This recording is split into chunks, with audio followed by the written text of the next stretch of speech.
Hi, welcome back guys. This is your sensei, back with another fanfiction. This is the first part of What If Naruto Became Minato's Daughter?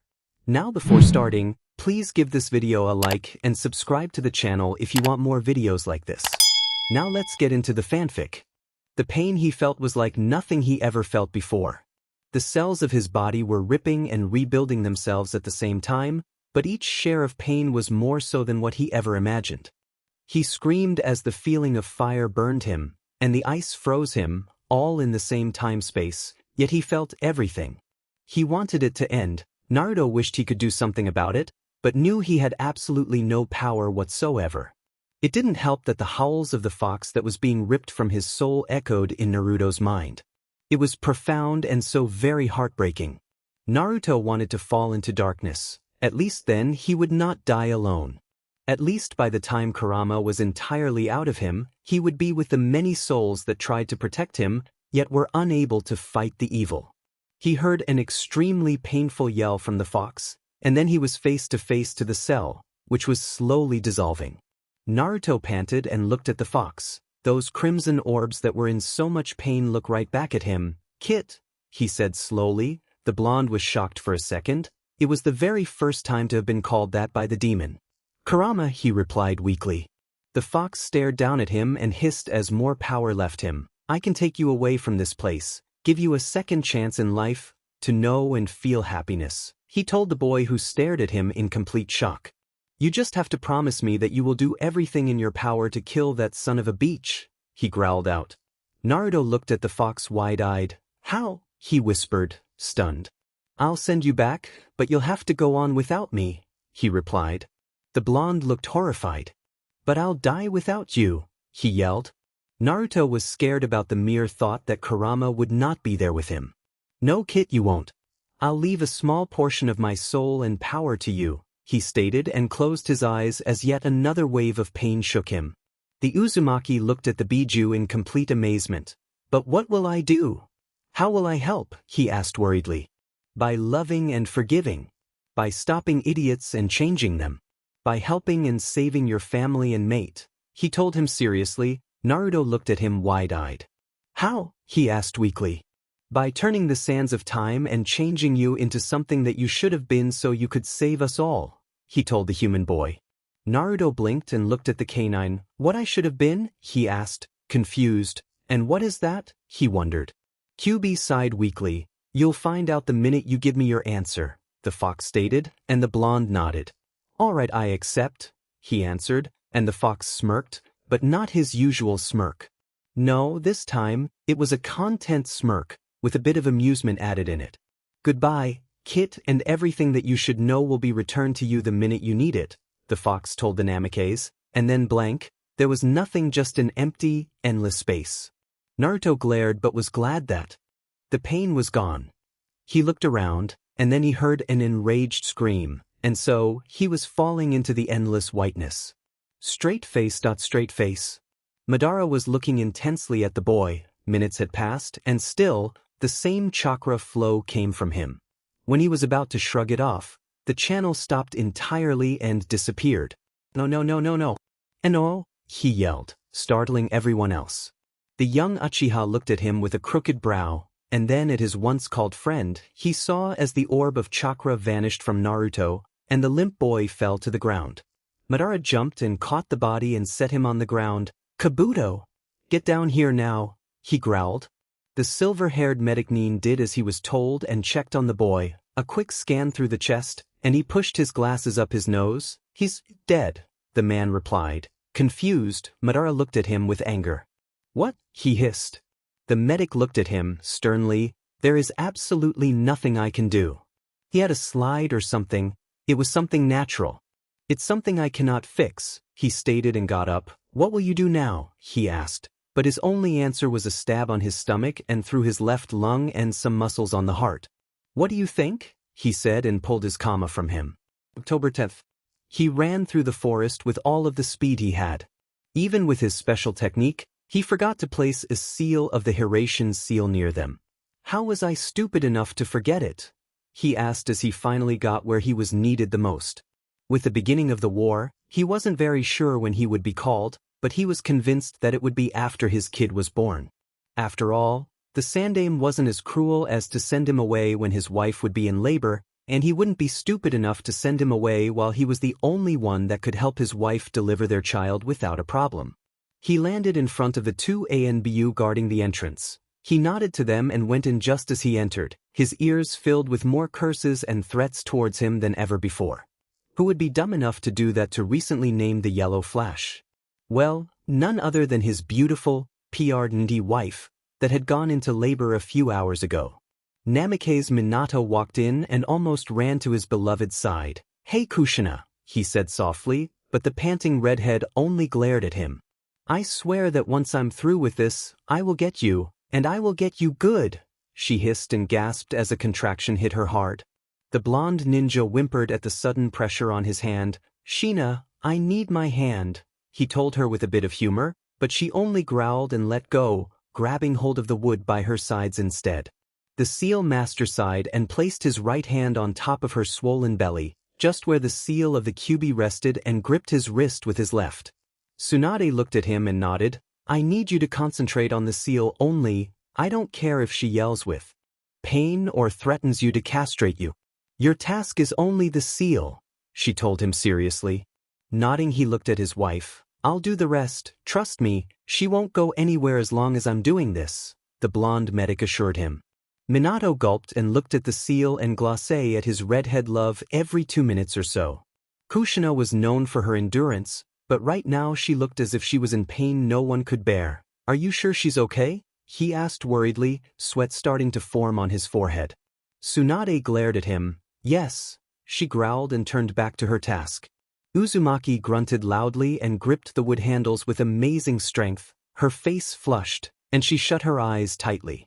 Tsunade gasped, "Keep pushing." "I see the head," she ordered.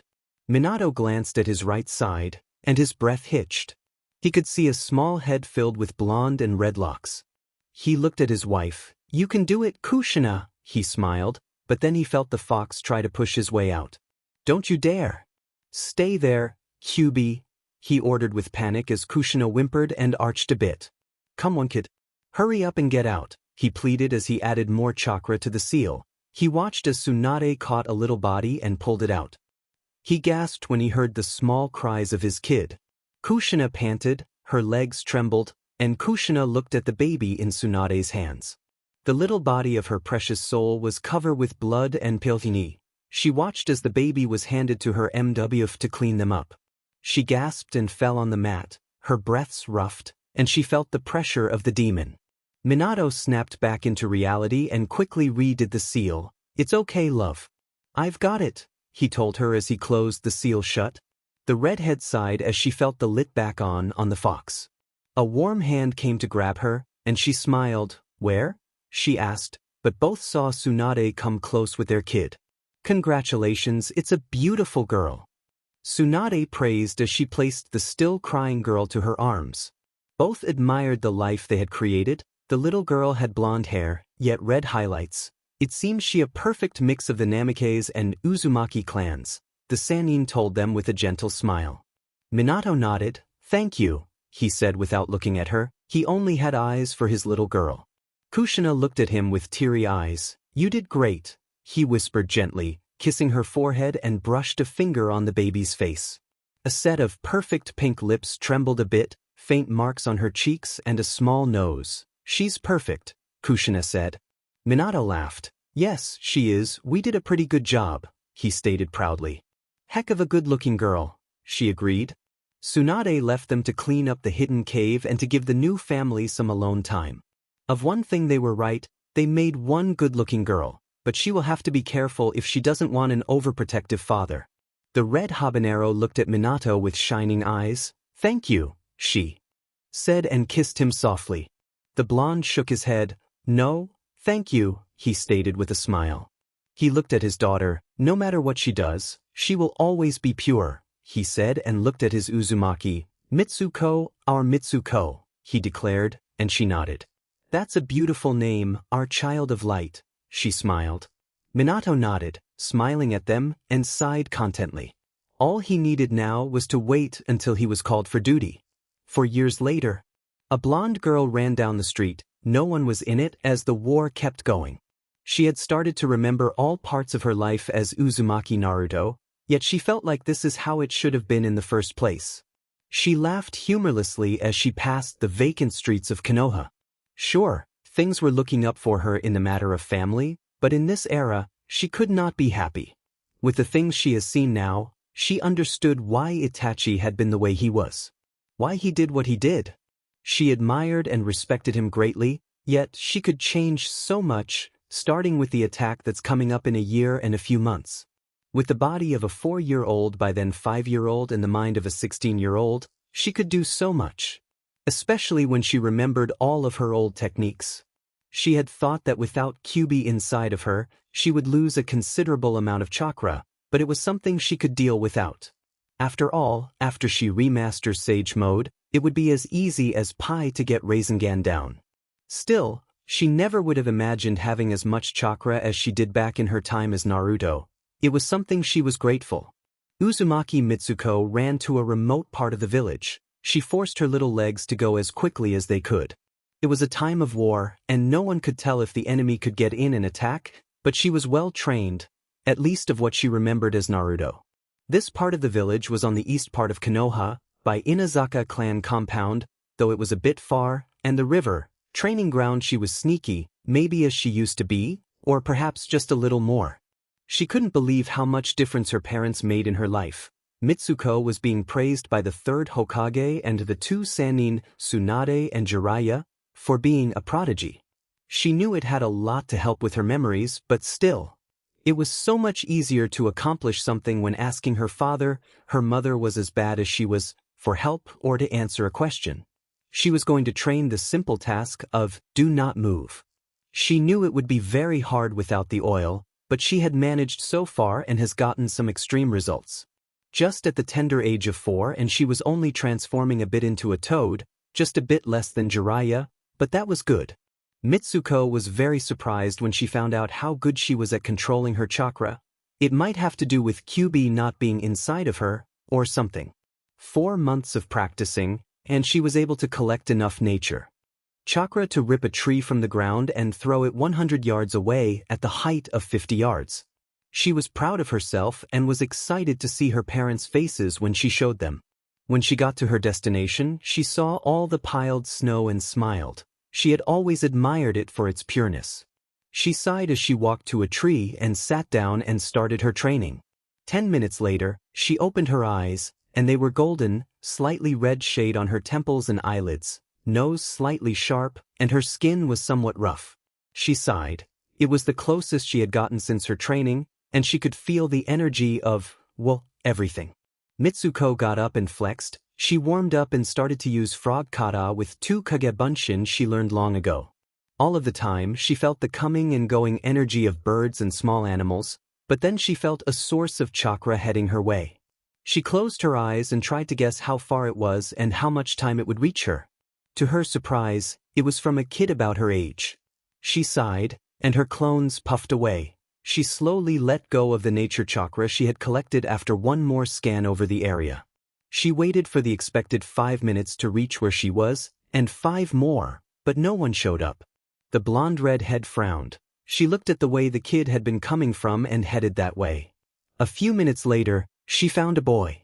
He had deep gray, almost black hair that reached above his shoulders, olive skin, sharp, beautiful obsidian eyes with 2 small lines going down the sides of his nose.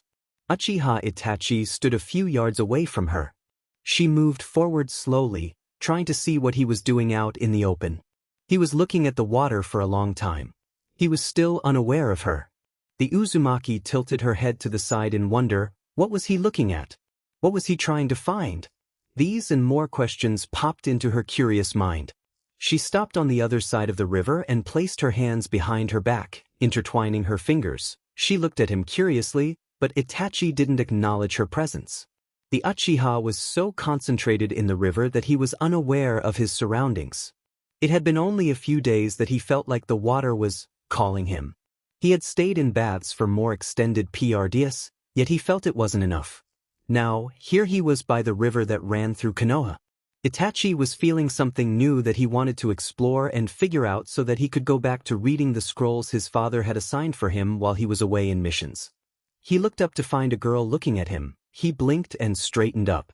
The girl, that must be about his age, had wavy blonde hair with red locks that reached mid-back, big and innocent azure orbs that made him lose his reality and could only stare at them dumbly, vibrant tan skin, high cheekbones that were colored pink with the cold and 3 faint whiskers like marks on her cheeks, small nose, and pink lips. The girl was wearing blue ninja boots and long socks that reach mid-thigh while blue short shorts and a blue and orange jacket. The girl in question tilted her head to the side. "What are you doing out here?" she asked in a sweet voice. The Uchiha had to concentrate not to get dazed by her. "I could ask you the same," he replied passively. She frowned and then smiled lightly. "Well, what do you usually do in training grounds?" she asked and smirked at him. The young boy blinked and then glared at her. "So, what are you doing here?" she inquired once more.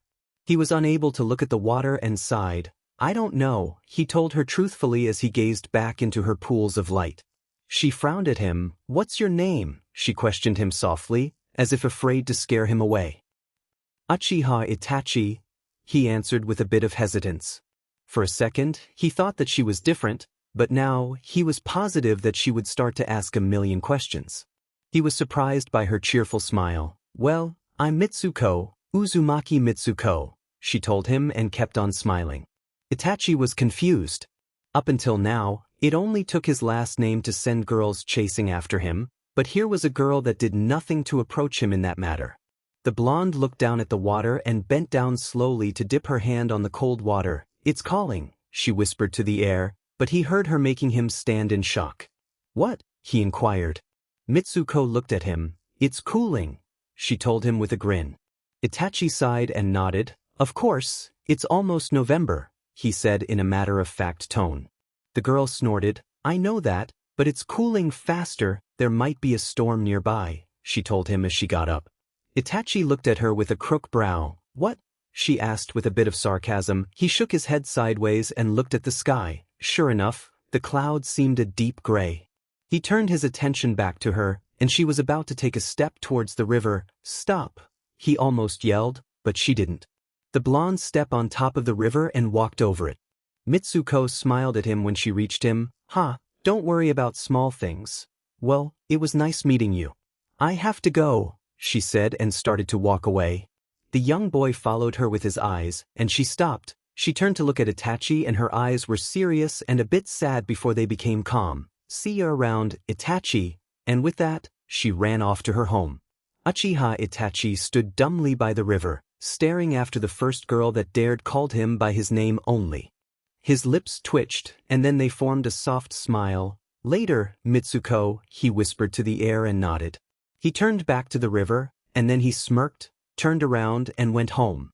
There must be some water element scroll at home. If not, he'll go to the library some other day. Mitsuko opened the door of her house and went in. She smiled as the scent of her mother's delicious meal filled her senses. The little girl took off her boots and walked in only to see her dad's team there. She frowned, but then slipped on her grin. "I'm home," she called cheerfully. Kushina turned around to look at her daughter and frowned a bit. "What have I told you about running off on your own?" she scolded lightly. "To not do it," she replied with a laugh. Obito grinned, Rin frowned, and Kakashi looked elsewhere. The redhead glared at her daughter and then at Obito. "Don't encourage her, and you miss, go wash your hands." "We'll talk about this later," she told her just as Minato walked in. "Talk about what?" he asked as his little sunshine washed her hands in the kitchen sink. "She was out alone again," she answered flatly.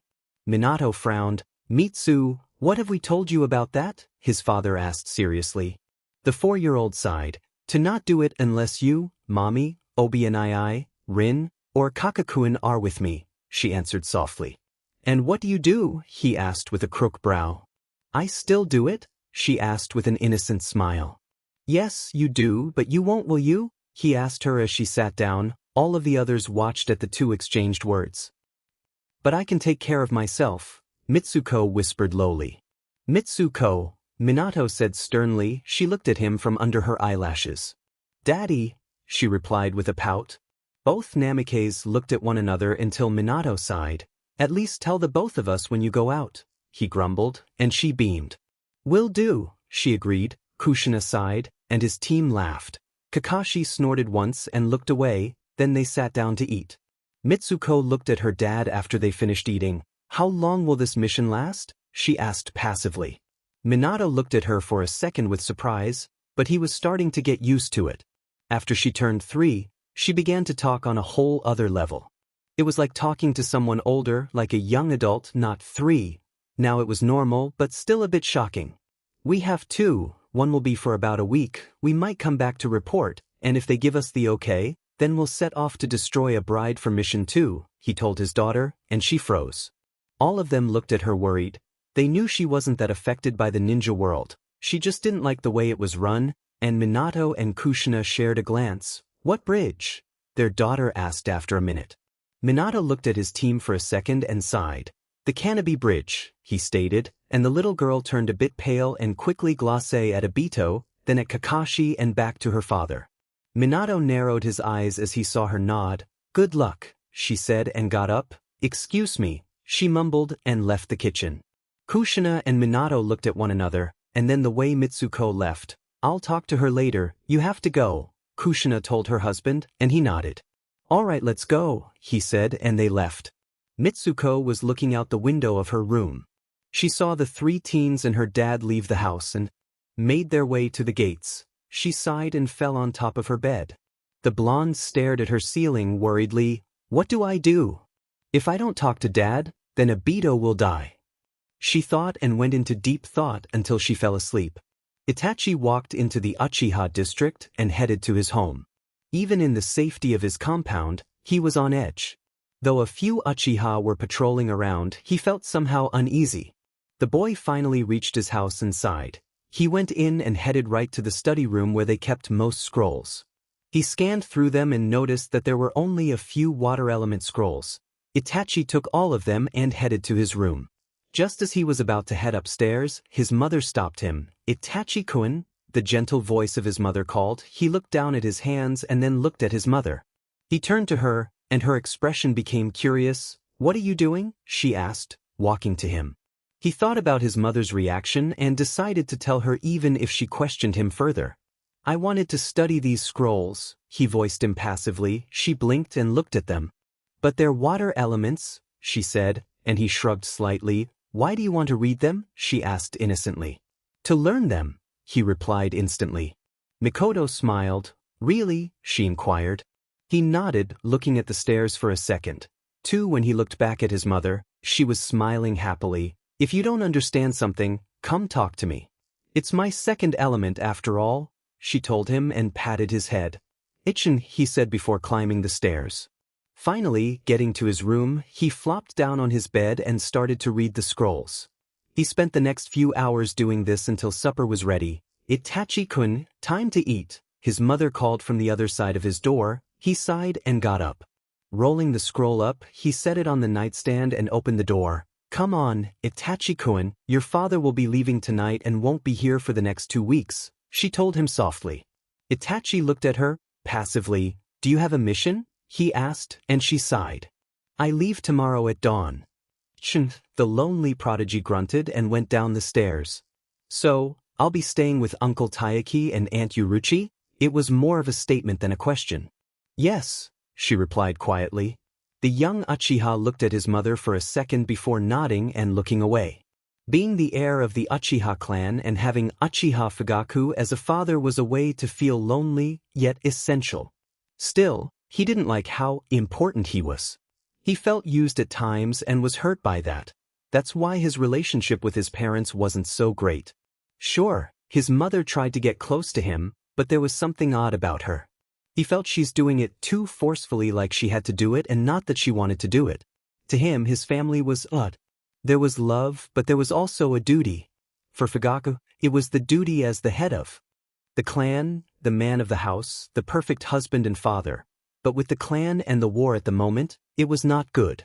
With his mother, it was the duty to be the SBMSSV wife and kind mother.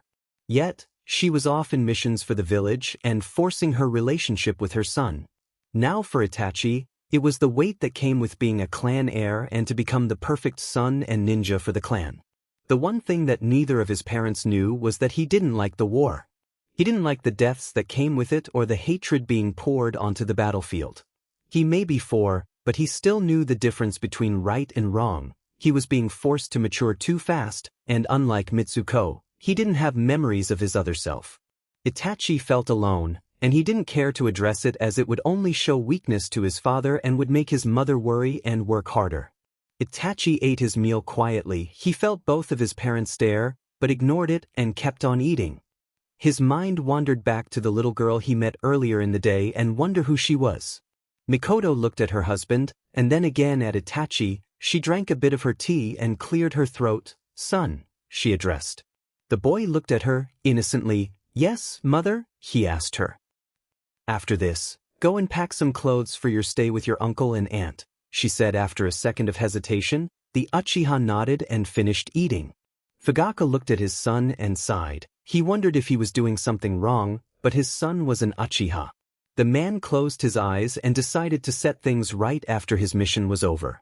By the time he opened his eyes, his son was already up and placing his plates inside the sink. Itachi then headed upstairs to make his luggage for the stay with the Uchiha couple. He got up and went to get his things for his mission. He saw his wife frown a second before she turned around to take the dishes to the sink. Fugaku sighed, but said nothing. Instead, he went to the living room and grabbed his bag. He walked to the front door and turned around to see Mikoto look at him with a worried expression. "Be careful," she said and kissed his cheek softly. "Don't worry," he told her and looked at his son come down the hall and stopped a few feet away from them. Itachi looked at his father passively. "Take care of your mother," his dad said. He replied, thinking he couldn't do it since she was leaving him too. And like that, Fugaka left the house. Right after he was out, the young Uchiha turned around and went back to his room. He needed a distraction, and what better way than to study his water nature chakra? Mitsuko woke up little after 7 from her nap. She blinked the sleep from her eyes and got up. The girl made her way to her door and went down the hall and headed downstairs into the kitchen. She saw her mother sitting on the table drinking some tea. "Mommy," the blonde said softly. Kushina looked her way and smiled. "Yes?" she asked with knowing eyes. "I'm hungry," Mitsuko announced, skipping to the table and sat down. The redhead snorted. "All right," she mumbled and got up. The little girl smiled as her mother moved around the table to make her some sandwiches and cut them in triangles. Never would she have imagined loving something besides ramen, but here she loved everything her mother cooked for them. The older Uzumaki set the plate down along a glass of orange juice. "There you go," she said and patted her head. The blonde didn't have to be told twice to dig in and munched her food down. She felt her mother's eyes on her the entire time, but they weren't like usual. "What is it?" Mitsuko asked without looking away from her food. "Mitsuko, what happened during lunch?" she asked softly. The 4-year-old stopped and set her piece of bread down. "I'm worried," she confessed after a minute of thinking. She wanted to tell her mother, but that would mean revealing information on stuff about the future, and she didn't want that. Also, it meant that she would have to explain herself for not telling them before and warning them about the mission and everything that came after that. To Mitsuko, the truth was a one-way ticket to go back to loneliness and pain. She did not want that, and therefore she will keep quiet until a few days before the second stage of the mission begun. Kushina looked at her daughter with a frown. She wanted to ask more, but there were times that her little light reflected fear. A fear she had felt when Mito-sama told her why she had been brought to Konoha in the first place, and fear to be rejected by the people she loved. The red habanero hated seeing that expression on Mitsuko's angelic face. Still, she always tried to understand. "Can you tell me what you're worried about?" she asked, cupping the blonde's face to make her look at her in the eye. The girl looked into her mother's royal blue orbs. They shone with love and a bit of confusion. "I'm worried about Obianai and Kakakuen," she said softly. Kushina blinked and smiled. "Don't worry about them. They are strong shinobi that can take care of themselves well enough," she replied cheerfully. Mitsuko smiled sadly and nodded. "Yes, I know," she stated and turned back to her meal. The redhead sighed. "There's something you're not telling me," she told her daughter. The blonde just shrugged her shoulders. I have a bad feeling, that's all, she answered after finishing her sandwich. Kushina nodded, it was true. This mission felt somehow different than the others, it felt wrong. She hadn't said anything about it as to not worry her, yet she caught it herself. Mitsuko was sometimes too bright for her own good. She was glad she got her father's brains. Kushina would have enjoyed for her to be more carefree. The Uzumaki got up and kissed her sunshine's head as she grabbed her plate. Would you like to sleep with me tonight? She asked, making the girl grin. I would love to, mommy, she said and got up. I'll go study some scroll for a bit, she announced as she rushed to her father's study. The Jinchuriki smiled and shook her head to the sides. Never change, she murmured to herself and turned the water on. Mitsuko searched for some medium-level water and wind elements techniques. She didn't know which she would read first, but she decided it to be the first found, which was a wind element. She grinned and started to unroll the scroll and frowned. It was wind release, wind cutter, which she had already mastered a few months back. She sighed and looked at the floor. It was already night, and she couldn't go out, so she decided to train tomorrow. She sighed and got up. Taking a random scroll from the shelf, she exited the room and headed to the master bedroom to wait until she had to sleep. When Kushina entered her room, she found her daughter asleep on the bed with a scroll on the top of her chest. The redhead shook her head. Kushina grabbed it, rolling it and put it on a nightstand. Then she took her child's pants and jacket off, leaving her to a plain white shirt and underwear and settled her in bed. The Yellow Flash's wife moved round to change and then slipped next to her daughter that instantly moved close to her. Mitsuko cuddled around her mother, and Kushina wrapped her arms around the small body. A few minutes later, both were sound asleep. Straight-faced. The young Uzumaki woke up with the sun in her eyes, and she groaned. She turned on her stomach and ummed lowly, trying to go back to sleep. After minutes of failing, she growled and got up just in time for her stomach to whine. Mitsuko blinked sleepy and sighed. She got up and walked to the restroom. After coming out of it, she found herself trailing to the kitchen led by the delightful aroma of the food her precious mother was cooking. Morning, Mom, she greeted happily. Mitsuko, good morning, the redhead said as she set the meal down. Mom, I'll be out after this, the blonde said while Kushina narrowed her eyes. Don't worry, I'll be within the walls of the city, she assured before her mother could say no. The Jinchuriki sighed. Don't stay out too late, she ordered. Even though she never knew what her unpredictable daughter was up to, Kushina had a feeling she would be okay. After the meal and putting new clothes on, Mitsuko kissed her mother goodbye and left with her trenched knives. She had transformed to get them, and she got one that would fit her at the moment best, with her small hands and all to train. Right now, she had mastered a few seals, handy and reliable wind and water techniques, her father's Hiraition, and now this. She could also channel her chakra into her weapons. The blonde got near the spot she was yesterday. The first thing Mitsuko did was gather natural energy. This time, she was proud to say that her skin didn't change and the shade on her eyelids appeared. She smiled. I've finally done it, she gasped, smiling at the bird that landed on her shoulder, and as some small animals got near her, the Uzumaki smiled at them and then she shooed them away. It was time for her training, and she didn't want anyone hurt. She put her hand up and tried to gather chakra and molt it while retaining it all without practice. She did it while remembering, and the Rasengan was reborn. She looked around and sighed. If she made a hit to one of the trees, then she would make a big eruption over the village, and she did not want to explain that.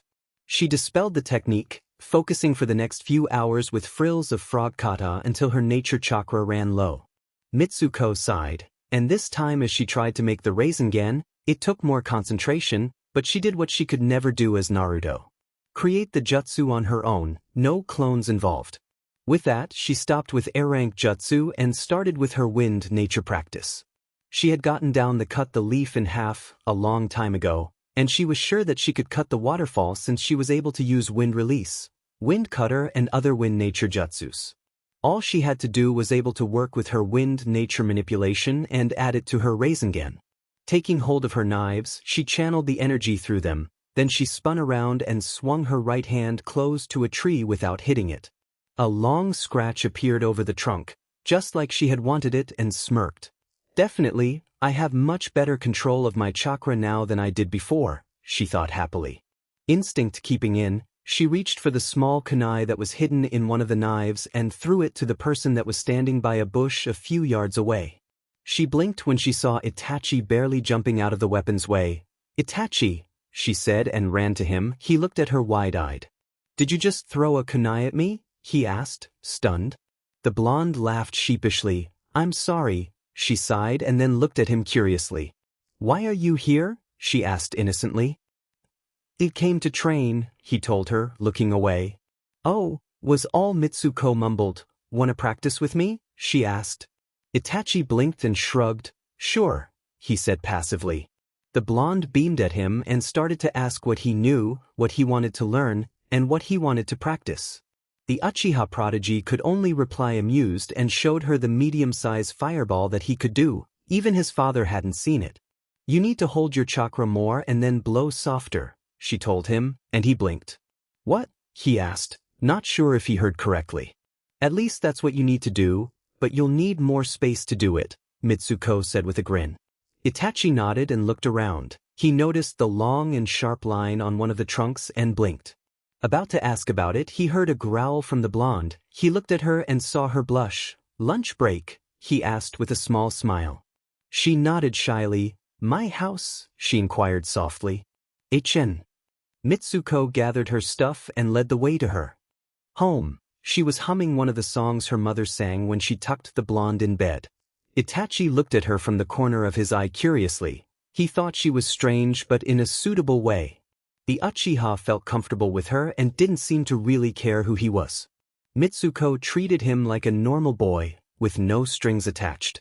They came upon a big house that was somehow close to his compound. She smiled at him and opened the door. "I'm home," she called in her usual cheerful voice as she placed her stuff by the stairs.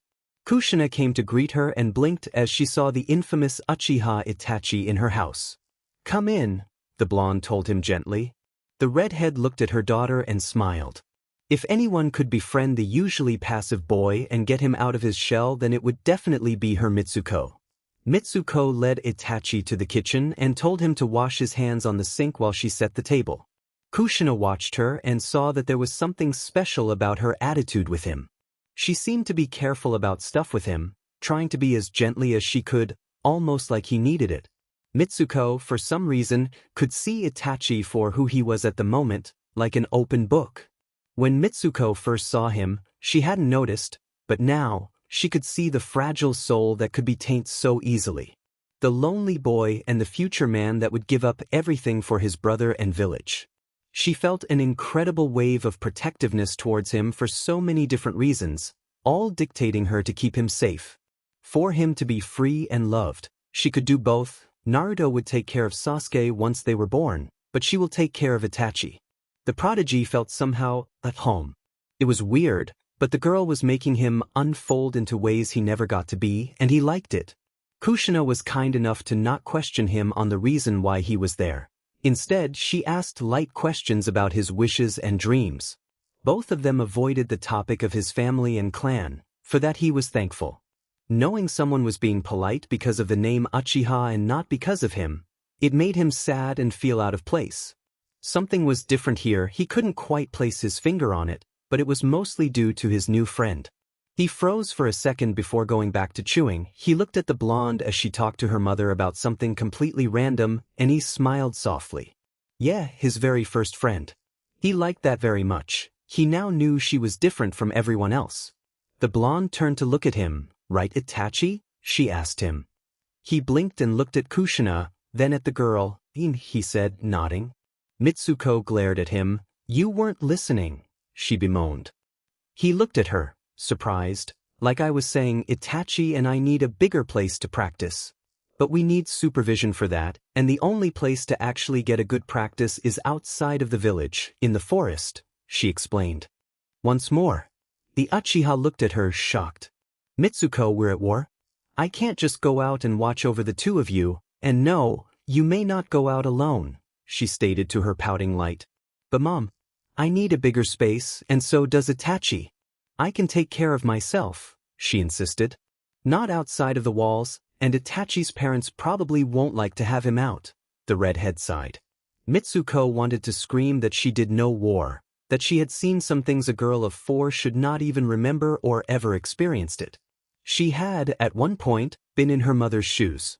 If not in a more critical position, yet she could take care of her and Itachi, at least she could if there were few opponents. The young Uzumaki sighed and looked at the prodigy. She then realized the one thing she had forgotten. Itachi's view of war. He had become a pacifist after his experience at this age. The blonde sighed and nodded. Fine, she groaned. I guess we'll practice at the lake, she told her mother. From the corner of her eye, she saw him relax. Good, now you guys can practice in the backyard, and when you are done, tell me so we can take Itachi home, Kushina told them as she took the plates from them. Itachi looked at the girl's mother and smiled lightly. Mitsuko saw it and wanted to question him so desperately.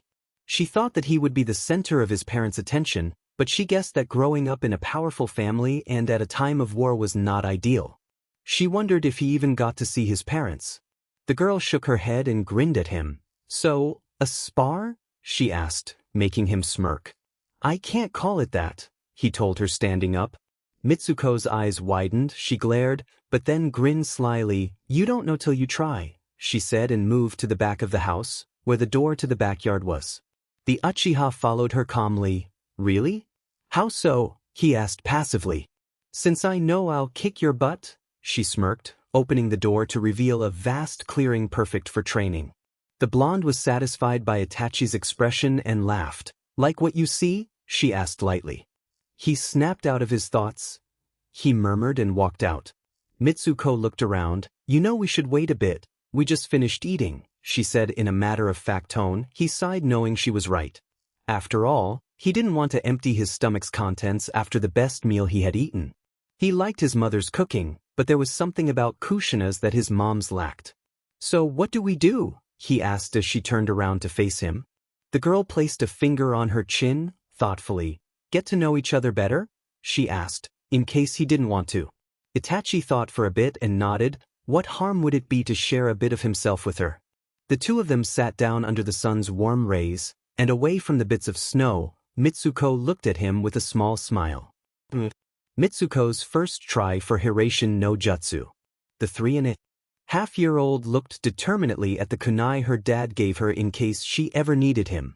The blonde had tried to figure out how the ceiling worked, but she still couldn't get it. The only thing that she knew was that it only worked for him and his blood relatives. With this, the girl had started practicing with small distances, about 5 yards from the kunai. She channeled her chakra and hoped it would work. Her other self had done it without the 3-blade kunai, but she had guessed that it was because of Kyuubi's chakra. The girl sighed and moved. At first, it had failed and she had cursed. Mitsuko walked over to where the blade rested and glared at it. She grabbed it and looked at it. Work, DMN it. The girl growled and placed it back down. With a simple jump, she moved to the place she had been and concentrated. If Mitsuko could get this down, then she would be able to help her father and the others at any time. She closed her eyes and tried to feel the aura of the seal as well as the connection she had with it. When she felt nothing, she frowned and opened her eyes. She gazed at the weapon calmly and then got an idea.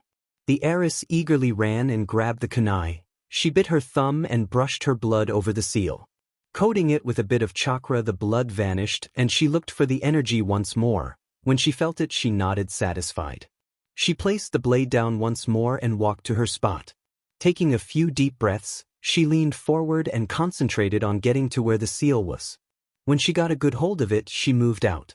Everything would have worked out if, at that second, she hadn't wondered what her mom would make for dinner. She ended up a few yards away from the kunai. Mitsuko found 3 things on this day. 1. Never, and when she means never, it meant under no circumstances does one have to wonder what one's mother would cook for dinner while training on a space-time technique. 2. Kyuubi's chakra really didn't have anything to do with her speed. She had been able to do it as Naruto with their normal chakra. And 3. When practicing for the Hiraishin, find ample and open space, free from trees so you won't end up like her.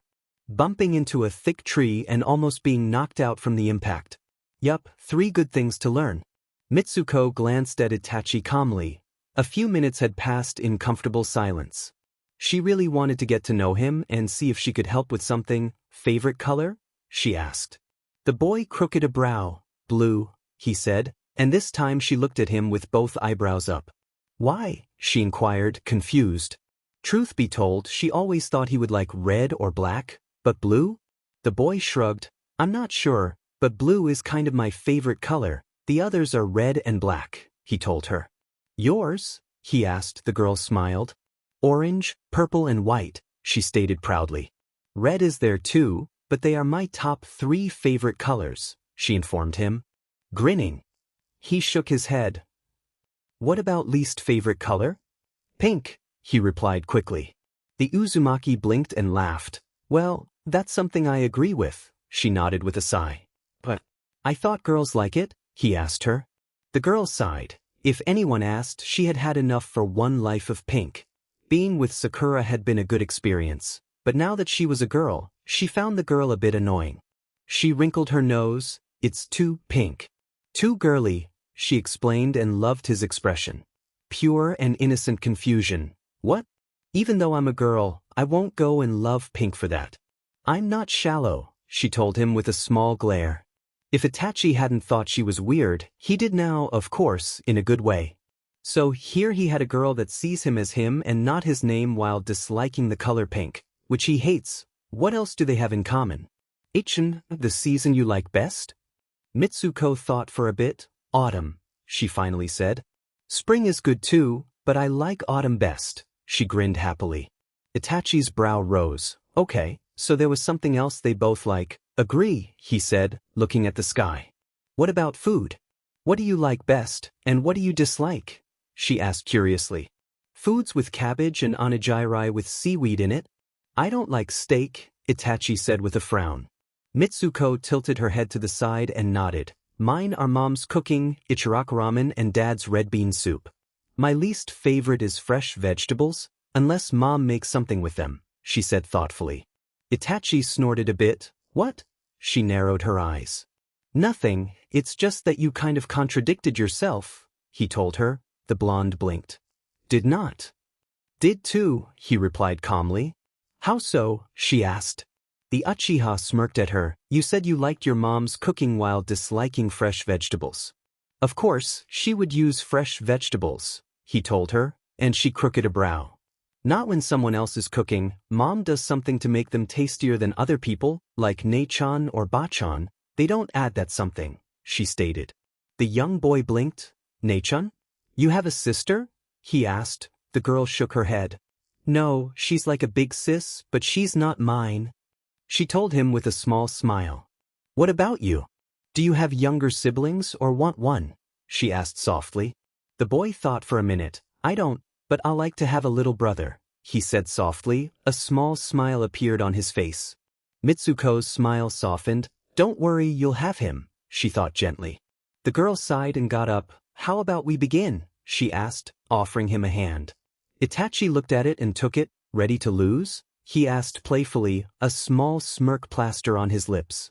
The Namikaze was thinking of letting him go, but she voted against it. No, but I'm sure you are, she grinned at him. The Uchiha glared and smirked more defined. No need to deny anything, we both know who will win, he mocked. Yup, me, she said, jumping back and took a stand. Itachi shook his head and got ready. This was going to be fun. Okay, so he was wrong. He lost, but he still enjoyed it. The blonde had beaten him all 3 times they fought. She was good, excellent for a 4-year-old. So what were you saying about losing? She asked him with a sly grin. Itachi glared at her but said nothing. The soft laugh of Mitsuko filled the clearing with a peaceful atmosphere. All right, do you want to come over tomorrow? She asked, walking over to the house, followed by him. If you help me train, he said. Mitsuko smiled at Itachi warmly. Deal! She exclaimed and called for her mother. Mom, we're done, she said, skipping into the kitchen where they found Kushina cutting some apples. All right, rest a bit, and then we'll take Itachi-kun home, she told her daughter. Okay, the blonde said and grabbed the plate of cut apples. Thanks, Mom. She leaned over, kissing her on the cheek. You're welcome, Mitsu, she said and smiled at Itachi. The Uchiha blushed a bit. He had never seen such a warm smile from a mother. It made him feel cared for? But he didn't know, but it was something like that. The boy gave her a faint smile and followed the blonde out of the kitchen. She moved to the second floor and into her room. So, what would you like to train for tomorrow? She asked, offering some apples. I'm not sure, I still have to perfect my fireball, so care to help me with that? He asked, taking a piece of it and loving it. It had lemon and salt. The blonde blinked at him. Sure, but I'm not sure if I'll be of any help. Wind and water are my nature chakra. I'm not sure about fire, but I can try, she told him. The boy almost choked at the piece. Wait, you already know those too? He asked her. I don't know much, but I've mastered the basic chakra exercise for both, she lied a bit, and I've mastered a few jutsus from both chakras, she added. Itachi looked at her wide-eyed. He was just barely getting the hang of fire and wanted to start his water element as soon as possible. Still, for that, he had to at least master the fireball technique. He looked around the room. I see, he said, and noticed a pair of pointed kunai. Those kunai look weird, he murmured. He didn't expect her to have such good hearing. They have to be like that, she stated. The blonde had been watching every little move Itachi made and had been happy as he started to act more childish. More his age. Mitsuko had noticed that he acted like a kid of 7 instead of 4. It was almost twice his age. The girl hated it. She wanted him to act normal. Why? He asked, looking at her confused. Actually, I really don't know. My dad gave them to me. Some of them, she said and rubbed the back of her neck as he arched a questioning brow. I might have taken some without permission, she confessed. The Uchiha blinked at her. Did he notice? The blonde grinned. Oh, he noticed, but he didn't say anything, she said and looked at the kunai for a second. Mitsuko walked over to the stand and grabbed one. Here, take one, she said, handing him the weapon. Itachi looked at it wide-eyed. I can't have that, he told her, but the blonde smiled. You can give it back after the war is over, she said softly. Just throw this and I'll come, she told him with a soft, yet slightly sad smile. Itachi looked at the kunai, and then at the warm and tender eyes of the girl. He sighed and took the sealed weapon. But I won't need it, he mumbled. Just carry it with you all times. I'll be calmer if you do, she told him and sat on her bed and started to eat more fruit. The boy looked at her for a second and nodded. Okay, he said, looking at the weapon awkwardly. Mitsuko blinked and sighed. I'll give you something to put it in. She got up and gave him a small leather bag to place on his hip. There, now you won't hurt yourself, she smirked. The boy glared at her. What?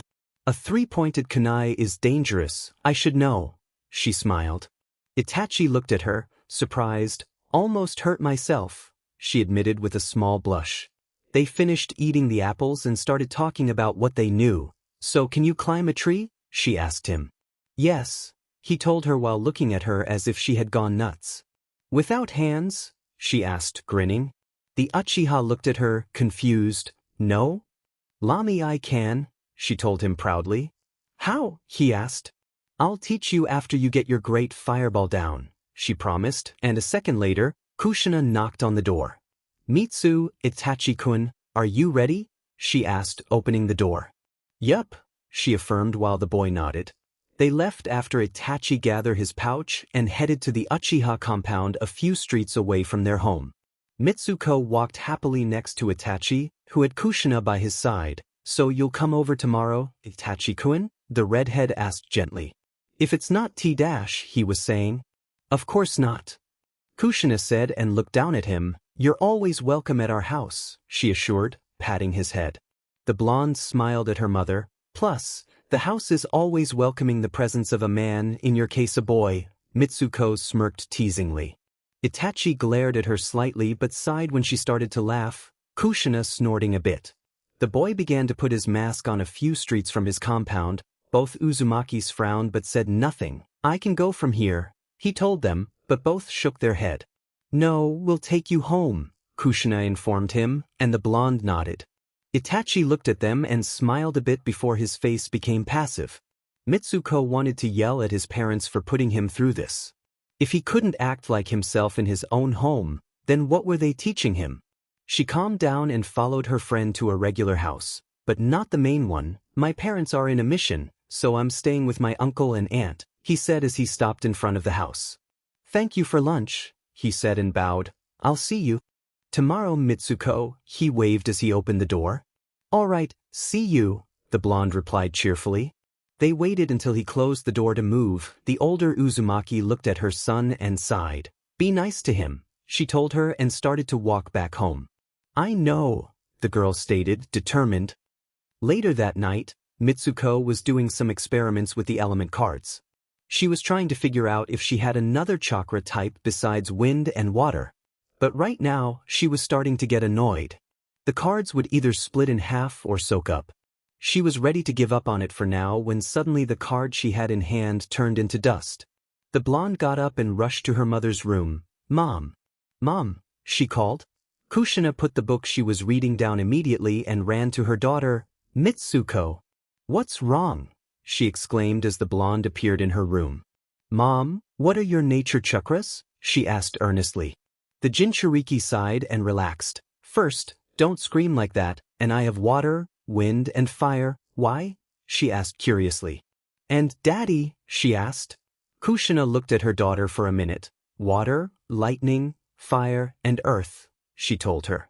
Mitsuko blinked, surprised. So I could have fire, too? She inquired, and the redhead nodded. Was her response. The vessel looked at her daughter, confused. Why do you ask? It's just that Itachi's practicing the great fireball technique, and I was wondering if I might be able to do it, she replied. The habanero blinked surprised and then frowned. And you wanted to see if we could do it? She asked, and the blonde nodded. Well, I'm not sure since my affinity is water and wind while your father's lightning and water. We worked hard to achieve the others we have, she told her. So I'll have to work hard to learn a fire technique? She asked, and her mother nodded. Mitsuko nodded sadly. All right, she said and sighed. Oh well, she said. The cerulean orbs of her daughter met her royal ones. Do we have a Kekii Genkai? She asked passively. Kushina looked at her, surprised. We might call it that, she began. The blonde started to listen to her more. We come from the Uzumaki clan, a clan that is known for the amount of chakra we possess and our long lives. This is a top secret from anyone outside our clan, but our healing ability is the greatest, she told her. The blonde blinked, surprised. How so?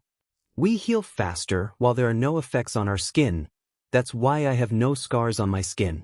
Burns doesn't affect us like normal people. Our healing ability is so great that we can heal almost anything in our body, except when that wound is on an extremely vital part of our body, like the heart or brain, she explained.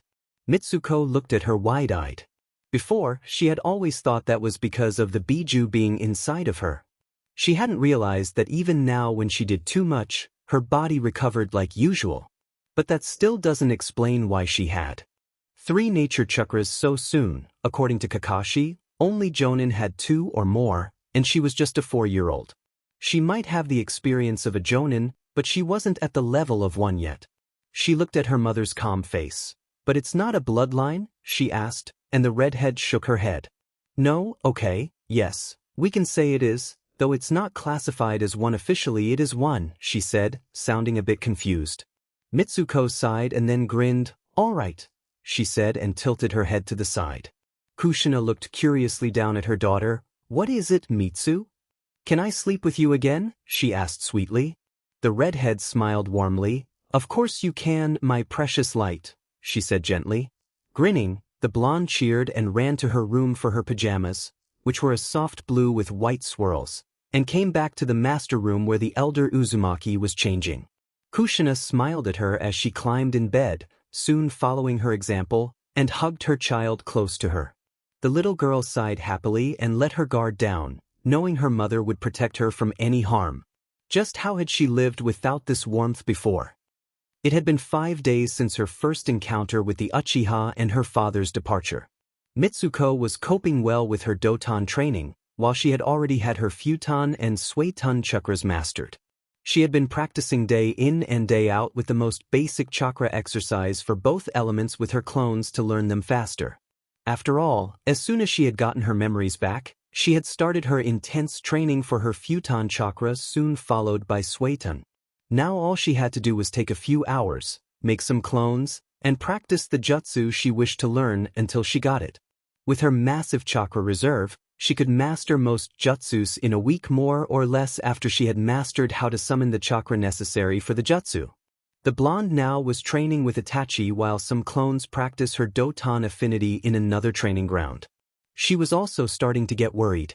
The deadline for her father's first mission with Kakashi as a Jonin was just around the corner, and Obito's time was running out. The young Uzumaki waited for Itachi to show up at her house while reading basic Earth Scroll. She had had her clones try out the Earth Release, Earth Shore Return, which amazingly they had mastered even with the little Doton training she had. So the girl was now interested in Earth Release, Underground Projection Fish Technique, which she will start to train once she's done reading. She had about half an hour before Itachi arrived, so she would use her time wisely and try to memorize the jutsu. Then she'd send a Kage Bunshin with enough chakra to make about 500 but would only do 100 to 150 clones to practice. Half of them would practice more basic earth chakra control, while the other on this technique. If only she had this much control while she had been Naruto, she would have advanced so fast. Mitsuko had mastered all of the academy's requirements for graduation. The normal Bunshin and Henge, no. She told herself she wouldn't do the CC no Jutsu until she really needed it.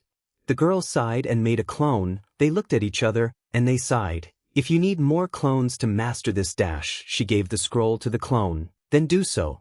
I want to learn it as soon as possible, she ordered, and the clone nodded. She watched as her clone set out to look for an empty training ground. Mitsuko. Itachi-kun is here, her mother called from the first floor. Coming, she said, grabbing her ninja gear and sealing it in a scroll. The blonde then rushed down the stairs and smiled as she saw him. The boy was waiting for her by the entrance, her mom nowhere to be seen. Hey Itachi, she greeted cheerfully. Mitsuko, he murmured, nodding. Mom, we're leaving, the blonde called over her shoulder as she put her sandals on. The Jinchuriki poked her head out of the room she was in and smiled. Be careful, she told them. Soon the two kids were running to the lake near a small park. So do you think you'll get the great fireball today? I really need to teach you how to climb trees without hands, she told him softly. His obsidian orbs looked at her, and he nodded. Yeah, I'll get it today, he assured her calmly. Mitsuko nodded. If you say so. She smiled and slowed down as the lake came into view. The two children walked down slowly and headed to the wooden bridge by the lake. You ready? She asked cheerfully. Itachi only replied by making the hand seals and inhaling. When he exhaled, a huge fireball was exhaled. The blonde beamed and cheered at the surprised look on his face. You did it, she told him and dragged him away from the lake and into some nearby trees. After little rest, the Uzumaki started to explain how to concentrate Itachi's chakra on his feet and run to the tree. To her surprise, he got halfway up on his first try. Good, she told him as he landed with a soft thud. The boy looked at her passively. He said and turned to the tree. You might as well use the kunai I gave you to mark your progress, she commented before he did anything else. Itachi looked at her before taking out a sealed kunai she had given him and ran once more towards the tree. He marked the spot he had reached and landed glaring at the scratch. Hey, don't glare, she told him pointing a finger at him. The boy crooked a brow questioningly. You're doing fantastic, she told him, pouting. Well, I don't see you trying, he replied while the blonde only smirked. That's because I already know this, she told him and demonstrated it to him. The young boy could only sigh as she reached one of the upper branches of the tree. Don't worry, Itachi, we have all morning for you to get this down, she said from above. The boy glared at her and charged at the tree, successfully making it a few feet from his last try. He heard the soft laughter of the blonde, and he relaxed. Once he landed on the ground, he looked up at the top of the tree determinedly. Mitsuko watched amazed as the boy ran all the way up to where she was sitting.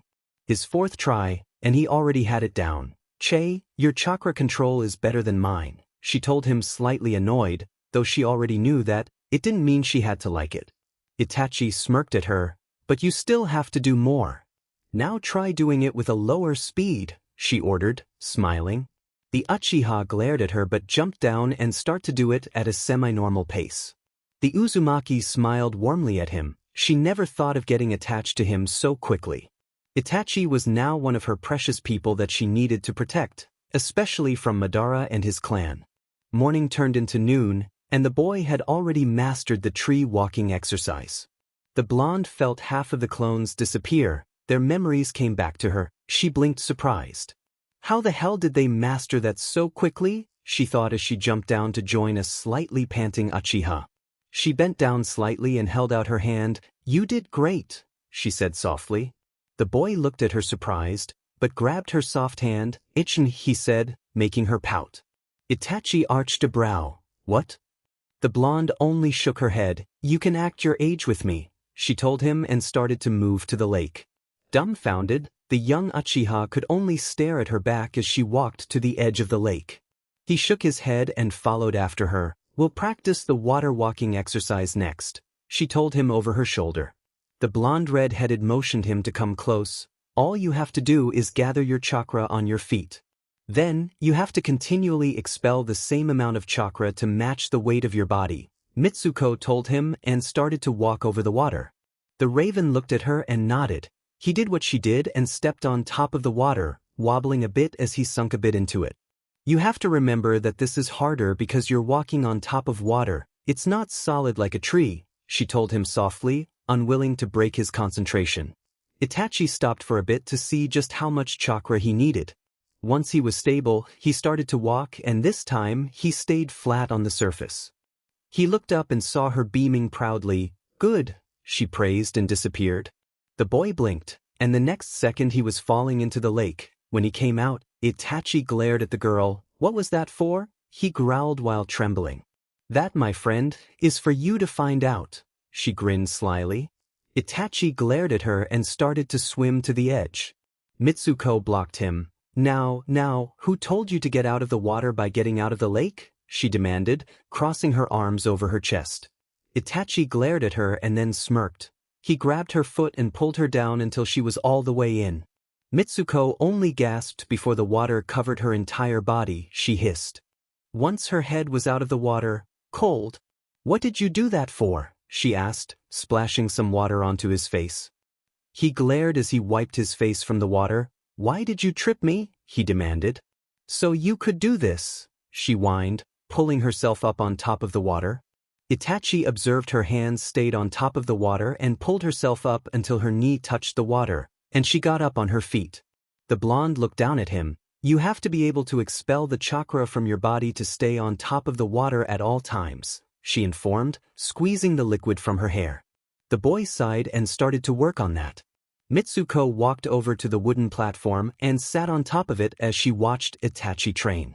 She was surprised, though, to have completed the great fireball jutsu, the tree climbing exercise, and now the water walking training was impressive. Just how much chakra does he possess? She's sure that he doesn't have as much as her, but he had quite a bit if he could do all of those things and still be standing. She shook her head, to think he's only 4. She looked down at her bandaged thigh on her left and sighed. She took out her scroll and tied her ninja gear in place after unsealing them. After this one mission from her father, she will ask him to train her on Fuinjutsu. She blinked, surprised, and looked at Itachi. Time seemed to stop for her. She couldn't think she could only move. 1 second, Itachi was on top of the water while the next he was tackled by his friend into the cold water. He blinked underwater and wondered why they weren't coming out just yet. He froze when he saw the kunai sinking into the water where he had been standing a few seconds ago. Mitsuko's second and third attempt for the Hiraishin no Jutsu. Mitsuko had chosen training ground number 7 for her next Hiraishin practice. She had placed the kunai on the clearing where she had first attacked Kakashi on her genin test. The blonde took a deep breath and closed her eyes. She was about 20 yards away from the kunai now, and she didn't want any mistakes done. The blonde concentrated on that spot of the seal's aura, and the next thing she knew, she was on by the kunai. When she opened her eyes, she did not expect to be 10 yards in the air, on top of the kunai, and slowly falling down. She yelled as she moved her arms like a desperate chick to try and soften the land, but it was useless. She fell flat on her back. The girl groaned in pain and glared at the kunai. "I hate you," she hissed, rubbing her abused back. The girl then got up and grabbed the weapon and left for home. She would practice when her back stopped hurting so much. The next time she came to the grounds, she had had intense speed training for this. The Uzumaki was proud to say that she was almost as fast as her Lee used to be when he had the second gate opened. She threw the kunai near the small lake and sighed. Mitsuko cleared her mind, concentrated on the weapon, tried to imagine where she would land and sped away. This time she almost got it. At least if running past it and tripping on your own feet while falling into the lake count as almost making it, at least she appeared by the kunai. When she popped her head from the water, she growled, "Why can't I get it?" she whined, coming on top of the water and walking over to the ground. She frowned and sighed. She'll ask her father to show her how he does it next time he's free. The girl sighed and went home depressed. Oh, she hoped she got it next time. Kushina waited for the kids to come home for lunch. She was glad that her light wasn't running around alone anymore but was worried for the children. It was wartime, and no one knew when the enemy would attack or when they would try to infiltrate the village for silent assassinations. The mother sighed and started to make some tea to calm the uneasiness she was feeling since Mitsuko and Itachi left to do who knows what training. It's not that she wasn't glad she was, but she also disliked that her daughter was growing up so fast. In the beginning she was all but an average toddler, but as soon as Mitsuko turned 3, something changed in her. The baby blue eyes of her took a hint of wisdom that Kushina could not understand. They held knowledge, and that scared her for some reason. Both Kushina and Minato were concerned for her, but she acted like always, yet more matured. Her focus moved to the hot tea. She poured it into a cup, but just before she grabbed it to take a sip, the clay cracked a bit. The redhead stopped and cursed. She ran up to her room to get her weapons in a flash. Dim in it all. She should have asked them where they were. She should have sought out that they were safe where they were. She should have not let them out of her sight. Once she had her things, Kushina ran as fast as she could to the lake. If she remembered correctly, they should be there. Is that Bradit? A man asked. Another looked at him and nodded. It seems so. It's the Uchiha brat, he said. But why do we need so many? Another man asked. He's the Uchiha heir. Of course we'll need people. We need to get out of here as fast as we can, the leader of the group said sternly. What about that girl? The second in command asked. Kill her, she's probably useless, he told him as he threw a kunai at the boy walking on water. The team gasped as the boy was tackled into the water by someone. Are you sure we should kill her? A female asked. She just saved him, she told them, gazing at the kids. The leader looked at her. Che will take her too. She might be important to someone if she has such good reflexes, he told them, and they spread out. Mitsuko looked up and noticed about 10 shadows on top of the water.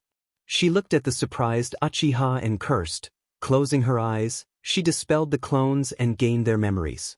She smirked and moved up. She was sure Itachi couldn't hold his breath any longer. The girl breathed in the needed air and held a coughing Uchiha close to her. Come with us, a man told them. She noticed his IWA headband and Dmed today's luck. That's just what she needed, some ninja trying to get them. Why should we? She asked, coming out of the water and helped Itachi do the same. Listen, kid, if you don't want to die, then you better come with us, the female told them. The Uzumaki looked at Itachi. He was glaring, but she could tell he was a bit too low on chakra. Her gaze returned to the enemy. Why do you want us? She asked. We don't want you, we want the Uchiha. Hand him over unless you want to die, twerp, a man said, pulling a kunai from his container on his thigh. Itachi looked at her with hidden fear. Masaya, she said tiredly, why do you think you can kill me? She smirked at them. Itachi looked at her wide-eyed. He knew she knew some tricks, but he was positive she couldn't go against 10 Chunin-level ninja. It was suicide for a kid their age. Mitsuko, he whispered lowly. Don't worry, Mitsuko assured Itachi and moved her hands to a familiar hand sign. Kage Bunshin no Jutsu, she called out. 20 copies of herself popped into the water. The others were stunned by this and gave her the chance to get a hold of Itachi. Jumping high into the air as her clones did a series of hand signs while circling the enemy. Water prison technique, they called out. All of them were trapped into ball of water. Itachi looked at her, shocked as they landed safety on the wood platform. Mitsuko cursed as half of the ninja turned into something that they replaced before being caught. The free ninja threw some shurikens at her clones to dispel them. The blonde glared and waited for the others to make the first move. The young boy gasped as a kunai was thrown at her, but she only moved enough to scratch her. "If you think you can scare me with your numbers and ranks you have, then you're mistaken," she said and grabbed Itachi as they ran to them.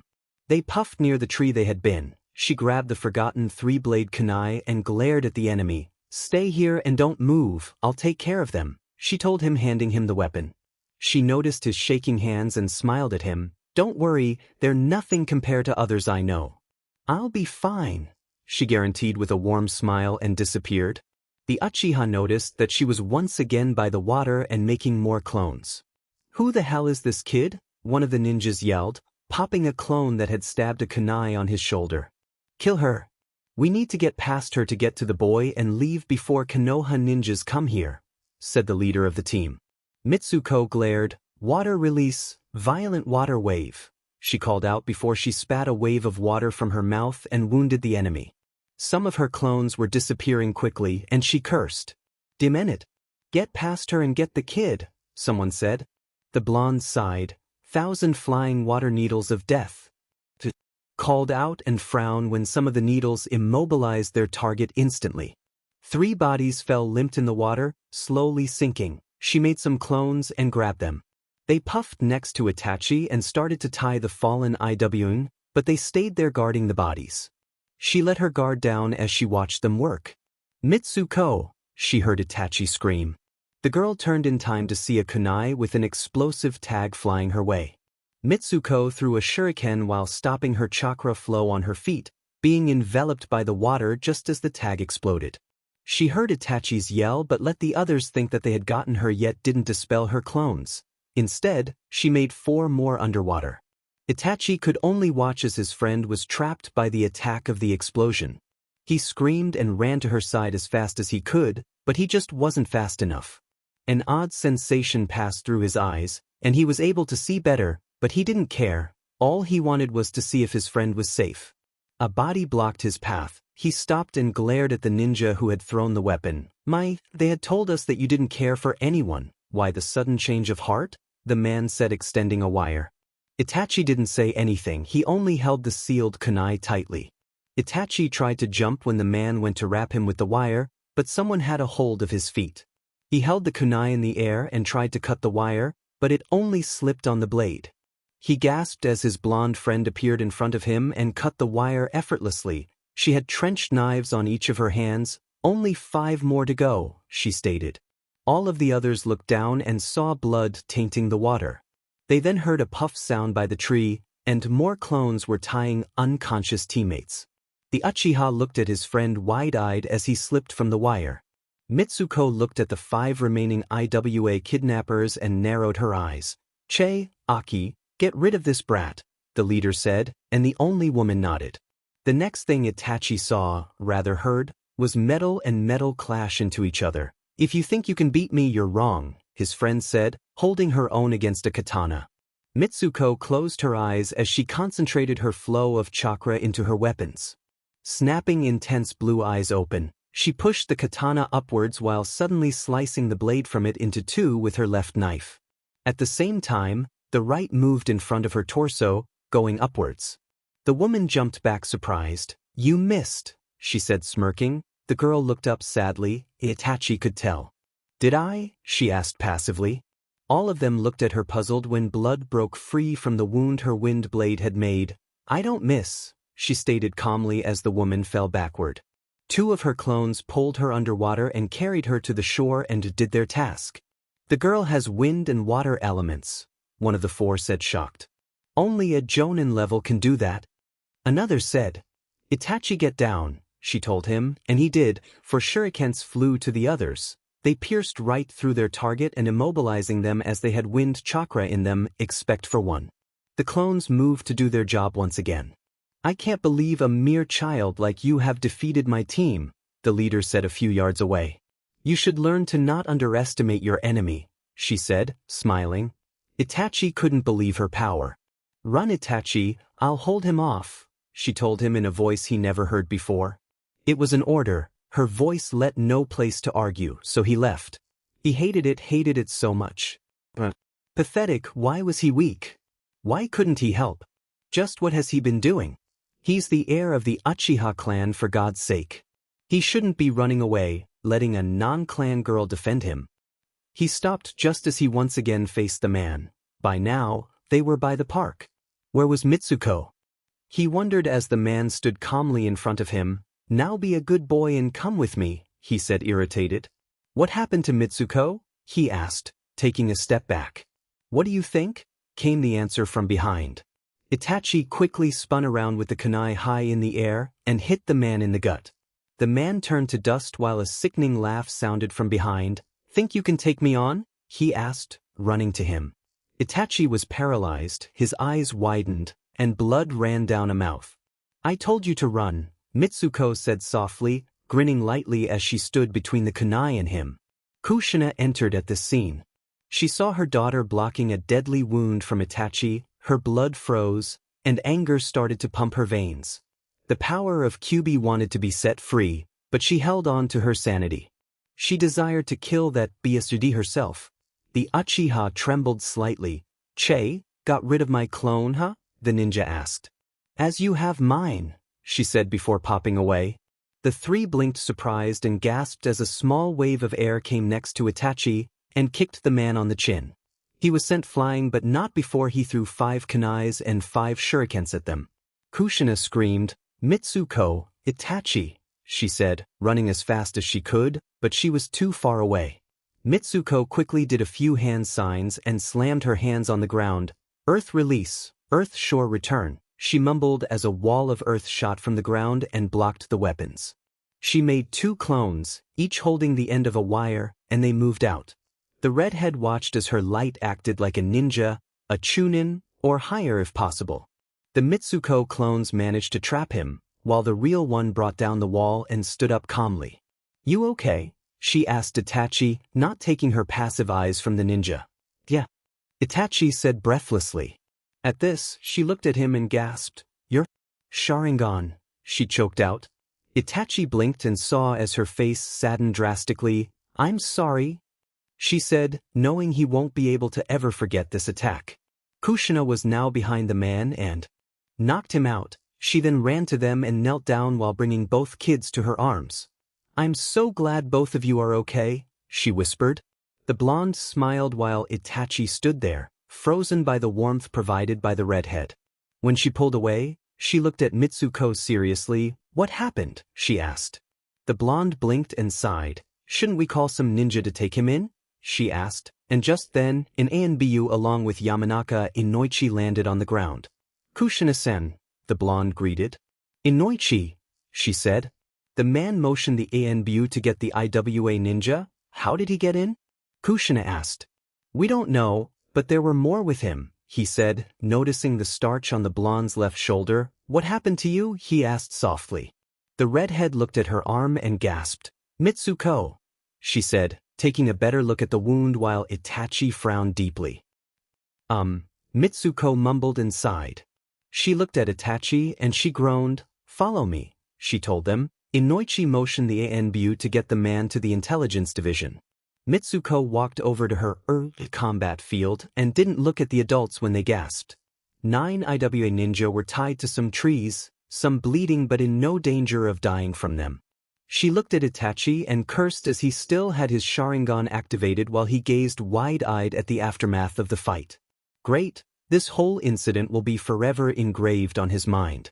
Itachi looked at her and his red eyes with one tomo and vanished, leaving the black orbs she had grown used to. Mitsuko, her mother whispered. The girl looked up and whined at the shocked faces of the 2 jonin. Yeah? She asked, half innocently, half seriously. What happened here? Her mother asked, looking down at her. A fight, Mitsuko said as calmly as she could. Inoichi looked down at her. Who fought? He asked. The blonde looked at the unconscious shinobi, the lake, and cursed for all the blood that was there. It wasn't enough to taint the whole lake, but some spots yes. 10 IW ninja, she said, looking back at them. Against who? He asked, and the blonde knew she couldn't lie. Me? Mitsuko questioned hesitantly. 2 sets of blue orbs widen, one deeper than the other. You? He asked while Kushina gaped like a fish. Yes, she said, now entirely sure she was in trouble. The elder Uzumaki looked down at her.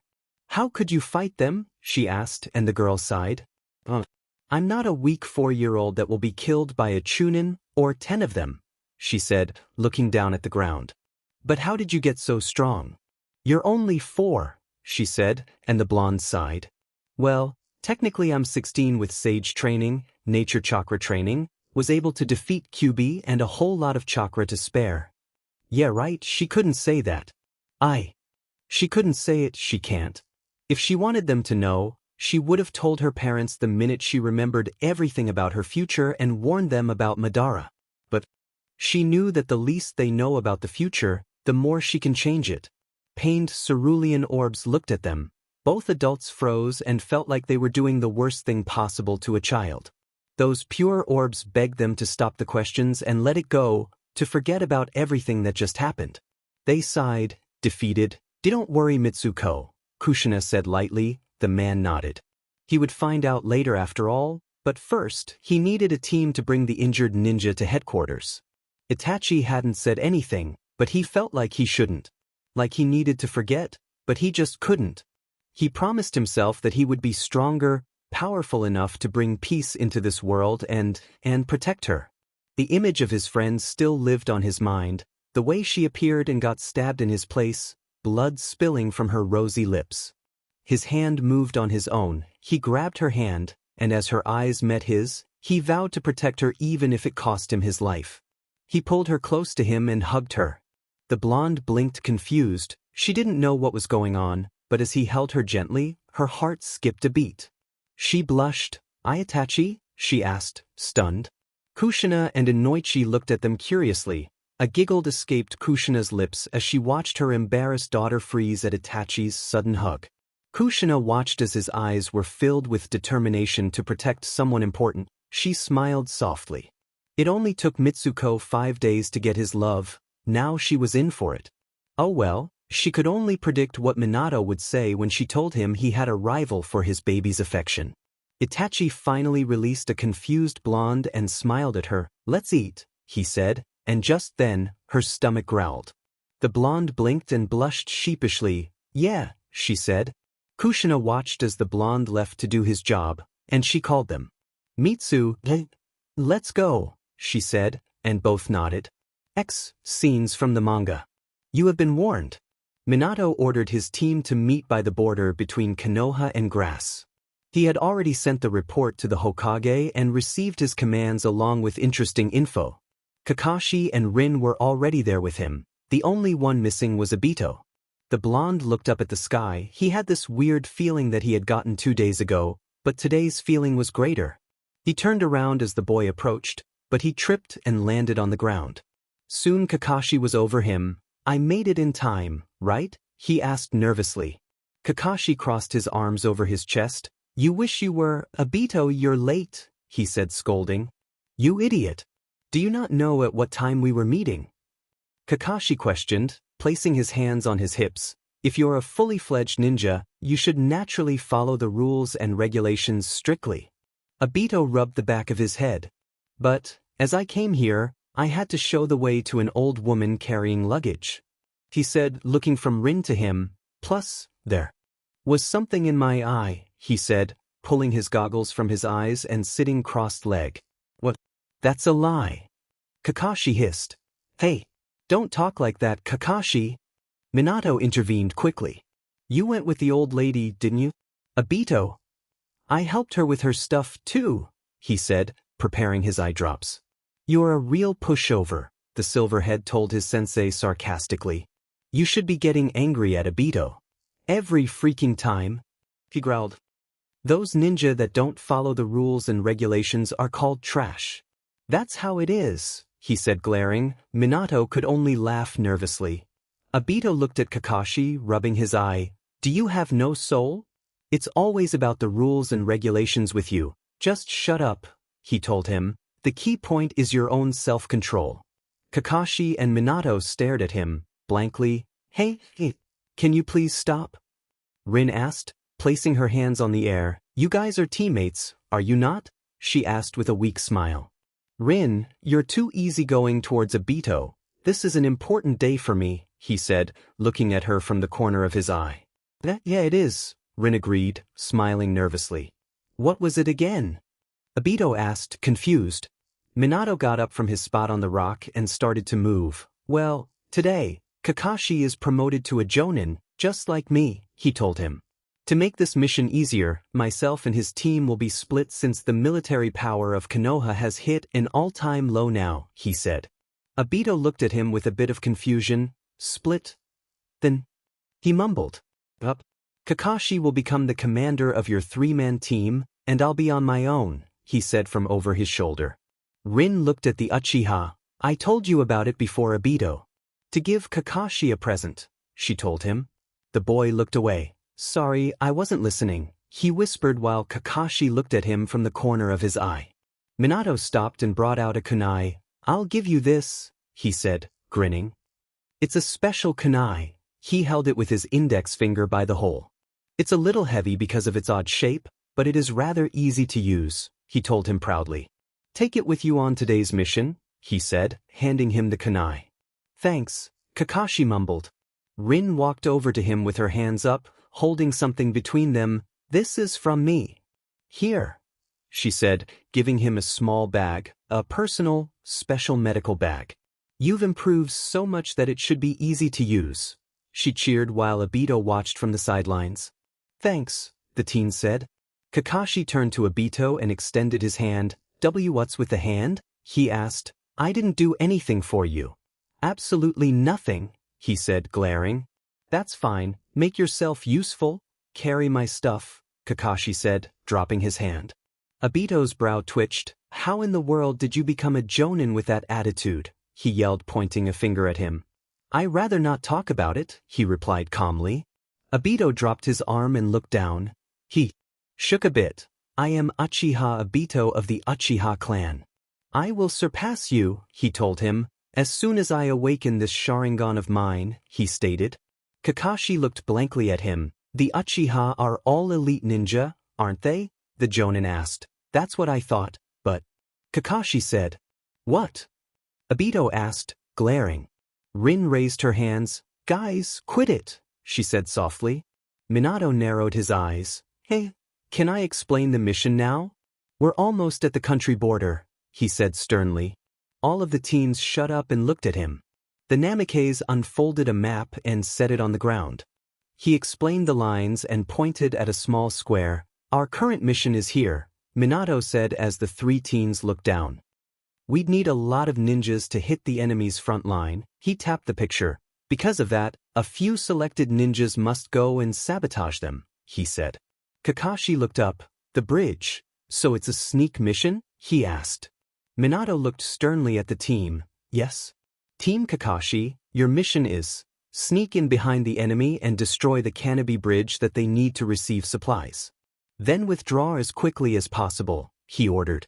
Okay, they replied. Obito looked at his teacher. What about you? He asked. I will engage the front line directly to divert them away from you, he told them, picking up the map. Soon they were on the move once more. Kakashi was the first to enter the forest, followed by Obito, Rin, and Minato. A few minutes later, Kakashi stopped and motioned them to do the same. Both teens blinked surprised, yet Minato observed what he'd do next. An IWA nin stood hidden by a tree. He looked over the four Kanaka ninjas and noticed Minato. He recognized him but wasn't sure if it's really him. Meanwhile, Minato placed a finger on the ground to determine if he's alone or not. Once sure he wasn't, he looked at the group. Be careful everyone, there are 20 enemies. Maybe it's a Kigebuzenshin no Jutsu, he informed. Eyes shifting to the forest again. It looks like it, Kakashi said. Sensei, I'll head in, please cover me, he said, making Minato turn to him, while the other two looked nervous. Minato looked at the forest once more. Don't be hasty, Kakashi, you should be the backup, he said. Kakashi shook his head and started to concentrate his chakra on the palm of his hand. Sensei, I'm the commander today, right? This is an excellent time to try Mui no Jutsu, he stated while the noise of 100 birds singing came from his hand. Minato looked at him with calculating eyes. while Obito and Rin looked awed by the jutsu. "Stay here," he ordered. "Not a month ago." Minato looked at the sleeping woman and the small figure in her arms. A soft smile reached his lips. The sight of his wife and newborn daughter was breathtaking. The moon's light crept into the room, washing over Kushina's beautiful pale face, tired but beautiful. Mitsuko, his precious Mitsuko, and lovely tan skin, just like his. The light made it shine, looking softer than it already was. The blonde admired the perfect picture he had in front of him. Not a month ago had his hot-tempered wife been pregnant with the little light he was looking at. Not a month ago, he'd been thinking about the gender the baby would be, how would they look. Not a month ago had his Kushina asked him for a mint and strawberry ice cream at 3 in the morning. He smiled. The cute face of his newborn was soon filled with wrinkles, distress, the lower lip trembling, and bright blue eyes slid open. Minato sighed and got up from the chair he had been gazing from. He walked up to the bed and reached for his light. Kushina's arm instantly tightened around her, but he whispered to her that it was okay. The redhead sighed in her sleep and let go. He candled her in his no longer awkward arms and cooed softly. He walked a bit around the room before she could cry before she'd fully awaken. The little baby whimpered and stretched her small fisted arms. The man made a face. Sure enough, the flatus sound came, and he hung his head. Not a month had he wished he could leave all diaper changes to his lovely wife. He sighed and walked to a corner of the room where the wet baby towels and dippers were. Minato set his daughter down on the little bed and started his not-so-pleasant activity with his daughter. Even so, not a month ago had he been wondering what being a father would feel like. Now here he was, understanding the deep emotions a father experienced, all after 1 month. Crud, he hated changing diapers. Minato placed a hand across Kakashi, stopping him from doing anything. Kakashi didn't say anything for a few seconds. He just looked straight ahead.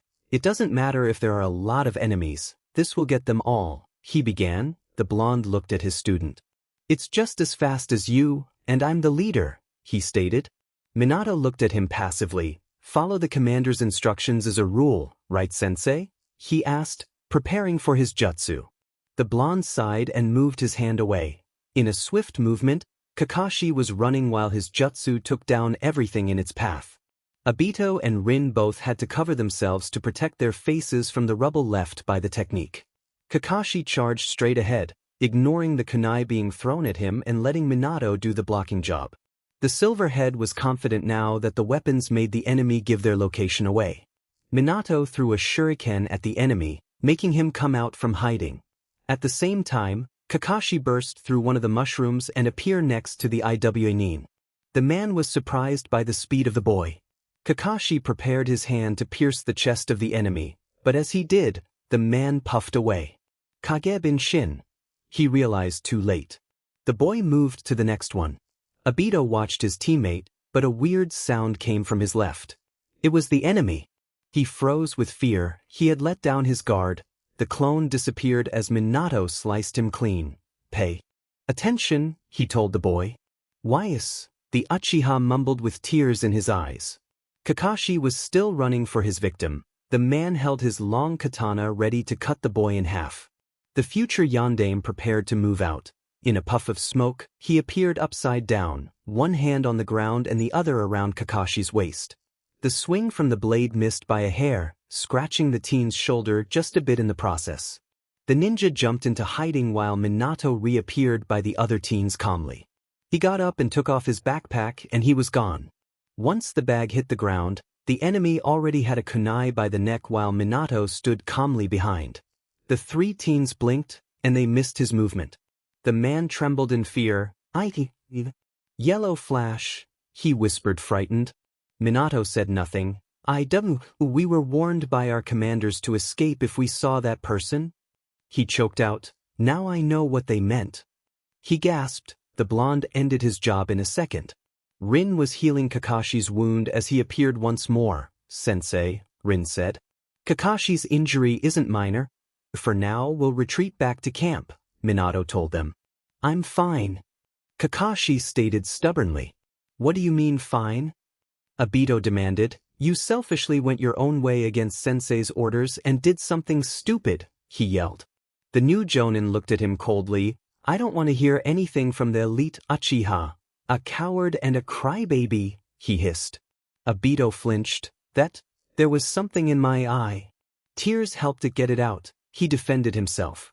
Remember shinobi rule number 25? He asked. A shinobi must never show his tears. Remember it? He hissed. Rin looked between them. Hey, stop, she said weakly. Calm down, the Namikaze ordered. All three looked up surprised. Minato looked at them seriously. Kakashi, rules and regulations are important, but that's not all there is. You have to be able to adapt and cope with the situation, he said passively. The teen looked down thinking. See? Obito exclaimed victoriously, and the yellow flash narrowed his eyes. Obito, you're wearing goggles. You shouldn't have had anything in your eye. If you don't control your mouth, both your body and your mind will also become weak, he told the now depressed Raven. Minato looked at the silver head once more. And Kakashi, that jutsu you used, you shouldn't use it again, he said calmly. The teen looked at his sensei, surprised. Power that is concentrated in one point. You have destructive power and speed, but because your movements are so fast, you can't see the opponent's counterattack. Because of that, it's an incomplete jutsu, he stated, crushing the boy's view of his technique. The three teens looked at him silently, all thinking about different things. The man sighed. Before we separate, I'll say this once more, the most important thing to a shinobi is teamwork, he stated. All of them almost gaped at him but looked down. Thuffle. Now let's move out, he commanded. Night fell on them as they made camp. The blonde Jonin was the first to guard. Sensei, the low voice of Obito called as he climbed the boulder where the blonde was resting. Minato looked behind his shoulder. HM? What's wrong? He asked softly. The boy came and sat next to him with a grim face. The Namikaze waited patiently for him to speak. I know teamwork is important, but Kakashi's always making me the lazy idiot, he whispered. The blonde watched his student struggle. Though I'm called elite because I was born into the Uchiha clan, truth is, I'm a loser, he confessed, clenching his hands into fists. I acknowledge that Kakashi's an amazing person, but... He trailed off. Minato smiled lightly and looked at the stars. Minato mumbled. Kakashi is the son of the genius ninja Hatake Tsukumo, also known as Konoha's White Fang. His father had respect on the same level as the legendary Sannin. Because he spent his childhood with such a genius, sometimes he may look at you guys and see you as unsatisfactory, he said passively. White Fang. Now that you've mentioned it, I've heard of him too. A hero who died for the village. Kakashi never said a word about him, Obito said surprised, and a bit curious. Minato looked at him for a bit, then down at the grass. Obito observed him make his decision. Everyone in the village, and of course, Kakashi, respected that magnificent person, he stated. The Uchiha didn't take his eyes off of him. That is until that incident happened, he said after a minute. Incident? Obito asked, confused. I'm probably not supposed to talk about this freely, but since you're on the same team as Kakashi, I want you to know, he told the boy as he looked at him with a passive expression. The Uchiha started to sweat a bit for how nervous he felt. What happened? He asked softly as if he was about to discover a great secret that no one else was to know. Kakashi's father, Tsukumo, was disgraced, and he committed suicide, he informed. Was the reply from the boy. Minato closed his eyes. 5 years ago he was on a top-secret mission, sneaking into enemies' lands. He had to make a choice, the success of the mission or his companions' lives, he said, making Obito's eyes widened. If he followed the village rules, he couldn't go back on his mission, but he abandoned the mission to save the lives of his companions. Because of that, the Fire Country suffered a great loss, and everyone in the village blamed him, even his companions. In the end, he was even disgraced by the comrades he had saved, Minato told him, opening his eyes and looking up at the sky once more. Because of that mission, his mind and body became weak. Tsukumo then took his own life. After that, Kakashi never spoke of his father, and he began his insistence to follow the rules and regulations. Obito looked down frowning. The blonde only watched as he tried to make some kind of decision. Obito, try to understand him. Don't bear a grudge towards him, he said softly.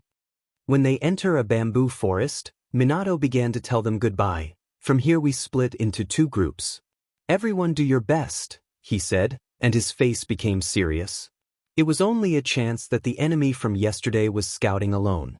From now on it will be team battles. Take care, he told them. The 3 teens nodded gravely. Let's get going, Commander, Obito said firmly, surprising everyone. Kakashi stared at him wide-eyed while Obito blushed a bit. Rin stared speechlessly, and Minato smiled warmly. He closed his eyes and grinned. Right, let's go, he cheered. Okay, they said in at the same time. Scatter, Minato said, jumping off to his destination while the others did the same.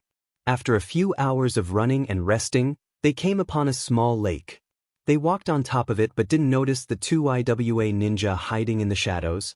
Mahiru still hasn't returned from scouting, a man with puffy and wild black hair said. He couldn't have been beaten by those brats, he wondered. The other man, he had a big nose, said, I'll go ask them. Kakashi walked carefully, trying to extend his senses as wide as he could. With a sniff from the air, he motioned the other 2 to stop. Obito and Rin stopped surprised as a set of sharp bamboo sticks came down on them with great speed. Obito narrowed his eyes and made a few hand signs. Fire release, great fireball. He breathed out a massive fireball. It burnt the sticks and stopped their attack successfully. The raven hair enemy jumped into view with 2 blades on each wrist.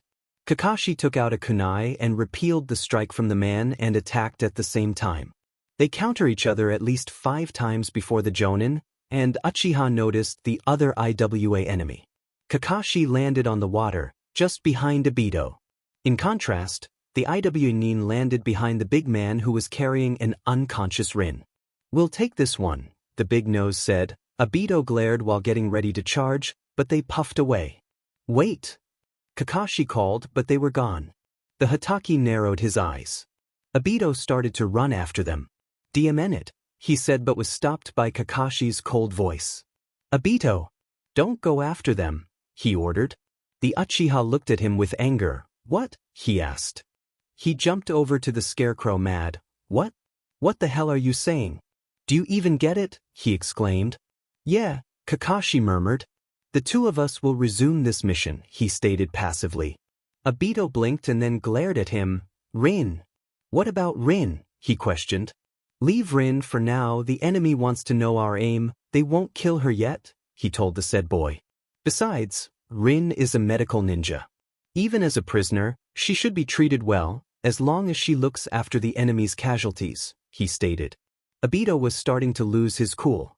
More importantly, the issue is the enemy discovering our aim. If they find out, they'll go straight to prepare the bridge for an attack. If that happens, the mission will become too difficult, he said, and that was it. The Uchiha exploded. He raised both his arms aggressively. What you're saying doesn't include Rin's safety. If those guys were just unthinking flunkies, what would happen then? He asked, irritated. More importantly than the mission, we have to rescue Rin. Obito exclaimed. Kakashi looked coldly at the boy. As a shinobi, sometimes it's essential to sacrifice your comrades for the accomplishment of the mission. That's the law. If the mission fails, the war will continue, and many more sacrifices may occur, he stated calmly. The raven growled. That's just speculation. Just for that, you would simply throw away a companion who's been with you through thick and thin, he questioned, almost yelling. When you and I were injured, she saved our lives with her medical jutsu. If she hadn't been there, we'd been long dead, he finished with angry pants. Kakashi looked at him, apathetic. That was Rin's duty, he replied calmly. In an instant, Kakashi was on the ground after a powerful hit on his left cheek. Yet, he said nothing as Obito's figure stood furiously over him. I definitely can't stand you, the boy screamed at him. Kakashi's eyes narrowed. Whether you hate me or not, I'm still your commander, he stated passively. You must obey my instructions, he told him. No matter what happens, if the team is scattered, there is only one leader, he said, trying to get up. Therefore, you must follow the instructions of the commander. He rubbed his cheek. Obito, you haven't gotten any strength. Because of that, I'm this team's leader, he clarified. Obito grabbed him by the collar of his shirt. If that's the case, why do you refuse to help Rin? He asked. Only you have the strength to save your comrades, he told the Jonin. If you let your emotions run free and fail your mission, you'll regret it in the future, he said, glaring at the Raven. Because of that, the rule was decided that a shinobi must kill his emotions. You must understand that too, he said. Obito looked down, shutting his eyes close. When he opened them, he looked directly at the boy. Rin? Rin gave you a medical pack out of concern for you. And she sewed a charm into it, the Uchiha hissed. The medical pack and the medical jutsu were to increase the success rate of the mission. That is a brilliant system devised by Konoha, the Silverhead replied, starting to get sad. But yesterday, didn't I said, if you receive unnecessary things, they just become excessive luggage? He asked as Obito clenched his teeth. The Scarecrow looked at him for a bit. The most important thing to a shinobi is to be a tool to complete the mission. Emotions are unnecessary things, he said, utterly sure of himself. The Uchiha dropped his hand in shock. Are you serious? He asked in disbelief. Kakashi only stared at him blankly. The tan teen scowled at the leader. Do you seriously think like that? He asked, stunned. The Hatake said nothing but looked away. The image of his father flashed through his mind. He looked at the lower left sadly, then looked up and waited a second before replying, Yes, that's right, he stated with determination. Obito glared at him, but his flame had died down. Fine then, since the beginning you and I were like water and oil, I'm going to rescue Rin, he informed. He then turned around without care what the other thought. Kakashi looked at him calmly. You don't understand anything. What happens to those who don't follow the rules? B was cut off by something shocking. I believe that the White Fang is a true hero, he stated with something in his voice that shook Kakashi's every core and stared at the Uchiha's back dumbly. Of course, those in the world of ninja who break the rules and regulations are called trash, but Kakashi furrowed his brows with confusion and a bit of a shock. Those who don't care about their companions are even worse than trash, Obito said, looking at him over his shoulders. The obsidian orbs held a fire much different than the Sliverhead had ever seen. It somehow demanded respect and acknowledgement. Anyway, if I'm that kind of thrash, I'll break the rules. If that's not being a true shinobi. He turned around and started to walk forward. Then I'll crush that idea of a shinobi, he stated and left a Hatake genius speechless. Kakashi stared at him for a few seconds before closing his eyes and turned away. He moved the opposite way the Uchiha did. Miles away from this, a great explosion went off. Many Konoha ninjas took cover while one ninja landed softly by them. A man covering his face with his arms looked his way. You're finally here, he exclaimed, relieved.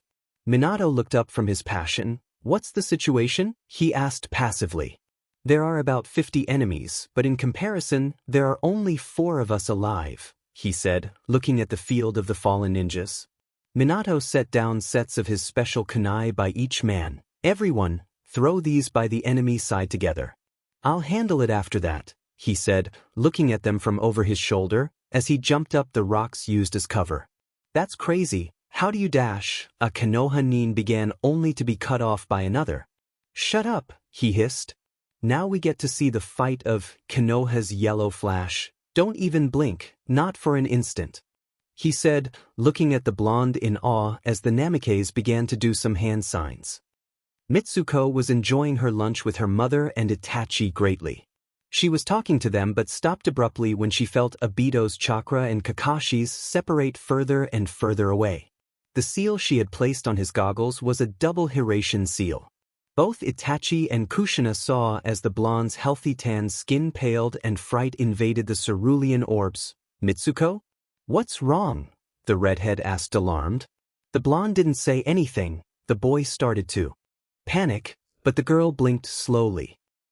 Nothing, she replied in a whisper. Itachi looked up at the royal orbs of the redhead who shook her head. Are you sure you're okay? She asked, not wanting to push her daughter. The blonde redhead nodded, not trusting her voice after the last reply. and tried to focus on eating once more. A few minutes later, after finishing their meal, she got up with her empty plate and grabbed Itachi's only to stop completely. The hold on the dish vanished, and as the white plate was defeated by gravity, Mitsuko gasped, her eyes widening with horror. Kushina was at her side in a second. At the same time, the Uchiha held the girl from falling onto the sharp pieces of clay. Mitsuko, they said, but the Uzumaki was looking far southwest. Mitsuko's lips trembled as her hands went numb. Obnii. Kakakuen, she whispered, but both heard her effortlessly. The redhead's brows knitted together in worry. Mitsu, what's wrong? She asked. But a second later the girl snapped out of her trance and slipped from Itachi's arms and rushed to her room. Both of them looked at each other confused, but then hurried up to her room only to find her missing. Mitsuko. Kushina called, but no answer came. The young Uchiha looked at the bedroom for a second before running downstairs and out of the house, but she wasn't there. Obito found the hiding place as he hid over a tall and thick tree. He slapped his cheeks with each hand. Stay calm. I can do this, he thought. The boy grabbed a kunai from his pack and held it in front of him. All right, let's go, he said determinedly. Oh, where would that be? A deep voice asked from behind. He realized too late he was late. He should have kept his guard up. As he turned, he froze as blood spilled in the air. He watched as Kakashi's elegant form sliced the enemy with his blade. The boy looked at the enemy passively. The big-nosed guy was shocked while the Uchiha could only stare at him. Kakashi, why? He asked, stunned. You think I'll leave this to a crybaby ninja like you? He stated, looking at the raven from the corner of his eye. Silver hair and that white chakra blade. Impossible to, the man said. Konoha's white fan? He asked, surprised. The silence hung in the air for a few seconds. This is a memento from my father, he informed. Obito looked at him with a confused, odd, and soft expression. The man started to do some hand signs. I see, the white Fang's brat. There's no need to worry then, he said before disappearing. Kakashi sniffed the air. His scent has disappeared. I'll only be able to track him by movements in air currents and sound, he told Obito.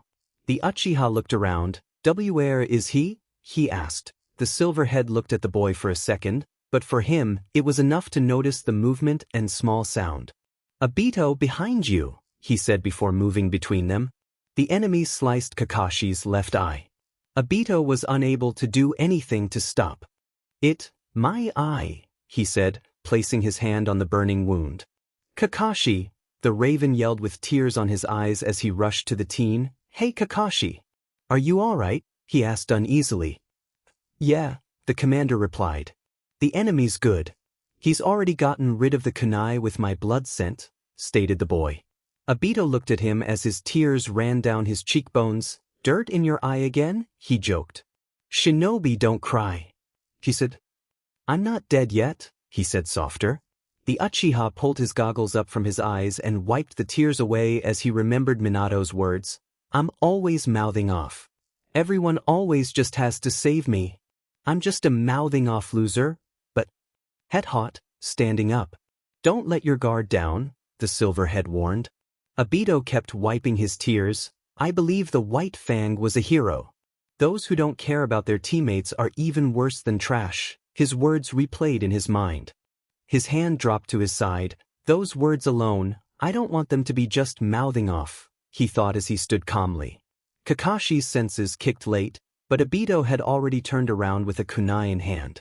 Kakashi blinked, surprised. Obito, he gasped as the enemy slowly started to appear. Chow. I shouldn't be seen, he said before looking at the eyes of his killer. What? Those eyes, he choked out. Now I will protect my comrades, the raven said as the Iwnin fell down. The Hataki stared at him, surprised. Obito, those eyes, he said, staring at the red orbs of the Sharingan. The Sharingan. I can see, he whispered. Ugh. Kakashi said, holding his left side of his face. Kakashi, you okay? Obito knelt next to the teen. Kakashi panted a bit. Yeah, it seems like my eye is completely useless now, he said, moving his hand to his bag. He held out a small pack. I have the emergency treatments that Rin gave me. Let's patch up my eye to save her, he told the brunette. The Uchiha looked at him. Right, he said. After finishing patching his eye, they went into the cave. Both saw the other ninja grabbing Rin by her hair. He turned as the two stood by each other's sides. Everyone's useless, the man said, running a hand through his hair as he got up. Obito looked over Rin with his Sharingan. Rin's chakra flow is irregular, he said. She could have been put under some genjutsu. It was probably to get information out of Rin quickly, Kakashi stated. Shifting into a defensive form while grabbing his wrist and Obito into an offensive crouch. The man smirked as he watched them. It seems like they're no ordinary brats, he mumbled to himself. We've already beaten one, but this one is high speed. Be careful, Kakashi said. Right, Obito said while the IWA Nin observed them. The second they charged at him, he withdrew his blades with a smirk. He ran towards them. Kakashi stopped while Obito bent backward to dodge the blade. Kakashi jumped in the air with his blade ready to attack. The enemy moved his arms together, but the Uchiha watched with his Sharingan. The team quickly placed a hand on the floor and raised both legs to hold off the closing arms while the Hatake sliced his shoulder. He then jumped off from the man's back while Obito moved sideways from him, and both rushed to the medic. Kakashi knelt down in front of her. Kai, he hissed, and Rin blinked surprised. Kakashi. Obito, she said in a daze. Rin, it's okay. Obito assured her. Kakashi nodded. Right, we better get out of here fast, he said quickly. The girl smiled warmly.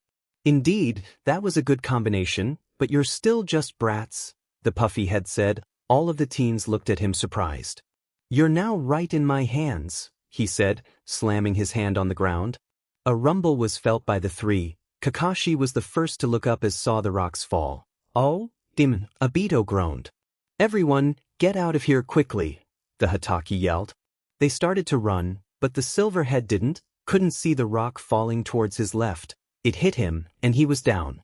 Rin and the Uchiha stopped. Kakashi, the medic called while the other teen rushed to his side. Obito looked up and saw a vast boulder falling towards them. He grabbed Kakashi and threw him out of the way. The IWA ninja watched as the rocks settled down and smirk. They were good sources of information, but I had no choice, he told himself. Kakashi opened his eyes and gasped. Are you okay, Rin, Kakashi? Obito gasped out. The girl gasped in horror while Kakashi rushed to his side. Obito, he yelled. Mitsuko puffed on top of a tree only to find a body and Obito's goggles. She cursed and started to follow the chakra trail left behind by the Uchiha. She came upon the entrance of a cave and waited with her chakra masked until she was needed. The blonde gasped as the man did a Doton technique, and she quickly made the hand signs and whispered, Earth release, underground projection fish technique, softly. She sunk into the ground and appeared behind Obito, who was frozen in place by a falling rock. She tackled him, pushed him away as she fell down, and SEK into the ground to get away from the massive mess. She sighed as the body of her friend was free from harm, but not safe. She heard the gasps and cries from the others. Sheet! Kakashi said as he tried to lift the rock that was almost on top of the lower part of Obito's body yet made him unable to move. Obito shook his head. Stop. I'm stuck. My legs are slowly being crushed by the rocks that still haven't settled. I can't escape, he said hissing. This is the end for me, he stated. Kakashi was panting from trying to lift the rock while Rin had tears on the sides of her eyes. Know why? This. She sobbed. Ugh. Obito said as his foot was almost being crushed. Obito, she called. Kakashi slammed his fist into the ground. He growled. From the beginning if I had gone along with what you'd said and went with you to rescue Rin, something like this wouldn't have happened, he said. Obito looked at him from his place on the ground. What kind of commander? What kind of jonin? The Hatake asked himself. The Uchiha watched Kakashi struggled and smiled. No, forget it, he said. Rin looked at him puzzled. Kakashi looked at him. I'm the only one that didn't give you a present at your jonin celebration, right? Kakashi, Obito asked with his right eye closed from the pain inflicted on his leg. The boy looked at his stunned. I was wondering what I could give you, and now I've come up with it, he said with a grin. Don't worry, it's not useless, he told him. Kakashi could only stare at him dumbly. He closed his eyes as the rock put more pressure on his leg. He opened his left eye. It's this Sharingan of mine, he told him softly, the smile never fading. Kakashi's eye widened more, while Rin watched with running down her face. The people in the village, what must they be saying? That you're a great ninja, a great jonin? He said while Kakashi gulped. That's how I feel, please accept this, he implored, the scarecrow's brows furrowed. The medic wiped her tears from her face. Rin, with your medical jutsu, please take out my Sharingan and implant it into Kakashi's left eye, he said to her. Kakashi, come over here so we can start quickly, she said. The teen looked at them. I'm going to die, Kakashi, what use is it to me? He asked. I can become your eye, and from now on, we will see the future, he stated, and with that, Kakashi ripped off his bandages. An explosion came from the rocks. The enemy ninja turned around and sighed. Stubborn, aren't we? You're still alive, he sneered. Kakashi stood on top of the rocks with his eyes shut, the left one freeing tears like a river. The man turned to him, but you're still a brat, shinobi, don't cry. Come on, crybaby.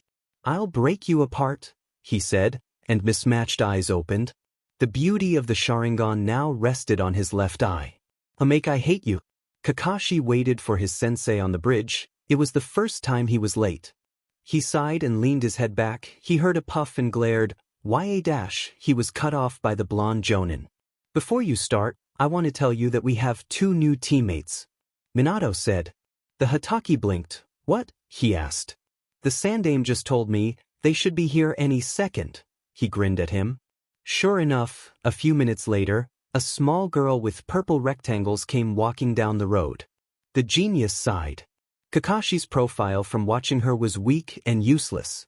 Minato smiled. You must be Rin, he said. The girl nodded and looked at the silver head and blushed. And nice to meet you, she said. The boy nodded and looked away. The blonde sighed and started to talk to her about her knowledge. An hour later, they were still waiting. A rushing boy appeared. Am I late? He asked. Kakashi glared. It's the first meeting as a team, and you're late, he growled. The first thing that popped into his head was, idiot. Oh, how he hated the kid. The layback attitude as he apologized, his goofy grin and blush as he looked at the medic. At least she was useful in a way. The carefree orbs behind those orange goggles bothered him. His loud and cheerful persona angered him. Was this guy for real? Did he seriously want to be a ninja? The only thing he got right was his clothes. Oh, he was going to hate this guy. Mitsuko cursed. She needed to get Obito out of there, but Rin was with him. The little girl glared at nothing. She would just have to wait. Kakashi stood, looking at the enemy with clam eyes. He heard Obito talk. Kakashi, take care of Rin, he said, looking at him with his right eye. Of course, he said before running to the enemy with his father's weapon in hand.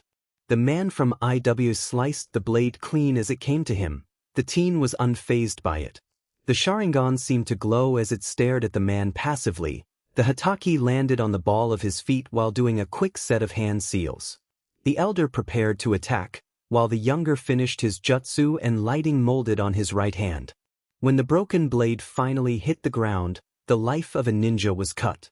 Waiting, Rin and Obito watched the whole. She gasped as the head of the enemy popped into view. Relax, Rin, Obito said, smirking. A teen threw the man aside. The teen panted as he looked down at his team. Kakashi, take Rin out of here. Hurry, the enemy's reinforcements are coming for sure, he told him. The boy said nothing. Obito, Rin said, holding on to his hand tighter. The Uchiha let go of her hand. It's all right, go, he said. The girl looked down with a frown. Mitsuko was starting to get said. Rin, Kakashi called, moving his hand over to help her out. New chakra signatures appeared. The teen looked back, surprised. Rin. Hurry, grab on, he ordered as the enemy did a Doton release. The Uzumaki moved up from the ground and waited until the view was blocked. She thanked the heavens for the jutsu they used only reinforced the rocks on the top and not the earth's ground. Rin stared at Obito's right eye. Rin, he said, The girl looked up painfully and grabbed the hand of her teammate. Both watched as Obito disappear under the rubble. Obito! Rin yelled. Mitsuko made her move then. She appeared next to the Uchiha. Mitsuko, he asked, alarmed. Let's go, OBNII, she said, grabbing him and started to flow her Doton chakra around him so he could sink down with her. When they were safe, she moved up and appeared behind a tree. Me dash, he was going to say, but she coved his mouth with her small hand. You need medical treatment. Don't worry, they'll be fine, Mitsuko said before smiling at him and held him tightly. Next thing he knew, they were outside of Konoha's hospital's main entrance. How? He asked, but she shook her head. Stay here, she told him. He could only stare at her dumbly. Help, she called, rushing into the hospital. What is it, a medic? My friend. He's outside and has a very damaged leg, the little girl said with tears in her eyes. The man gasped as they spilled. Where is he? He asked worriedly. Mitsuko grabbed his hand in her little warm one and pulled him outside where Obito was panting and holding his bleeding leg. When the Uchiha looked up, he could only watch the little blonde wipe what he believed were the dangerous teary-kicked puppy eyes no jutsu she created for her father. The medic ran to his side and quickly did a scan. The boy suddenly felt all of the tension crash into him, and the next second, everything was black. The little girl gasped and looked at the medic with panic. Don't worry, he'll be fine. Just chakra exhaustion and a bad leg, not too much blood loss. In a few weeks, he'll be as good as new, he told the kid. Really? She asked, this time in real concern, and the man nodded while carrying the boy in his arms. The blonde followed him until a room where he was being treated. You can stay for as long as you like, he told her, patting her head. Thank you. She beamed at him and jumped into bed. She laid next to him while looking at him sadly. The medical ninja smiled and left, but soon his smile vanished and left a deep frown. He noticed that the boy just had one eye, and he really wanted to know what happened to his other. Mitsuko sighed and she made 2 clones. Itachi and Mom. She told them, and they sighed but left through the window. Am I dead? Mismatch eyes opened. Where am I? A sky full of stars greeted him. You're awake, a familiar voice said. Sensei. Kakashi sat up quickly. Yes, was the blonde's calm reply. The silver head looked at him, wide-eyed. How? He inquired. The mark on this kunai is a type of jutsu that alerts me when it flies, he said, holding one of his special weapons. So, the enemy? He said. Minato nodded. I defeated them, he stated. Kakashi gasped. Rin! He exclaimed. What about Rin? He asked. Minato pointed a finger to the field. The teen looked over and sighed when he saw her. I'm sorry I wasn't in time, Kakashi. I heard it all from Rin, he said softly. The girl was looking up at the sky with a sad smile. Obito! Was what Kakashi said before crying. Minato looked down at his student and placed an arm around him. The silver head leaned into the warmth.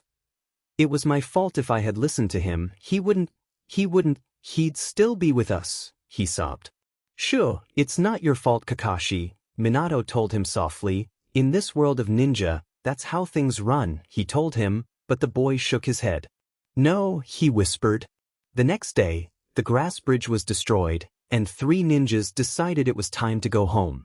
Kakashi vowed to himself that no matter how essential rules and regulations were, he would protect his companions, his comrades, his friends before anything else. Before going back, they went to the spot where Obito had gained his Sharingan and retrieved his goggles. The team was quiet without the Uchiha. Everyone felt the loss of him, but Kakashi was the one with the problem. A few hours later, the gates of Konoha were before them. Rin, go home, Minato told her. All right, she said, since she had nothing to report to the Hokage.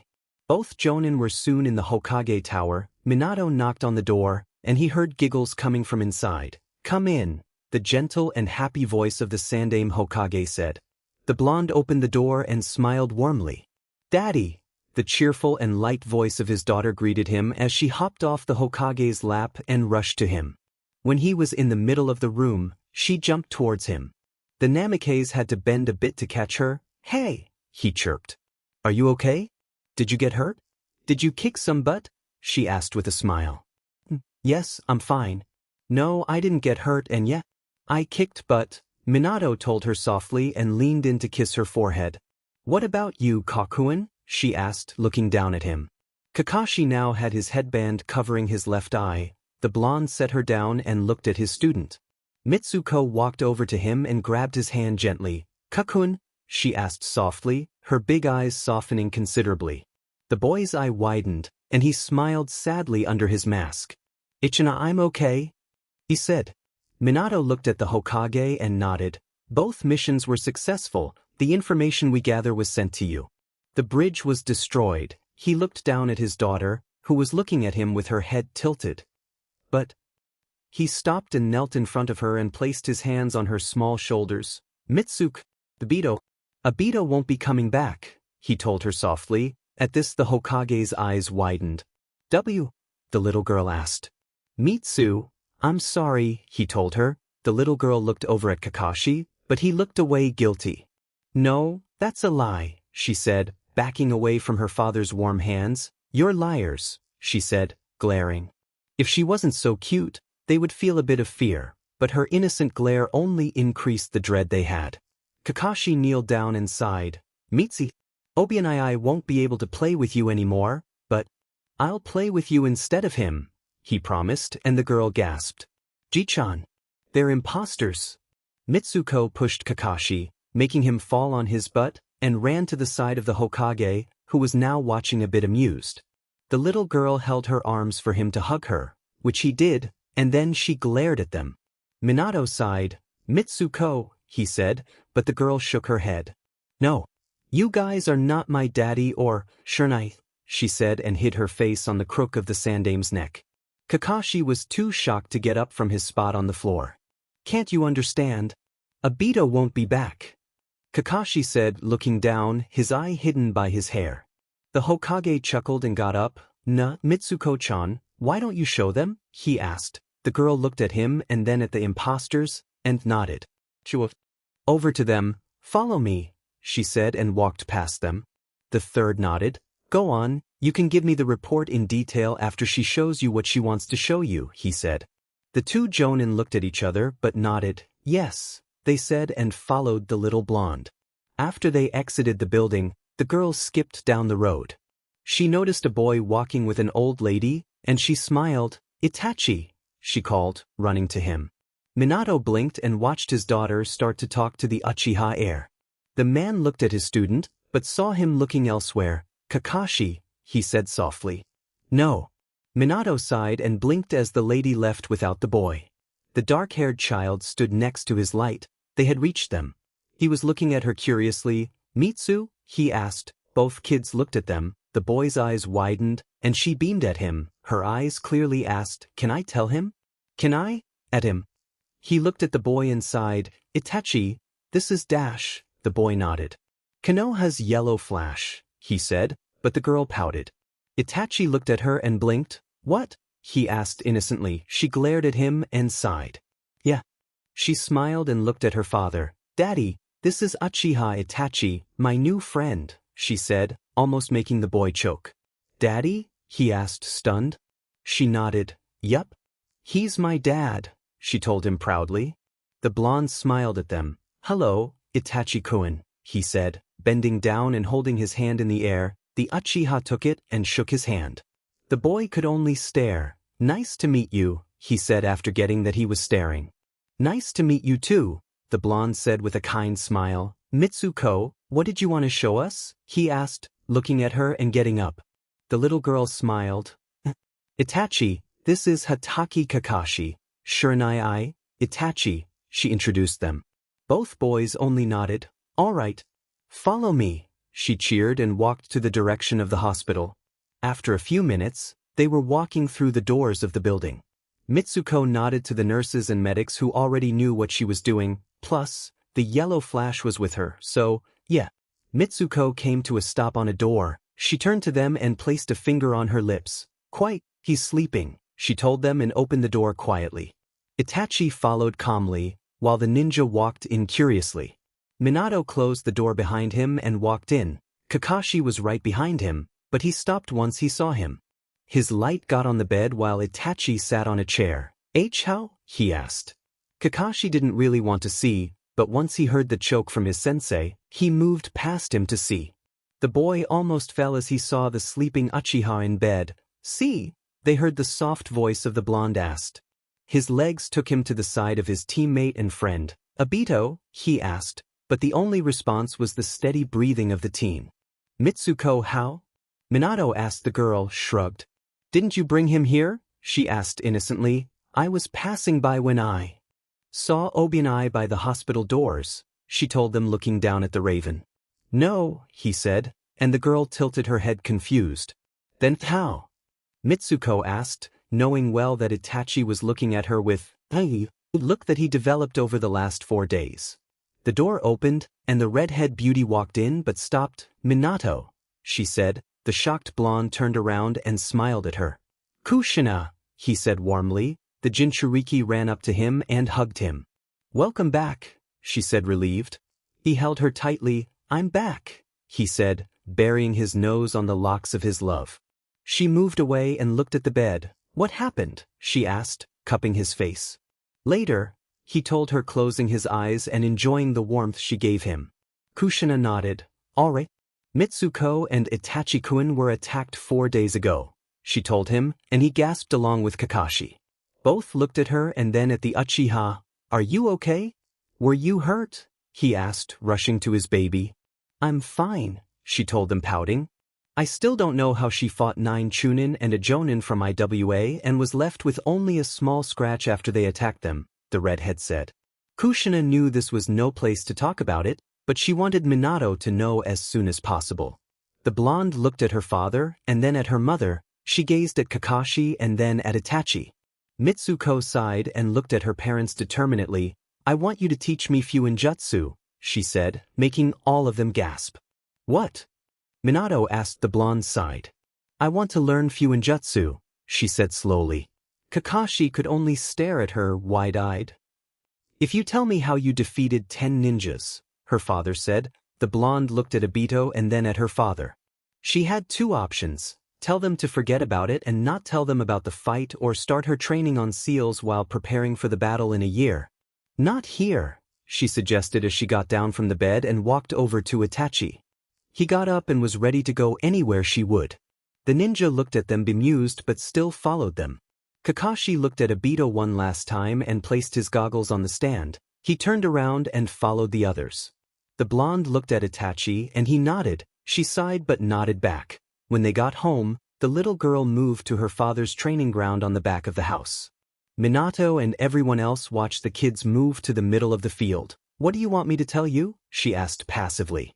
All of them blinked at the sudden super serious look she was sending them. Did you fight against those ninjas? The blonde asked. I did, she said, crossing her arms over her chest. How? He asked her. Papa, let's just get these unnecessary questions out of the way and begin with the important ones, she told him. Kakashi and Kushina blinked, surprised. Minato looked at her with narrowed eyes. Mitsuko, can you show me all you know? He questioned her. The blonde sighed. If she showed him this, then there was no going back. The girl jumped backward and landed on a tree trunk smoothly. Mitsuko looked up to meet her father's wide eyes. I can do the water walking technique as well, she said, hopping off and making her favorite hand sign. 5 clones of her appeared on the field. I can make more than 5 by the way. The Hatake felt the need to sit down, but the next second his bottom was hitting the snow-covered ground. This is how I learn my jutsus, she said as her clones puffed away. Minato opened his mouth, but found it slightly open. He shut it and cleared his throat. And what would those be? He asked in an almost calm voice. Kushina was starting to get past her shock, but she knew that whatever their light would tell them next would be something neither would imagine so soon. Mitsuko smiled and looked at Kakashi. How about I show you? Shiranai? She asked. Would you like to test me? She questioned. The silver head looked up at the stunned face of his sensei and then at the strained smile of the girl. He said, and the girl sighed. She turned to Itachi and nodded. In a second, the boy jumped back high enough to land on a tree branch while the girl disappeared from her spot. All of the ninjas moved quickly when a kunai was thrown at them. The group looked up to see Mitsuko by her window. tying her gear around her left thigh while her bag was already around her waist. "Don't worry. I won't go down so easily," she told them, putting on some fingerless gloves. She smiled down at the teen and jumped down, her fist by her head, getting ready to punch the boy. Kakashi crooked a brow and jumped sideways enough to avoid her hit, but she didn't stop. She hit the ground, creating a crater. She stood up and glanced at him. He was on the ground, wide-eyed from the corner of her eyes. "Don't take me lightly," she said as two clones jumped from behind him. Kakashi looked back, but the girl was already running at him with a kunai at hand. He froze before jumping high on the air, only to be hit on the back with a kick. Minato and Kushina's jaw dropped to the floor. In less than a minute, Mitsuko had created 3 clones to hide. 2 of them attacked from behind, while she attacked from the front, and the last clone waited for the genius to jump on the air to kick him onto the ground. Kakashi landed on a crouch. He was now a bit more serious as he sent 2 shurikens to the clones while slicing the third with a kunai at hand. He looked at the innocent blonde girl and glared. His pride as ninja and jonin were starting to get damaged by the Uzumaki. Mitsuko made some hand signs and breathed through her nose. The next second she was sending 3 water shots from her mouth. "Water release, gunshot," she had said before spitting them out. The scarecrow gasped and jumped back. All of the present people looked at her surprised. The girl smirked as he moved around to dodge the attacks. She charged at him with her knives, and she was about to slice him by the arm, but he stopped her with his own kunai. The boy seemed satisfied by her frown, but blinked when a foxy grin appeared on her lips. "That's not good enough, Shiranai," she said, putting more pressure and slicing the weapon in 2. Minato gasped, "Wind chakra flow." He whispered and watched as her daughter kicked his stunned student on the stomach and sent him flying. Mitsuko made a few hand signs and gulped in some air. "Wind release, vacuum sphere," she called, shooting small bullets of chakra towards the flying boy. He covered his face, but some blows hit him. He noticed that they only stung a bit, but nothing serious. She had controlled her chakra to only give him minor hits. Kushina couldn't take her eyes from her child. "Water and wind," she said softly. Itachi watched his friend move gracefully as the two started a taijutsu competition. Because of the blonde's short height, Kakashi was whining. Mitsuko growled. She really hated being trapped in a body of a 4-year-old, though that was her actual age. She glared and jumped back while making a few hand signs and concentrating her chakra. "Assimilated rock blizzard," she hissed lowly as she landed. Sharp points of rock were sent his way quickly. All 4 watching her stunned to the core, but Kakashi managed to dodge in time only to land on his side. When the boy looked back at her spot, the blonde girl was gone. "Earth release, earth pillar prison," she said from behind. All eyes turned to her just as a cell of earth trapped the Hataki in place. "I told you not to take me lightly, Kakashiranai," she said, smiling sweetly. Kakashi's eye was as wide as it could get. "Did she just beat me?" he asked himself. And no way, Itachi thought. He had been keeping a close eye on her, but he didn't see her run or whatever she did to get there so fast. Minato and Kushina were holding their breaths. "T3. Minato whispered, breathing once more. "Affirmatives," Kushina finished for him. They looked at one another and then at their child, who was grinning happily at Kakashi, a jonin. The Namikaze snapped out of his thoughts and walked over to her. "Mitsuko," he called. Blue eyes met blue in a second. She got up from her crouch position and let the teen free. "Yes?" she asked calmly. The man looked at her for a while. "Is that all?" he asked. The girl shook her head. "Jiraiya needs to come soon. I need to sign the contract," she told him, placing her hands behind her head and looking at Itachi. The young Uchiha hopped down and walked over to her. "Oh, and this, too," she said, holding her hand up in the air and gathering chakra in her hand. Eyes widened as spinning chakra quickly formed and maintained a sphere shape on her palm. "But," she said and shook her head. Minato could only stare at the shape form of chakra he had developed and was trying to perfect. It was all in the hand of her 4-year-old daughter. How did you learn that?" he asked, now looking at her in a grave matter. The ball of pure chakra vanished from her hand, and she looked at everyone with a critical gaze. "Let go inside," she told them and nodded to her Uchiha friend. When everyone was settled in the dining room, Mitsuko got a scroll out and set in on the table. "If I tell you this, you will first have to sign this with your name in blood," she told them. Minato and Kushina looked at the paper and gasped. They looked at the nervous-looking blonde and back at the scroll. Itachi watched the scene with a passive gaze. "Mitsuko, did you make this?" Kushina asked, and the blonde nodded. The girl rubbed the back of her head. Kinda looked over the family scroll. Found this interesting set of contracts, and came up with this incomplete one. Seemed to need some work, and I hope to finish it. But it's not good, huh? She babbled. No, it's good. Great, Minato said, looking over the complex seal. So, you only looked over the others and read over the incomplete one, right? Kushina asked. The blonde nodded slowly.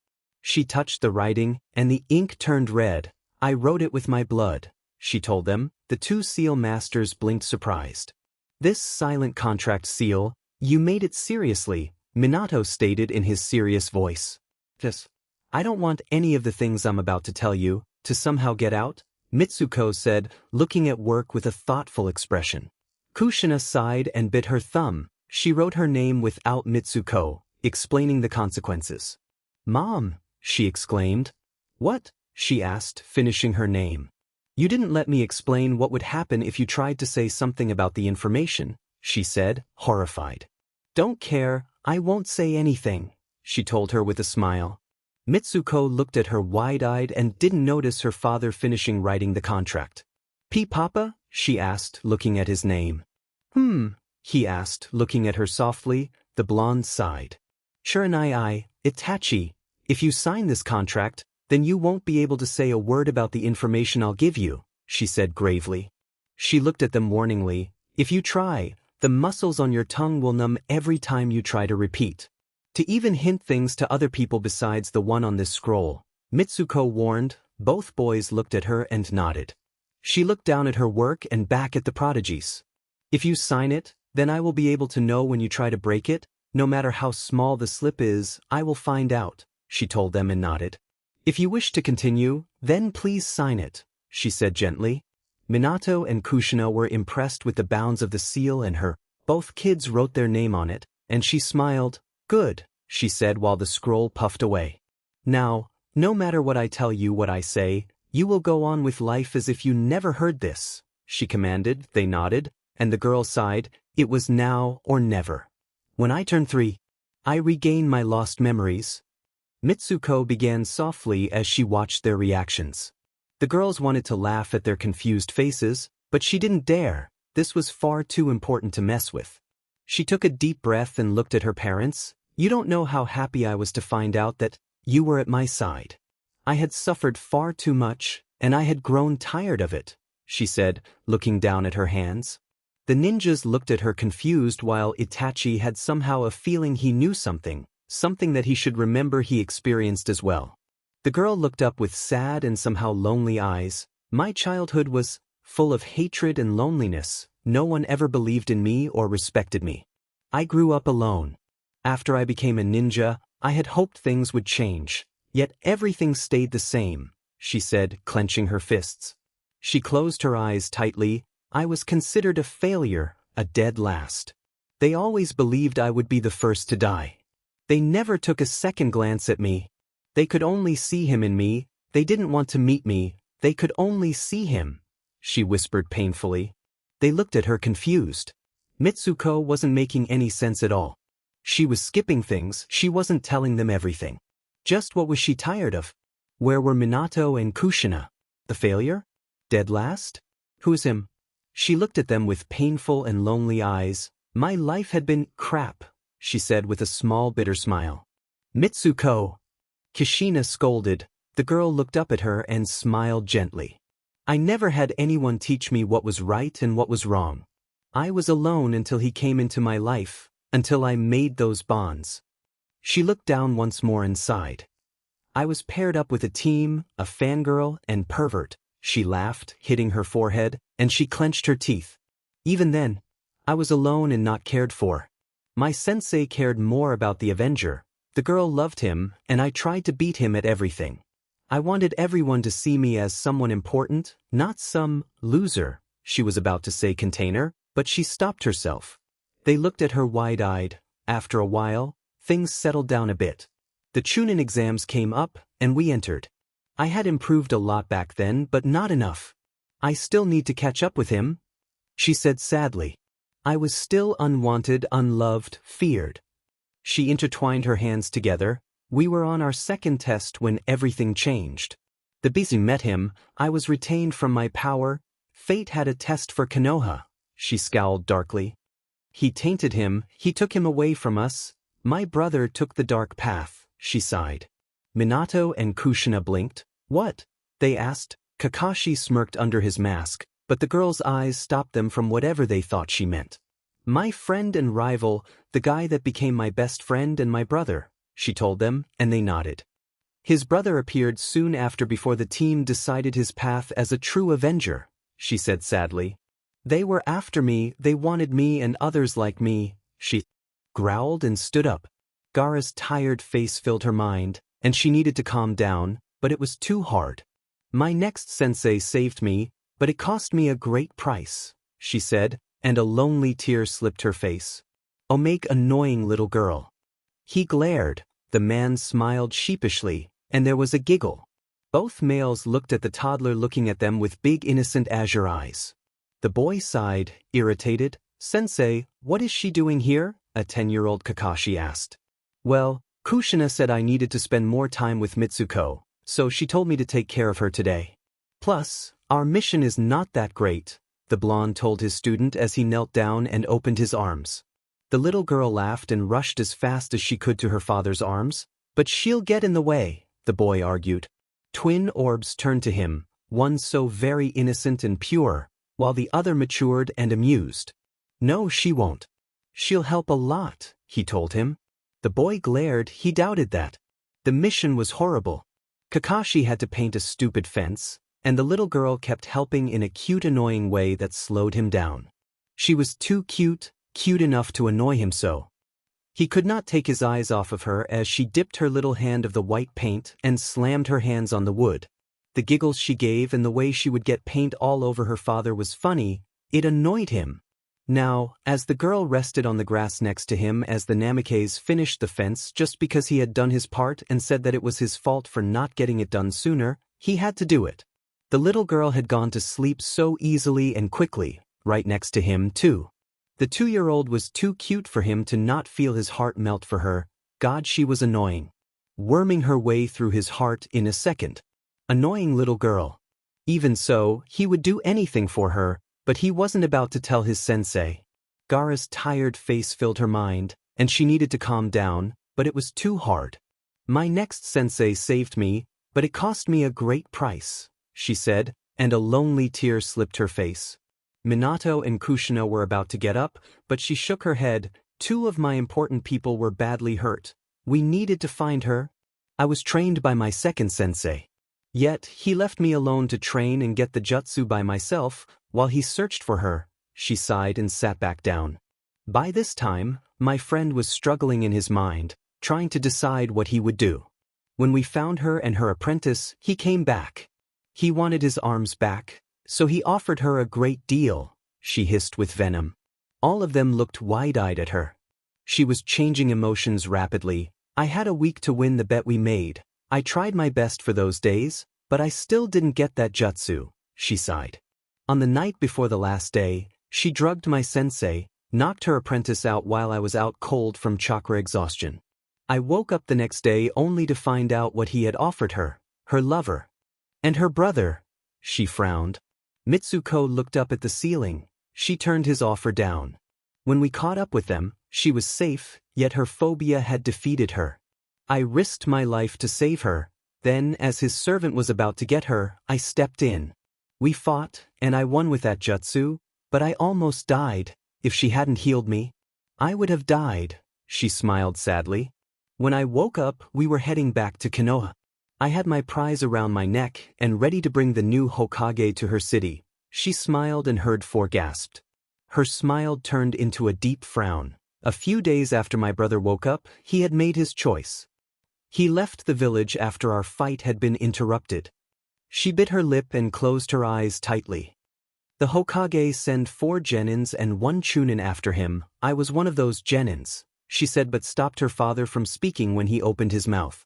We were more than capable of that mission, yet they had help from those stupid marks that helped my friend choose what he chose, she said sadly.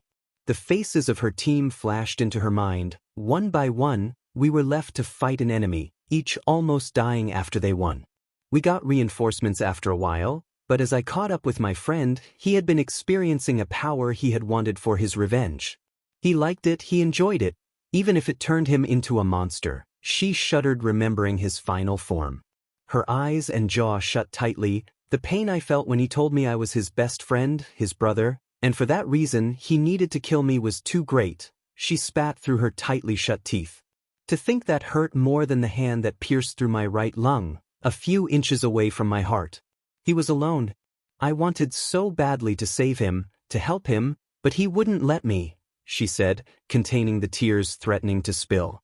Her eyes open only to see 4 horrified faces. If it weren't for him, I would have died. We fought, each tapping into the forbidden power we held, she spoke softly.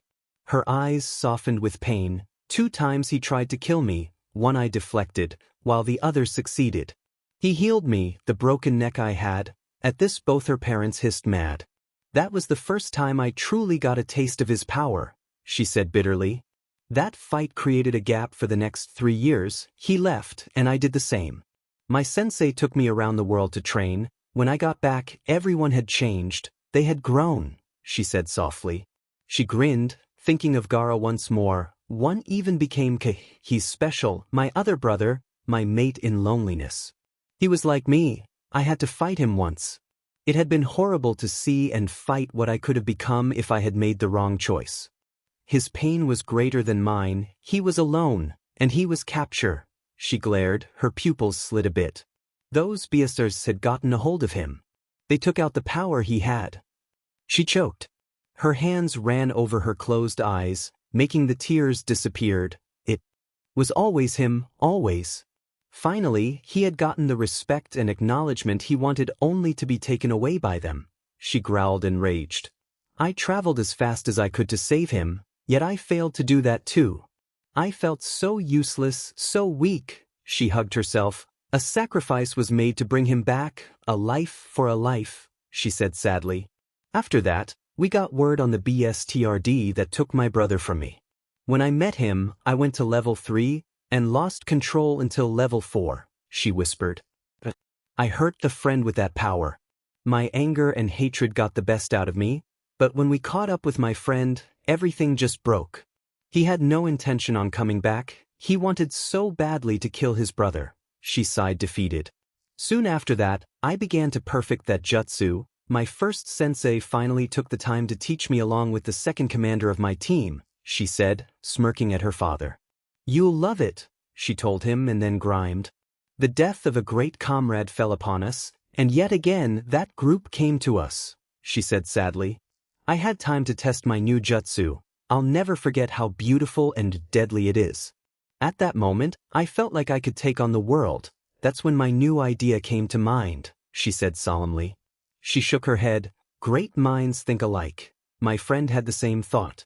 If I wanted to get to him, I would have to capture his brother. That was extremely dangerous, by the way. He was after me, he was from that organization. Yet my brother found him first. On that day, my world fell apart, she whispered. She looked at everyone. They were all speechless, but there was something behind each one. It was different from everyone. Kakashi was looking at her, clearly not believing what she said. Itachi looked at her seriously. Kushina was trying to take everything in while Minato attempted to read her. I got to meet the leader of the organization. We found out the older brother was killed by his younger brother, yet I couldn't save him. The BC had taken him from us. Once more, he was out of our reach. She and let the tears fall freely. When we got back to the village, the next news crumbled my world. She choked and took deep breaths. She didn't look at anyone as she said this, yet her eyes reflected her hurt. My sensei, the one that I travel with, died on a mission retrieving information from the organization that was after me. She gasped, and tears poured down her face. He was my master, my family. She choked out and shut her eyes. The memories were too painful, even if at this time he was alive. I took my next training. I got a power that I had always dreamed of, she told them. She wiped the tears from her cheeks and got serious. After mastering it, I was practicing how to perform it by moving. Meanwhile, here in Konoha, a man was looking for me. It was time to take me and execute their plan on me, she whispered. Many died, Konoha was destroyed, and I lost complete control, she said and looked at her father. You saved me. You brought me back from the hatred and pain I was drowning in. You gave me the courage to face that hate and pain. You believed in me, she smiled at him. He could only hold his breath at her emotions dancing in her eyes. I took out the last of his puppets, then I moved out in search of the real one, she spoke softly. I spoke with him, I stubbornly refused to fight him, she said, and all of them looked at her stunned. We talked about our pains, our sensei. He made a choice. He chose to believe in me and brought back the lives he had taken away while his search for me, she sighed, smiling sadly. Mitsuko looked at her mother and smiled regretfully. He died after his decision, she whispered. The next thing to happen was our Hokage had fallen ill, and we needed someone to take her place. That mummy did. He was ready to change Konoha. He made my brother a missing nin and gave permission to a Kage to hunt him down and kill him. She glared at the table. I went to the Kage summit, where I tried to ask the Kage to forget about him, but he did not listen, she grumbled.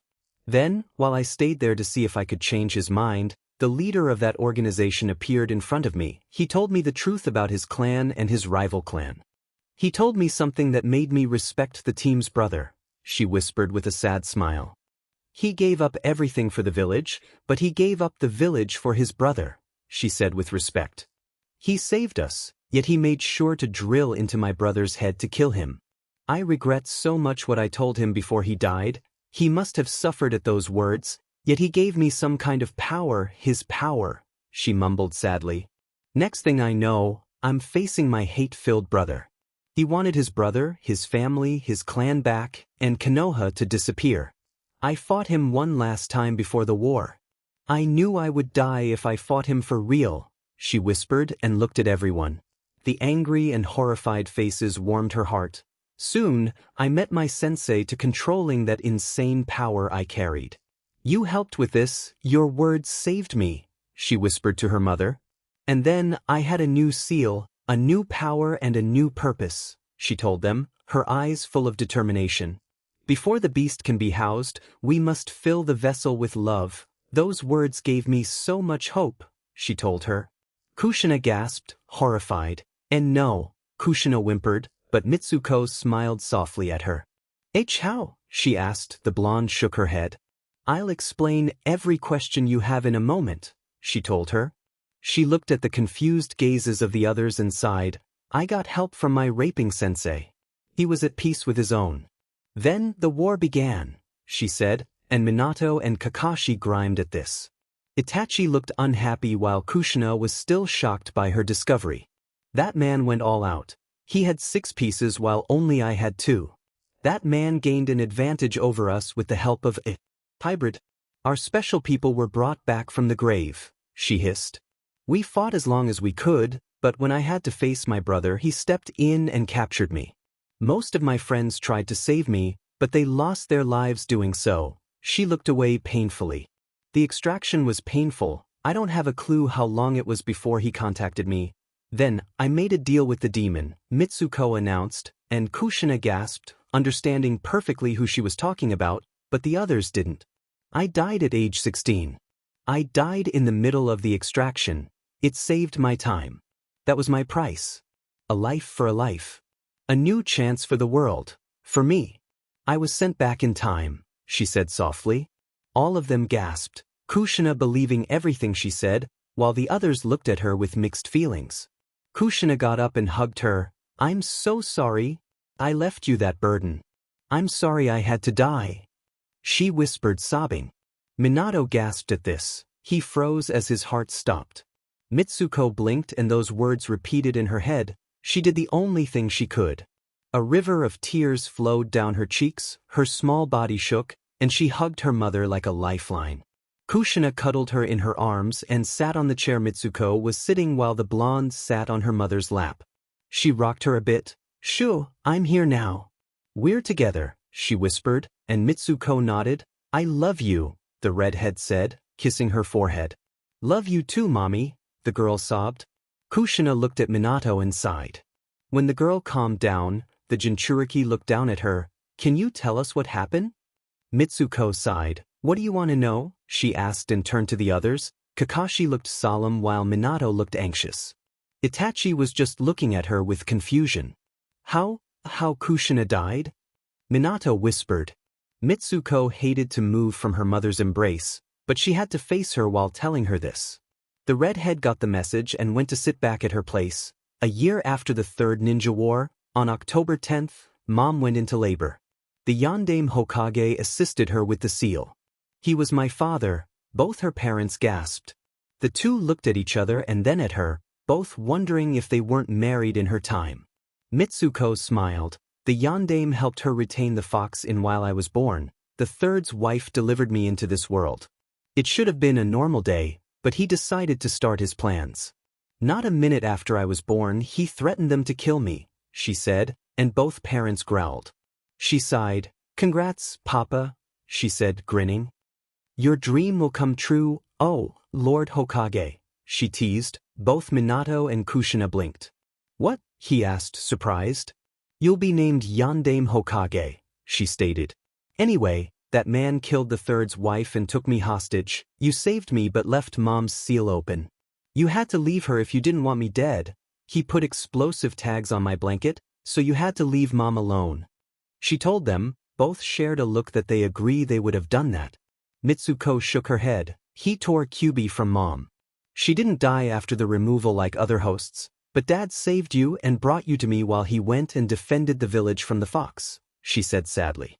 Minato hissed while Kushina looked down. "Mom only had minutes to live, but you had to face off the commander of the fox.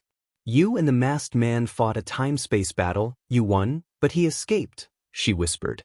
Minato frowned at this. "You then took Kyuubi where Mom and I were. You put up a barrier to prevent others from helping, and Kyuubi from fleeing. Mom tried to seal the fox back in her and die with it, but you refused," she said, looking at her father. "You used the Shikifujin to seal the In chakra in you while you fused two Shirsho Fuin to create the Hack no Fuin Shiki to seal the Yang chakra into me," she whispered. Kushina turned to Minato while he paled. Kushina glared at him with angry tears at the corner of her eyes. "But before you could do that, Kyuubi tried to kill me. You both jumped in to save me. He died protecting me," she whimpered, trying to contain her tears. "Your love reached me, and I became the new Jinchuriki of the Kyuubi," she said sadly. Kakashi looked at her wide-eyed. "Obito had died in my timeline. That's why you changed," she said, looking at the silver head. She closed her eyes. "You became a great Jonin. You worried more about protecting your teammates than regarding the rules. You became a pervert. You became my sensei," she smiled at him. The teen blinked. "You never said anything about my parents. You never took care of me while I grew up. You knew who my father was, but you didn't do anything for me." She frowned sadly. "I had really needed you, but like the others, you never acknowledged me. You thought I was weak and useless," she said, making two parents extremely angry. The Hatake looked at her, horrified. "But I slowly changed your opinion on me, but not enough to be your favorite. He always was. You always like him best," she sighed. "Prodigy, like yourself, but no one ever stopped to really look at me. I had skill. I could have surpassed the others quickly. If only someone would have taken the time to really look at me. I was Kyuubi to many, but never Naruto," she sighed. All of them blinked at the name. I was a boy in my other life," she confessed, blushing. Itachi and the others blinked at this. "But I'm not Naruto. I would have never been him no matter what. Here I am, Mitsuko. I am a different person entirely. I have 3 nature chakras while Naruto has 1, she told them. She frowned. "I failed the academy test 3 times before I passed," she said. "But I can see that you should have passed without a problem," Minato said, surprised. Mitsuko sighed. "I had Kyuubi in me." The amount of chakra I had was entirely different than what I have now, but I still have a lot. Can make 500 Kage Bunshins at the moment without a problem.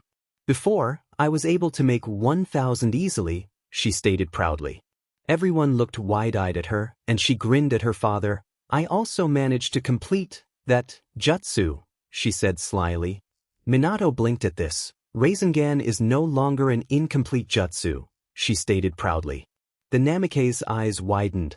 Kakashi helped me with this, she told them. The teen felt slightly relieved. At least he had done something for her. What? The blonde asked skeptically. I named it Wind Release, Rasengan, but the real one is Raisin Shuriken, she declared, smirking.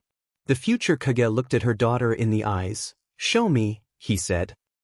Dad, I would need a huge training filed. I would need absolutely no one to be there. Only you and those that would like to watch. This jutsu is by far too powerful. The Kakashi in the future said it was an S-rank jutsu, she informed gravely. They gasped at this. I defeated Kyuubi with it. Just imagine the size of it. But Kyuubi was half his normal size. She mumbled, unaware of the widening eyes. She shook her head, but sadly, you won't be able to use it, Daddy, she sighed. Why? He asked, confused. Well, if you do use it, the attack hits both the user and the enemy. That's why Raisin Shuriken is dangerous to use in normal circumstances. It creates millions of tiny shuriken needles that attack each cell of the body, kind of like poison, while this too is inflicted on my own arm, she said pouting. Minato gasped, and you still use it? He asked incredulously. The girl nodded, but only. She stopped, shaking her head. Only. Minato growled. We really need Ero-Sennin to come, she sighed. Who's Ero-Sennin? He asked. Jiraiya, she beamed, and Kushina and Minato started laughing. She giggled a bit. I only use Raisin Shuriken while in Sage mode, she said and waited for them to react.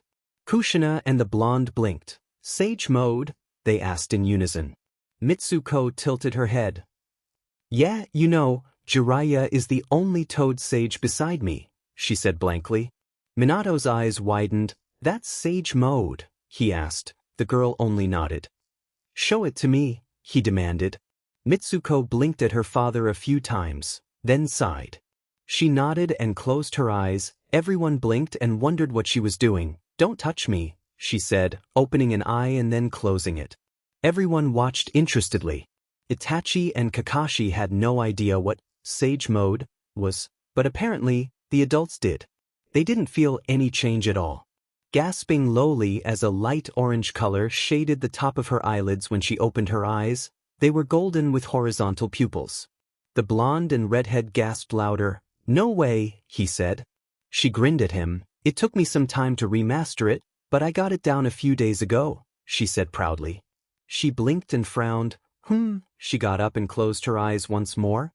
She gasped and canceled Sage mode as quick as she could. Well, it looks like we won't need to call him, she said. What? They asked. Jiraiya's on his way here, she stated. Not a minute later there was a knock at the door. Minato crooked a brow but went and answered the door. The others waited for him to come back. Itachi looked at his friend, and she smiled. Don't worry, she mouthed to him. The Uchiha relaxed and nodded. Heard about your student, Jiraiya said as he walked in, followed by his student. Huh? Minato asked, confused, but the white-haired man was attacked by a little girl. Gigi, she said, jumping to him. The Sannin caught her in his arms and hugged her while she held his red vest tightly. Jiraiya chuckled and kissed her forehead. Hey there, Mitsu, he said and then looked at Minato. About Obito. B began, making Minato ode. He smiled. Don't worry about him, he's fine. Over at the hospital regaining his energy, the blonde said calmly. But I heard. What did you hear? The Namikaze asked, sitting down. That, he was about to sit as he noticed the two boys. Jiraiya-sama, Kakashi said, nodding while Itachi nodded. The toad sage blinked. You are? He asked, looking at the young boy. Uchiha Itachi, he introduced softly. The blonde noticed that he was starting to get uncomfortable. Gigi, the little girl who was still in his arms said. The man looked down.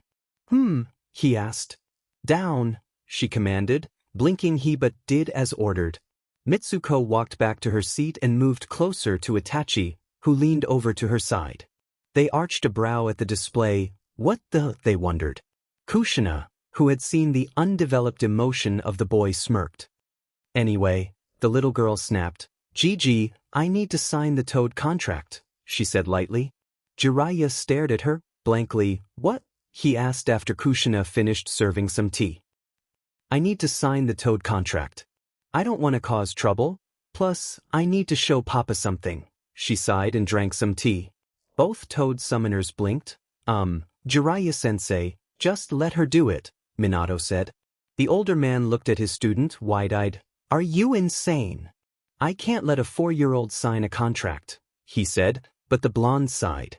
I'm mentally 16, she growled at him. All of them blinked. You died at 16. Kushina asked. Yeah, said it before, didn't I? The blonde sighed. Mitsuko closed her eyes. A headache wanted to make itself know. Minato sighed. What? Jiraiya asked, confused. Here, sign this, then I'll tell you, she said as a scroll puffed on top of her hand. She unrolled it, and the man looked down. The pervert blinked at it. What the, he asked, looking at the complexity of the seal. Sensei, can you just sign it? Minato asked the white-haired man, noticing the rest of their names in it.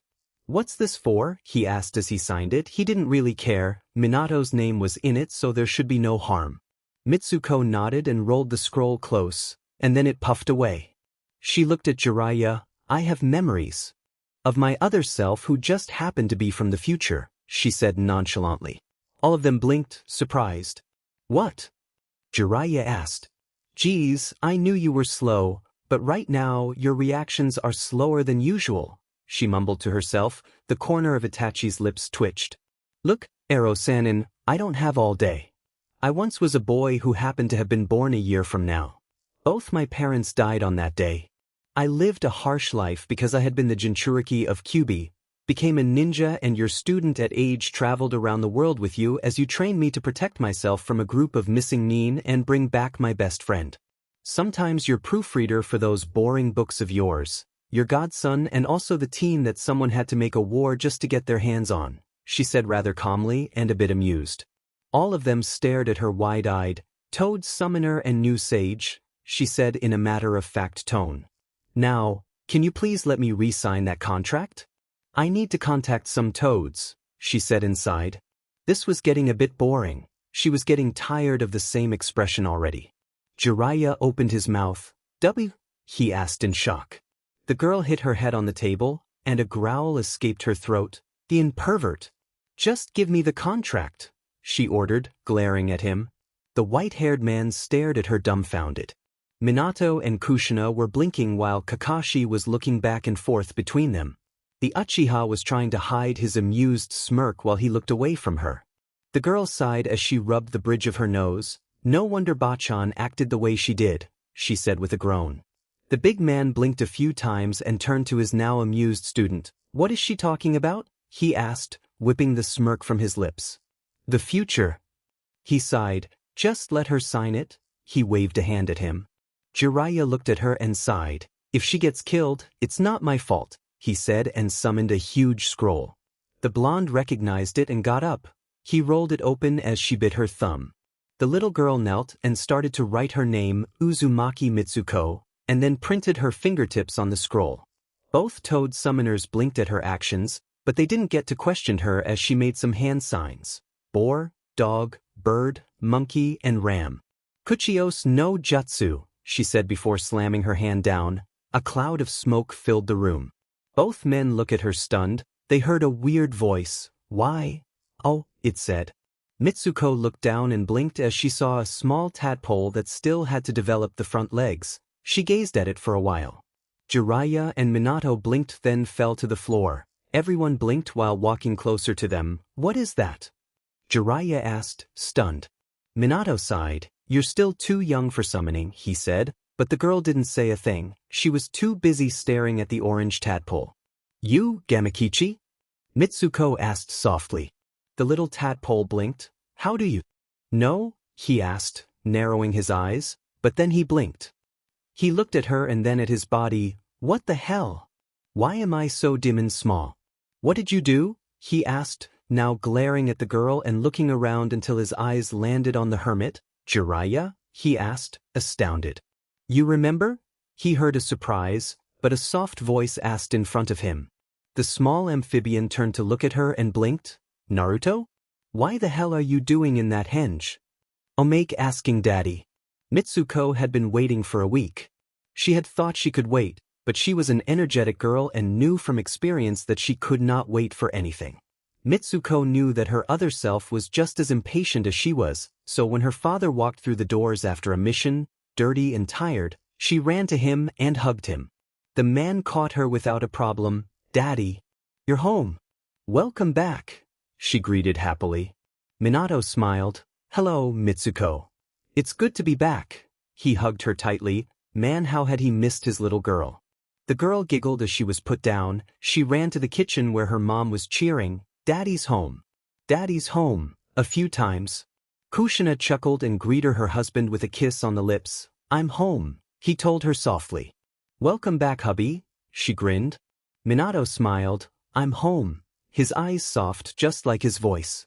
Mitsuko frowned, and when she opened her mouth, she made both her parents blink. How does Hiraishin no jutsu work?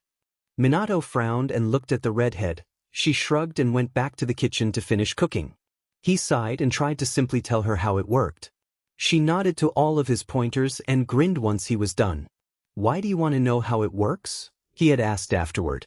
The little girl smiled widely. To learn it as soon as possible. And then she skipped to the kitchen happily. Minato chuckled as he headed to the bathroom. He knew his wife had just started cooking, and he needed a well-deserved bath. Kids, he thought absent-mindedly. In her next training lesson, Mitsuko had completed the technique, her father, still unaware of her achievement. The small amphibian turned to look at her and blinked. Naruto? What the hell are you doing in that henge? He asked, but the girl could only gap at him.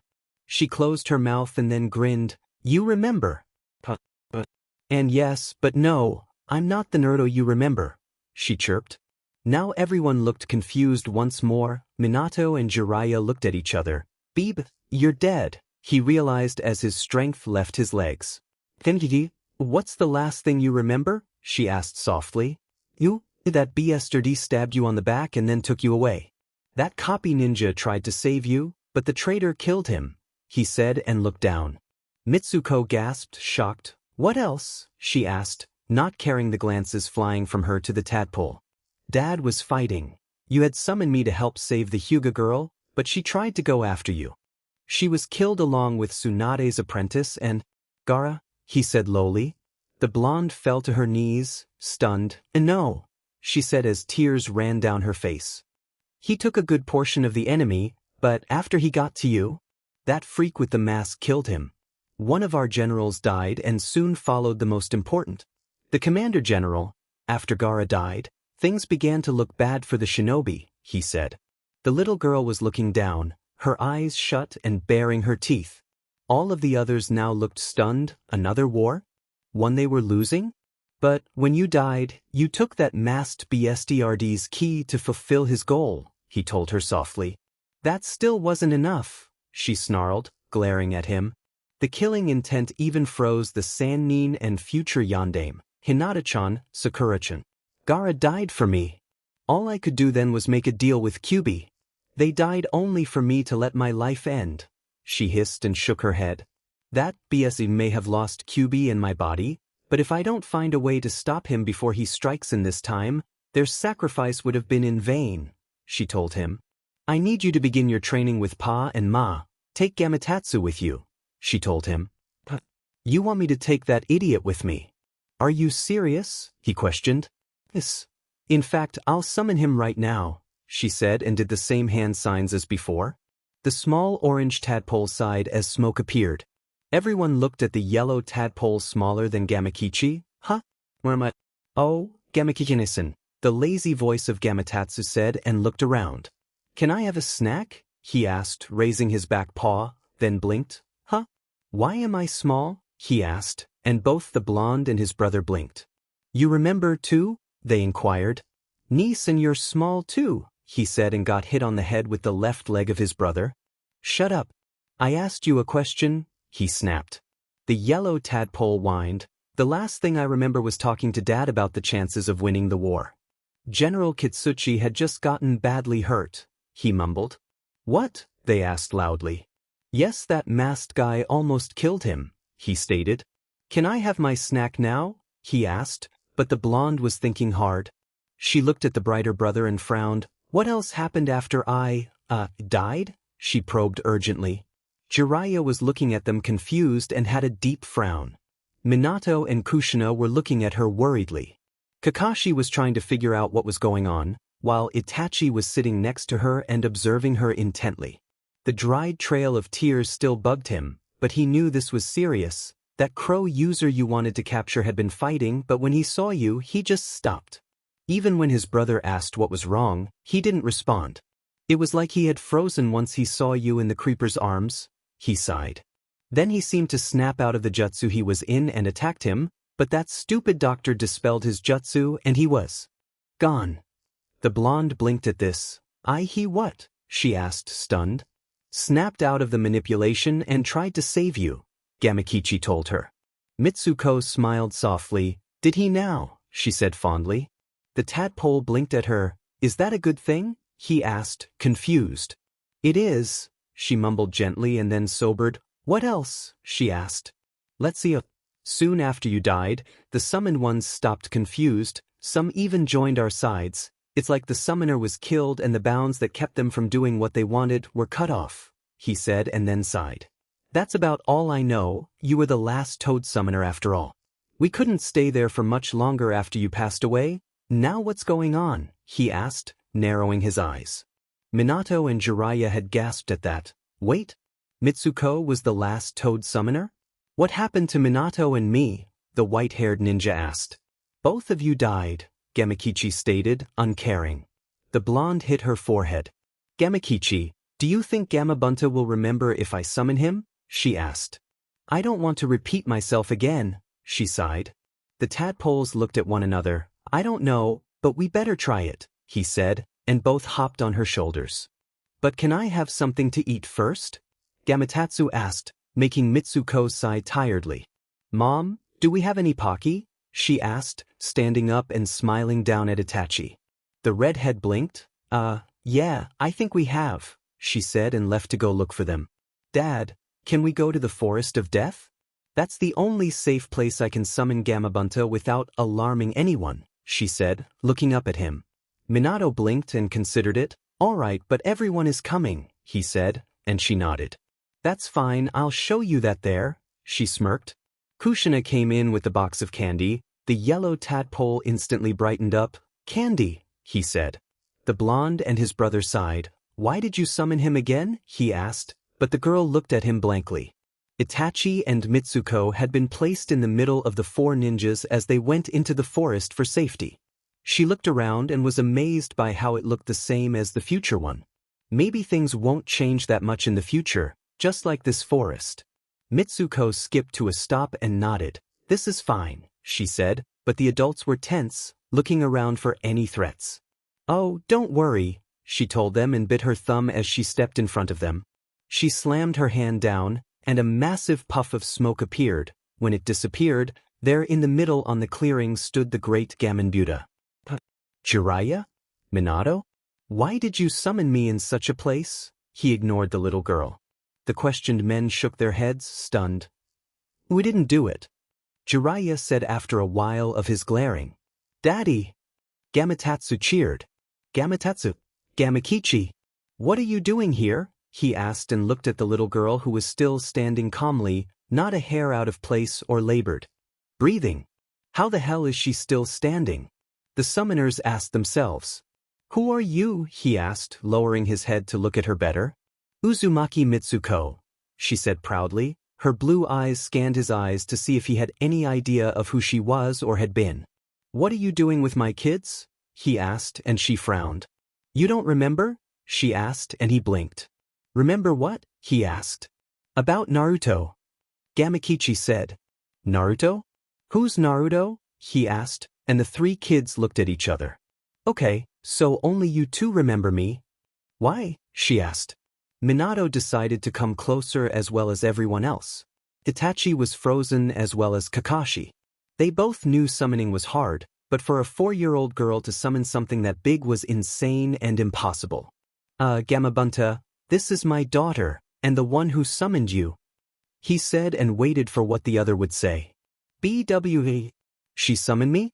That's a good one, Minato. Now why did you summon me? He asked, sighing. Jiraiya frowned. Geez, at least he's not threatening me to kill me this time, they heard the girl whispered. The man blinked and shrugged that thought. Minato's right. Here, see for yourself, he said, opening the scroll and showing her name. The toad looked at it with narrowed eyes. You let a child get a hold of something like this? He asked, glaring at the two. Are you insane? He questioned in a yell. Mitsuko sighed. Oh, boss, she called and looked deeply into his eyes. I need you to ask Ma and Pa to train these two. I'll need them for my sage mode, she told him with a smile.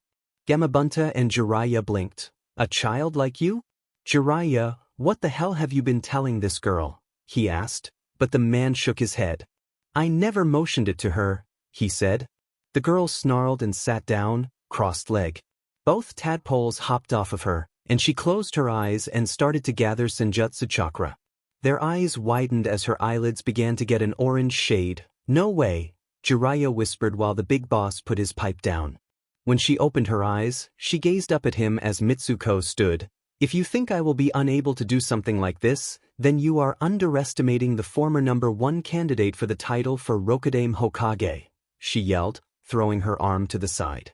Before I came here, I was about to be named Hokage, so better watch your words.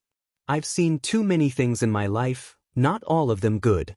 I've seen family fight, friends and brothers kill each other, ninja become one. I will not tolerate something like this stubbornness you have. I will become what I want because I have the power to be so, she stated. Mitsuko then moved to the right side of the clearing, leaving stunned animals and humans. Dad, you helped me with this so much. Why did you create the Rasengan? She asked, not facing him. Huh, he asked dumbly.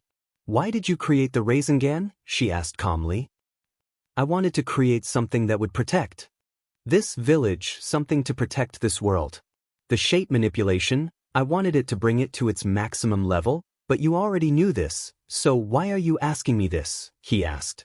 The young girl turned around and smiled at him. It was small and gentle, yet full of respect and appreciation.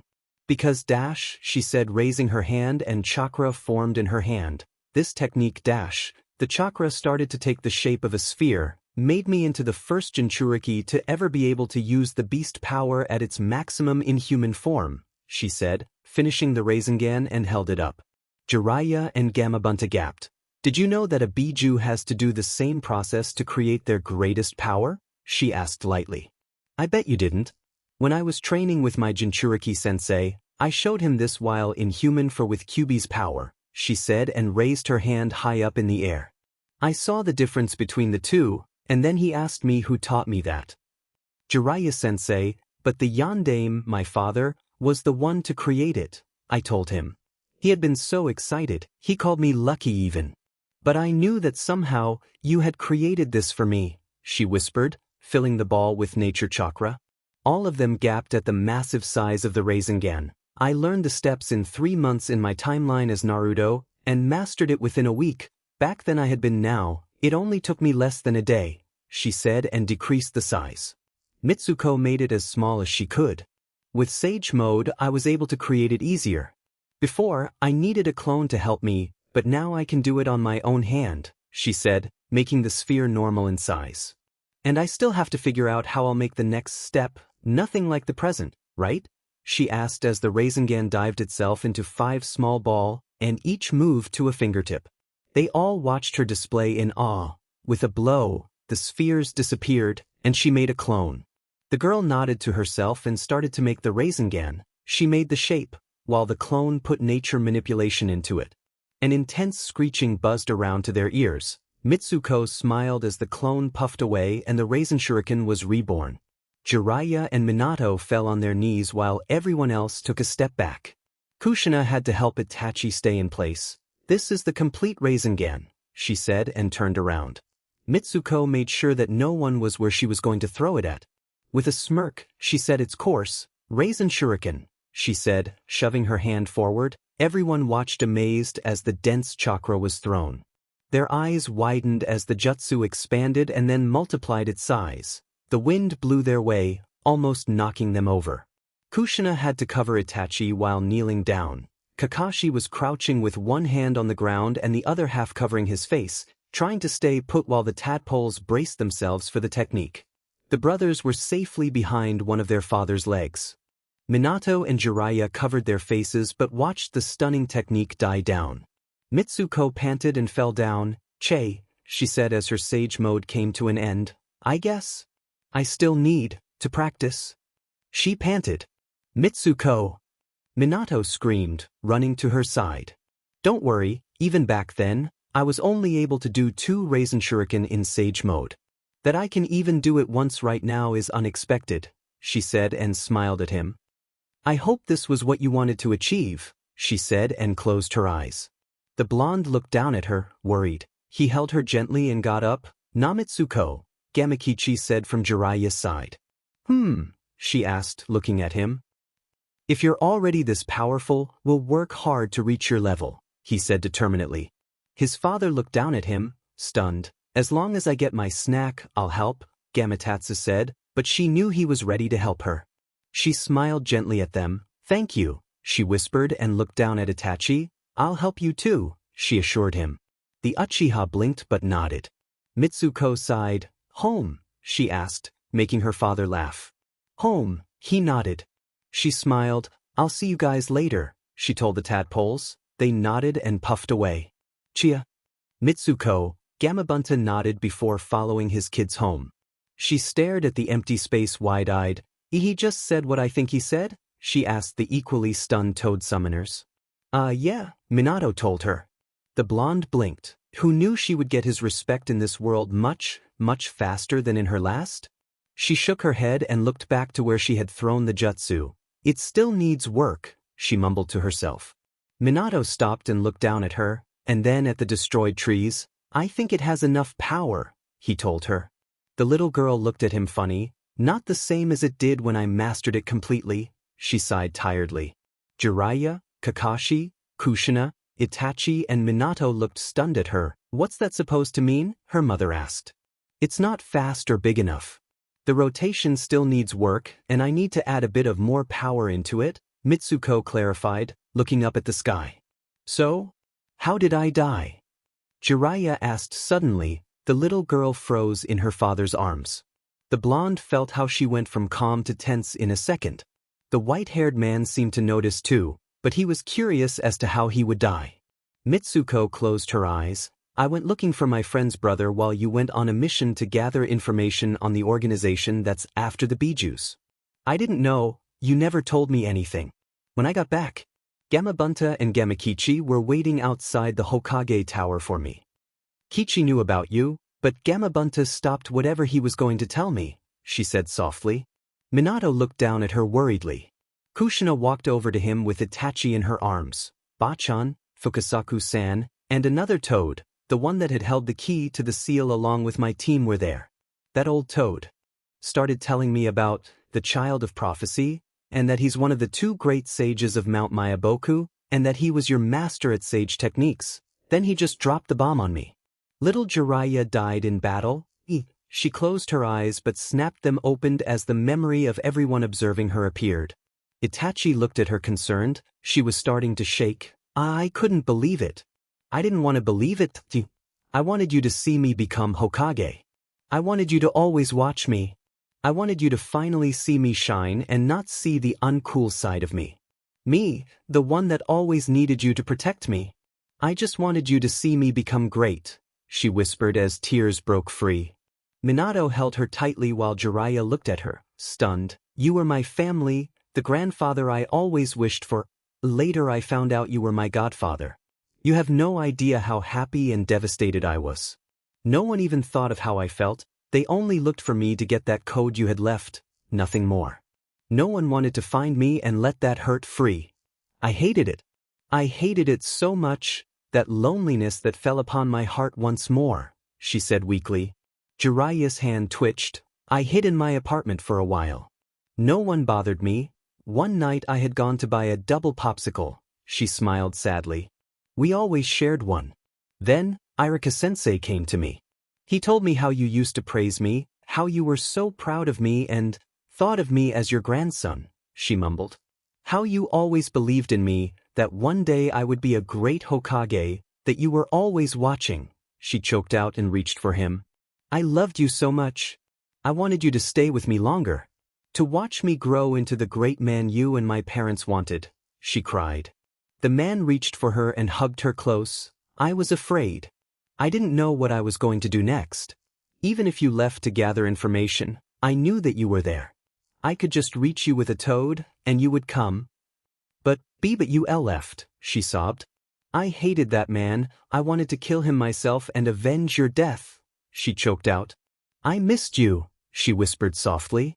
And I needed you. She buried her head on the crook of his neck. Please stay, she begged, holding on to his shirt tightly.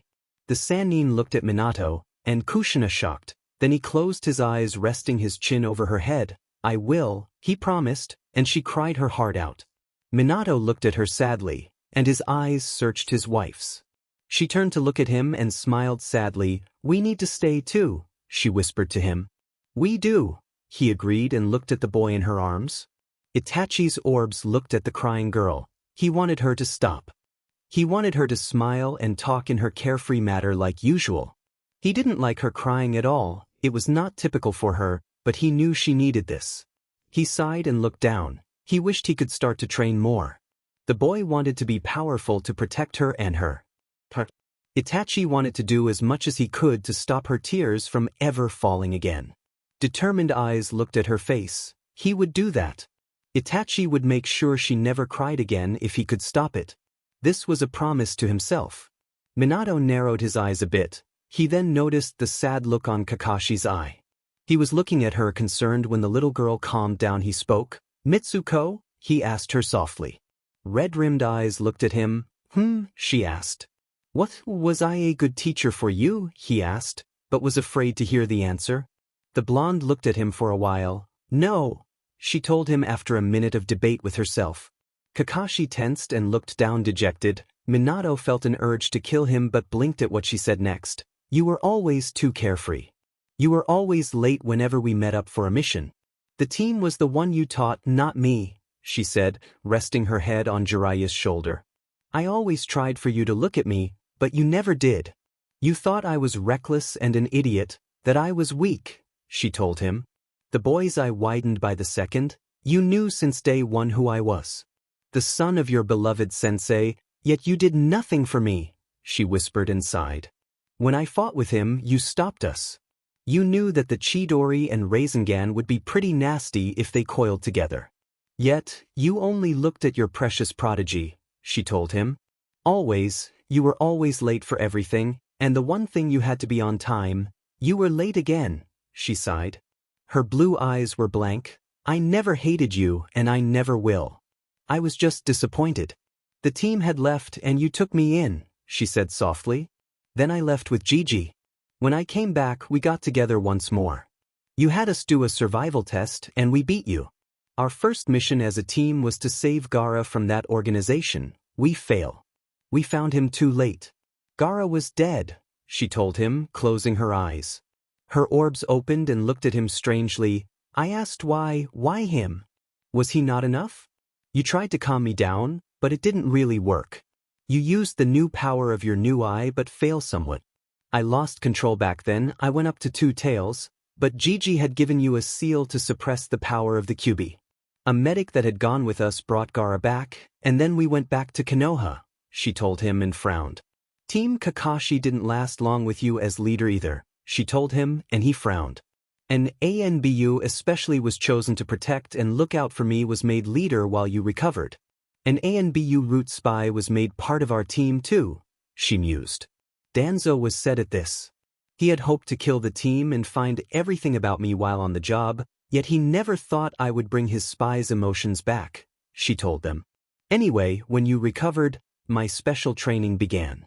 You started to teach me something, but you only guided me through the process to make the raisin shuriken, she sighed.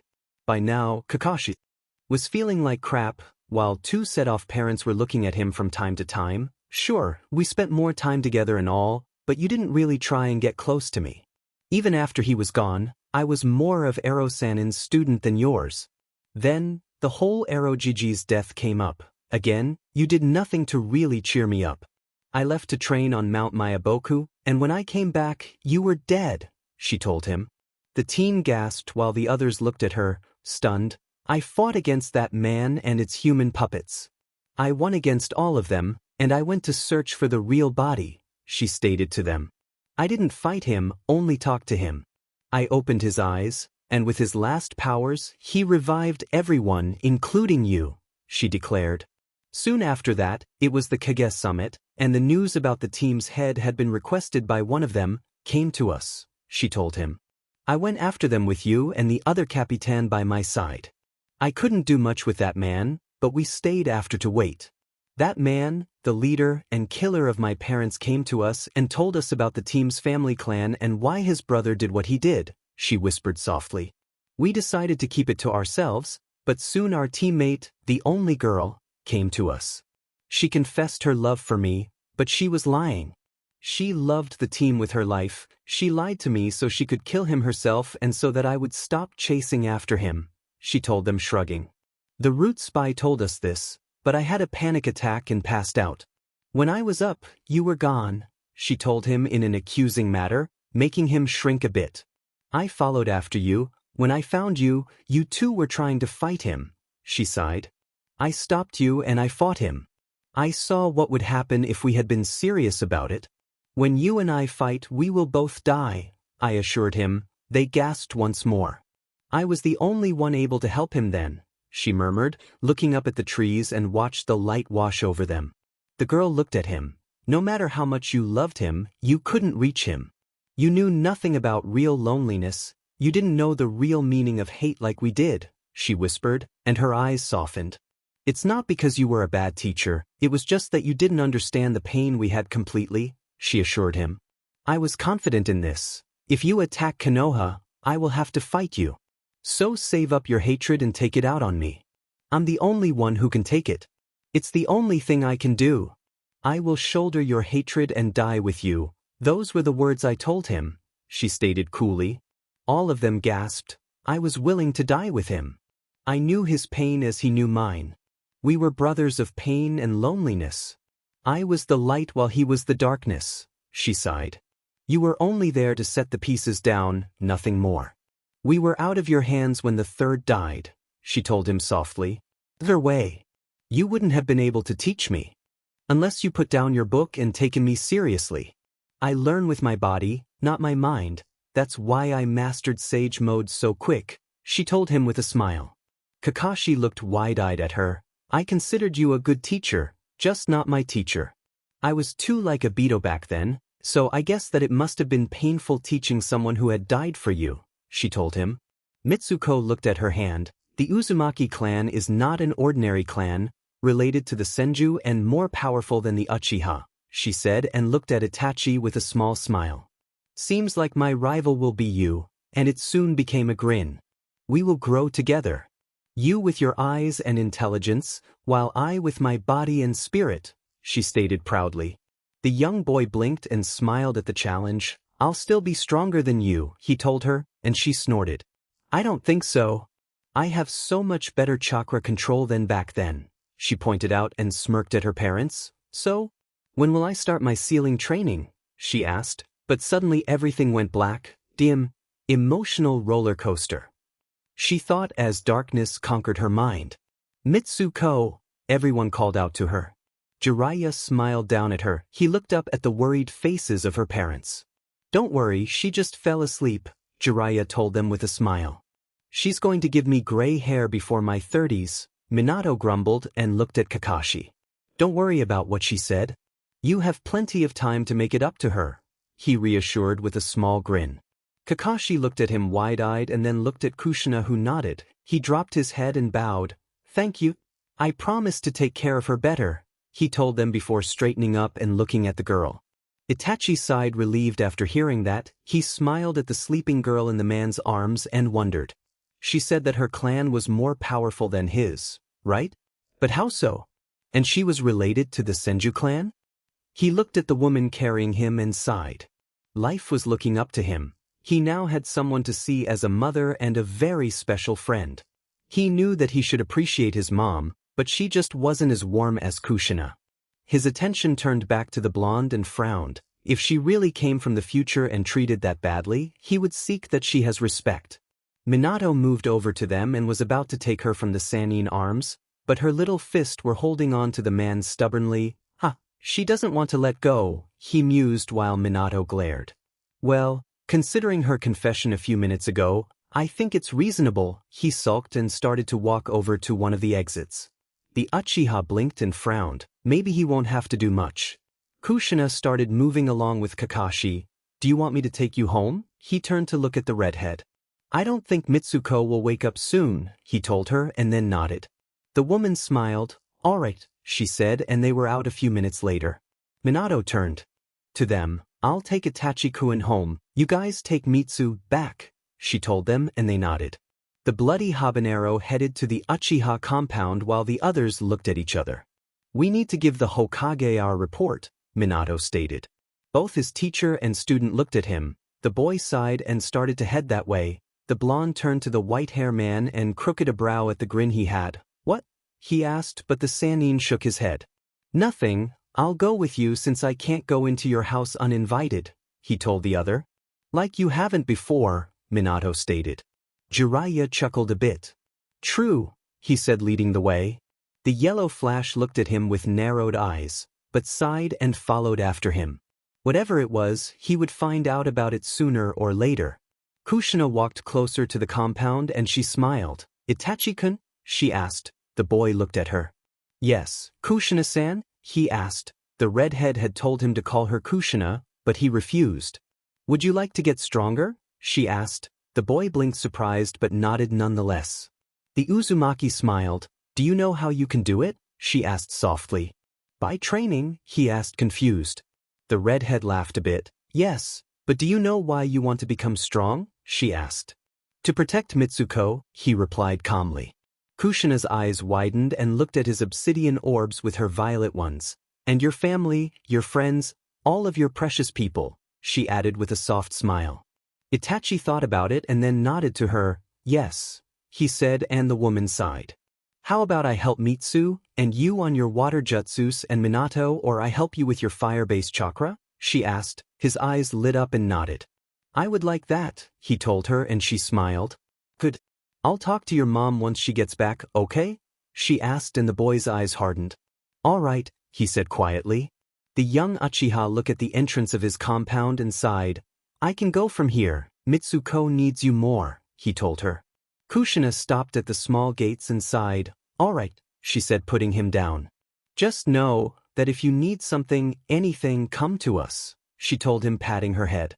Mitsuki cares about you, she wants to help, she whispered to him. His eyes widened and then they softened. Thank you, he said and turned around.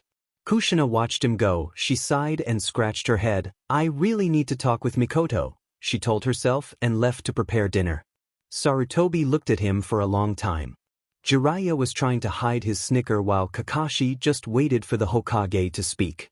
Minato shifted a bit. He had been standing in front of the desk for about 5 minutes in silence and he was starting to feel uncomfortable. The leader of the village looked at the sleeping body of the little girl and then back at her father. Minato, he finally said. The blonde stood straightened and looked at him seriously. I would like to congratulate you, he said. Smiling. Kakashi and Minato blinked. Congratulate me? For what? He asked and looked at his teacher.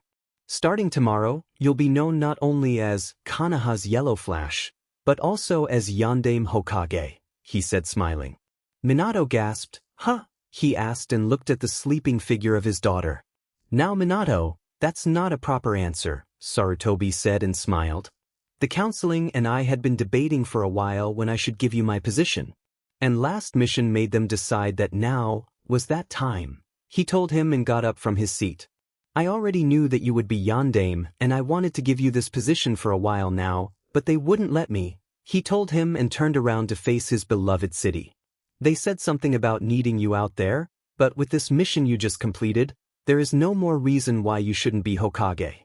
The war will soon be over thanks to this, and there is no problem at not having you in the front line, he said, turning around to face the still shocked blonde. The old man smiled kindly. It's been your dream since you were young to become Hokage, and now, here is your chance. Do you accept? He asked, taking off his hat and offering it to him. Minato's eyes widened and looked at the hat for a long moment. Then he looked up at the man. It'll be an honor, he replied, taking the hat from him. The third smiled. That's what I thought, he said, and sat down. Most of my stuff are already at my house, so you don't have to worry about not being able to work tomorrow, he said, and then smirked. You're in for it now, Minato, he told him and chuckled. Jiraiya was looking proudly at him while Kakashi looked at his sensei with satisfaction. Paperwork? He asked, and the Sandaime nodded.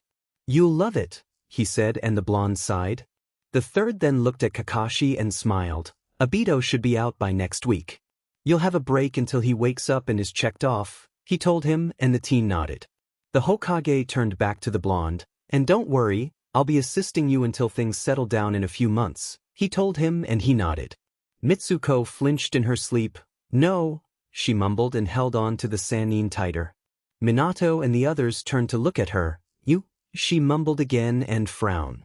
Minato and Jiraiya looked at each other. You? He asked, and she started to whine. Sarutobi looked at her. Take her home, he told them, and they nodded. Kakashi, do you want to eat with us? The blonde asked, and he sighed. Sure, he said. After their final goodbye, the three males headed to the big house to have dinner. When they got home, the delicious smell of the redheads cooking had invaded the whole house. The little girl seemed to be waking up, but she sighed and nuzzled her face on the sage's chest. Minato sighed and smiled gently. Let me take her to her room, he told his sensei lowly. If you can, the other replied, trying to make her let go of his vest. Kushina poked her head out and smiled. Hey, what took you so long? She asked, now coming out fully to the hall. Kakashi looked between them and then at Mitsuko. He walked over to Jiraiya once he had his vest free from the little fist. I'll take her, sensei, you tell her, he told them, raising his arms to take the blonde. Minato sighed, and the white-hair ninja took it as his way of telling him could do it. Careful, he said before handing the small body to the teen. The silver head blinked. She was so light. He had never really taken any special attention to her, but now that he did, he could tell how much she looked like Kushina and Minato.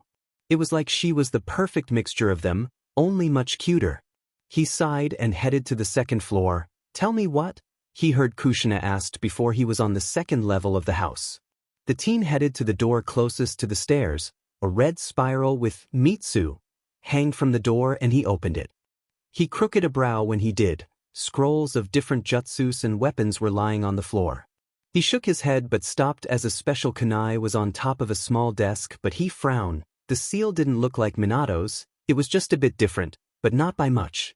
The boy looked at it for a while longer and set the blonde on the messy bed and took off her sandals and then covered her. No, she mumbled and tossed to her side with a deep frown. The boy blinked confused and looked back at the kunai. He quickly grabbed it and headed down. When the boy came into the kitchen, a very excited redhead was humming and cooking. His lips twitched and then looked at Minato. Sensei? He asked. The man asked, turning away from his conversation with Jiraiya. Have you made a new seal for your Hiraishin? He asked. No, why? He asked, and then the three seal masters looked at him. Found this on Mitsu's room, he told them, holding a special kunai. The handle of the kunai was the same as Minato's, except that the seal had something new. At the very last part of the ink, there was a small comma with a very nice curve pointing north. The second comma was at the very top pointing south, and in the middle of the writing, there were super small commas pointing west and east. They all narrowed their eyes. What is that? Minato asked, grabbing the weapon and inspecting it carefully. The man now had his ninja face. His narrowed eyes were sharp and serious. The way he gazed at the seal was stunningly calculative. Kushina looked at it and then gasped. How in the world did she do that? She asked. The males turned their eyes to her. What is it? Minato asked her. A sensing seal added to your hydration, but that's not all. Those curvy tails from the komas are very sensitive to the slightest chakra signature, or feeling from the one it's closest. Those komas are also able to remember the chakra signature of an individual and pass it directly to the sealer, she explained, placing her hand over her chin and rubbing her fingers on the front. It's a tracking, sensing, and time-space seal, she stated and groaned. That's one of the highest seals I've seen since my great-grandfather, and that was ages ago, she told them. I never really got to meet him, but he was the leader of Yuzushiogakure. My grandmother always told me stories about him, but that was before she died in the Second Great War, she sighed. And then shook her head, and she's only been reading, she mused. Minato looked up at her. I wonder what she will accomplish when we teach her, she wondered, and left them to finish dinner. The three males looked at each other and then at the seal. DM, Jiraiya said after a long silence. Just DM, he repeated. The other two agreed with him and nodded. She'll surpass all of us, he stated. A few minutes later, Kushina came in with the food. He frowned. When do you think she'll wake up? He asked. I don't know, she had so many emotions going on, the redhead said. She'll wake up tomorrow morning, Jiraiya stated as he ate. You sure are confident, Minato stated. Well, of course. Just who are we talking about? He grinned goofily. Kakashi snorted. She's too stubborn to stay down for long, he commented while eating the wonderful food the Uzumaki cooked. The girl's parents laughed. She is, Minato agreed. I'll be surprised if she doesn't wake up by noon, Kushina said, and they began to talk lightly. Itachi walked into the house. He heard someone asking for him, or demanding. He frowned. Where is he? He recognized the voice. I told you, with his friend, his godmother said calmly. Mom. He greeted her from the archway to the sitting room. Itachi-kun, she rushed to him and checked if he was okay. How are you? Are you hurt? Did anything happen? And so on. He gave a faint sigh and nodded. I'm fine, he told her. Mikoto nodded. Where were you? She asked, demanded, holding his face in her hands. With my friend, he replied calmly. Who is your friend? She asked. A girl. He was cut off by his mother. A girl? If your father finds out about this, you'll be in trouble, she told him. But she's not like the off. He wanted to scream. Not like the others? At least not now, but just wait longer, she told him and got up. Get your stuff, we're going home, she ordered. Itachi looked at her for a long moment. Mikoto felt uneasy by the cold eyes he had, but let out her breath as he turned around and went to his room. The woman turned around to see Uruchi frowning at her. Why did you do that? She asked calmly. He needs to learn that a civilian girl will do anything to just be his friend, she told her and nodded. Thanks for taking care of him, and headed to the front door. The woman sighed and followed after her. She would wait for her godson and say goodbye. Little Itachi came down with an emotionless face and she frowned deeply. She hadn't seen that face for a week, but now, it seemed like it will stick for a while. The boy looked up and nodded. Uruchi knelt down and hugged him. Take care, and stick with Mitsu-chan, she whispered. The air relaxed a bit and nodded. Thank you for letting me stay here, he told her and then walked up to his mother. Let's go, Itachi-kun, she told him, opening the door. Mikoto walked slowly. She felt a bit bad for telling him how his friend would turn. Itachi-kun, I don't want you to get hurt, so please stay away from that girl, she told him, looking at him from the corner of her eye. The boy frowned. I understand, he sighed. The mother smiled. You can have friends in the clan, just don't get too distracted. You're the heir of this clan after all, she told him and moved her eyes back to the road. The Uchiha boy glared. They are not what I can call friends. They are not like Mitsuko, he thought dryly. He was starting to get tired of being told who he could talk to and who he couldn't. There weren't many he could play with. He sighed. Tomorrow he would try to go over to train with his blonde friend. A small smile tried to come over his lips at the thought of disobeying his mother and running off to see Mitsuko. When they got home, he wondered for a second what he should do for the rest of the day, but dismissed the thought and headed to his room to think over what happened today. He was about to climb the stairs when his mother stopped him. Itachi-kun? She asked softly. The boy turned to her with a calm face. Do you want something to eat? She asked, a bit uneasy. No, Thanks, he replied before hurrying up the stairs. The Jonin sighed tiredly. She was sad by the relationship between them, but she couldn't afford to spoil him. With that depressing thought, she went to her room and prepared a bath for herself. Itachi closed the door behind him. He looked around with a frown. The boy sighed and went to his bed. He climbed it and took off his kunai holder and placed it on the bedstand, and then he flopped back and looked at his ceiling. Stay away from that girl, his mother's voice repeated, but he tried to ignore it. The thought of not being able to see his friend bothered him a lot. He had never really thought of wanting to be selfish, but just this once he wanted. The boy got up and pulled the special kunai from the holder and looked at it. Mitsuko had asked for it the day after their attack, and she had given it to him after drawing something in the handle. He noticed the added komas and frowned. What are those? He shook his head and got up, leaving the kunai on his bed, and looking through the scrolls he had. Mitsuko had 3 affinities, earth, water and wind, while he only had a bit fire and mostly nothing of water. He's not happy about it, but guessed that it was more than enough for the moment. After all, he was only 4 years old. He smiled at the scroll the blonde had given him. Fire release, Phoenix Sage Fire Technique. He read calmly. He smiled softly. He would need to thank her tomorrow for this. He sat down on his chair and read through the scroll. It seemed fairly easy, but he knew that it would take practice to fully master it and use it completely to his advantage. He had to muse. Mitsuko and he completed each other. They could use some combination, the needed ones if they ever fought together, and they would most likely win. When he was ready to take a break, the boy went down to the kitchen to see his mother cooking. Oh, Itachi-kun. I was going to call you soon. Have a sit. She smiled at him. The boy sighed at the forced smile his mother had, but did as told. When Mikoto came with his food, he noticed that it was a light meal. So, what did you do while I was gone? The woman asked, sitting down. Training and playing with my friend, he told her truthfully. Itachi-kun, she whispered warningly, but he ignored her. Mikoto looked at him for a second, but then started to eat. I completed my mission, now it will be the last one I do, she told him. Why? He asked, not looking at her. It takes too much time. I want to spend that time with you, she told him softly. The boy looked up and nodded. He said, and went back to eating. I miss Kushina-san's cooking, he thought absently.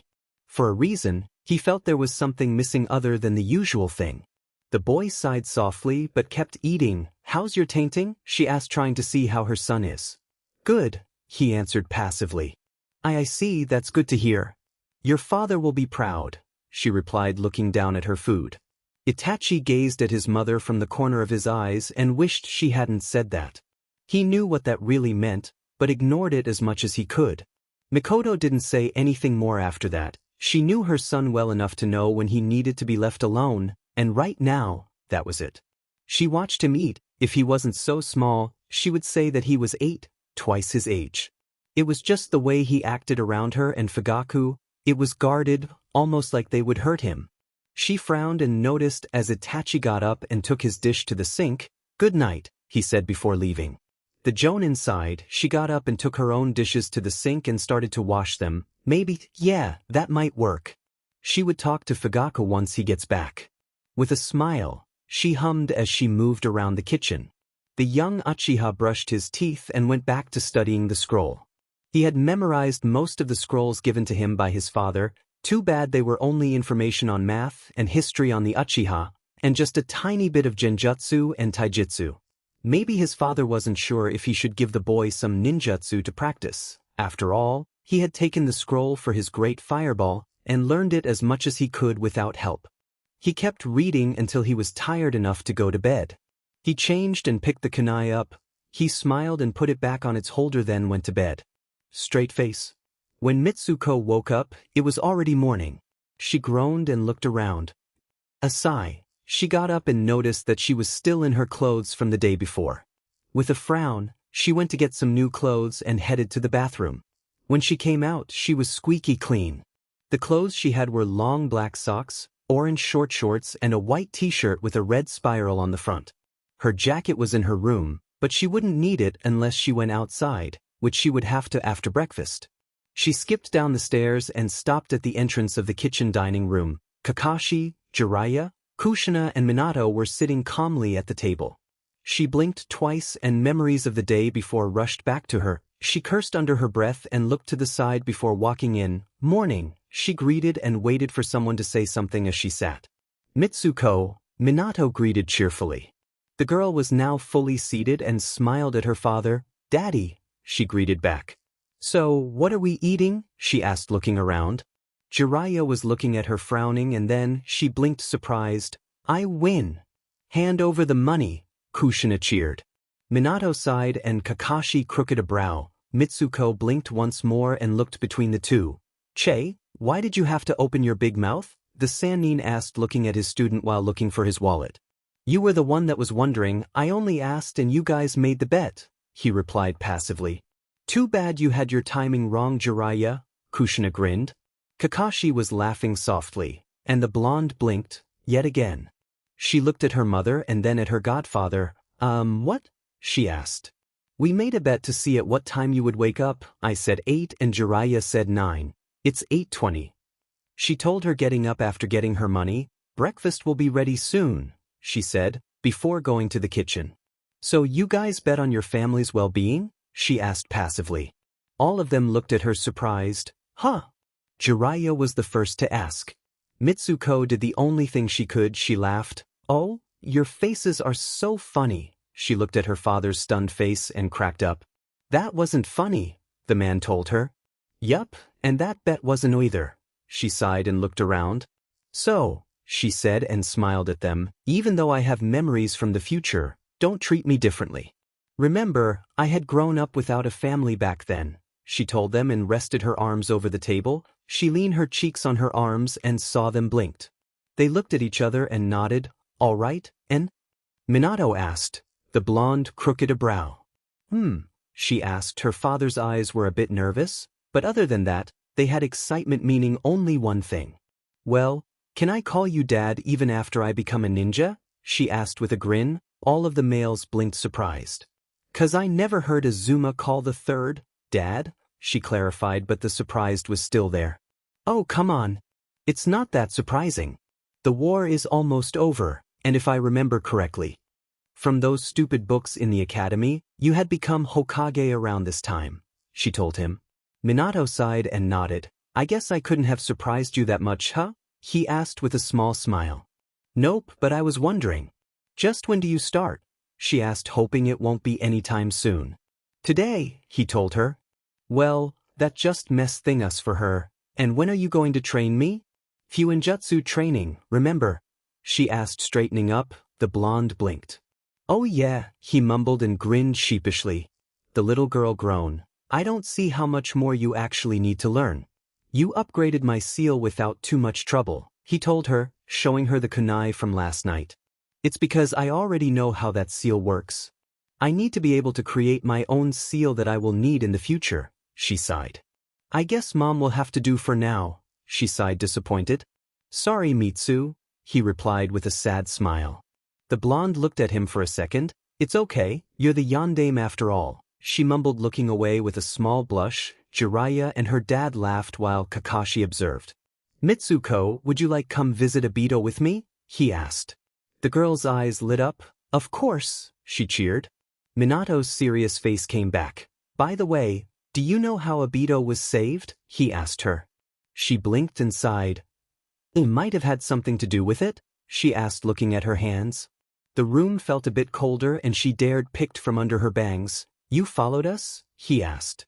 She shook her head. No, she said.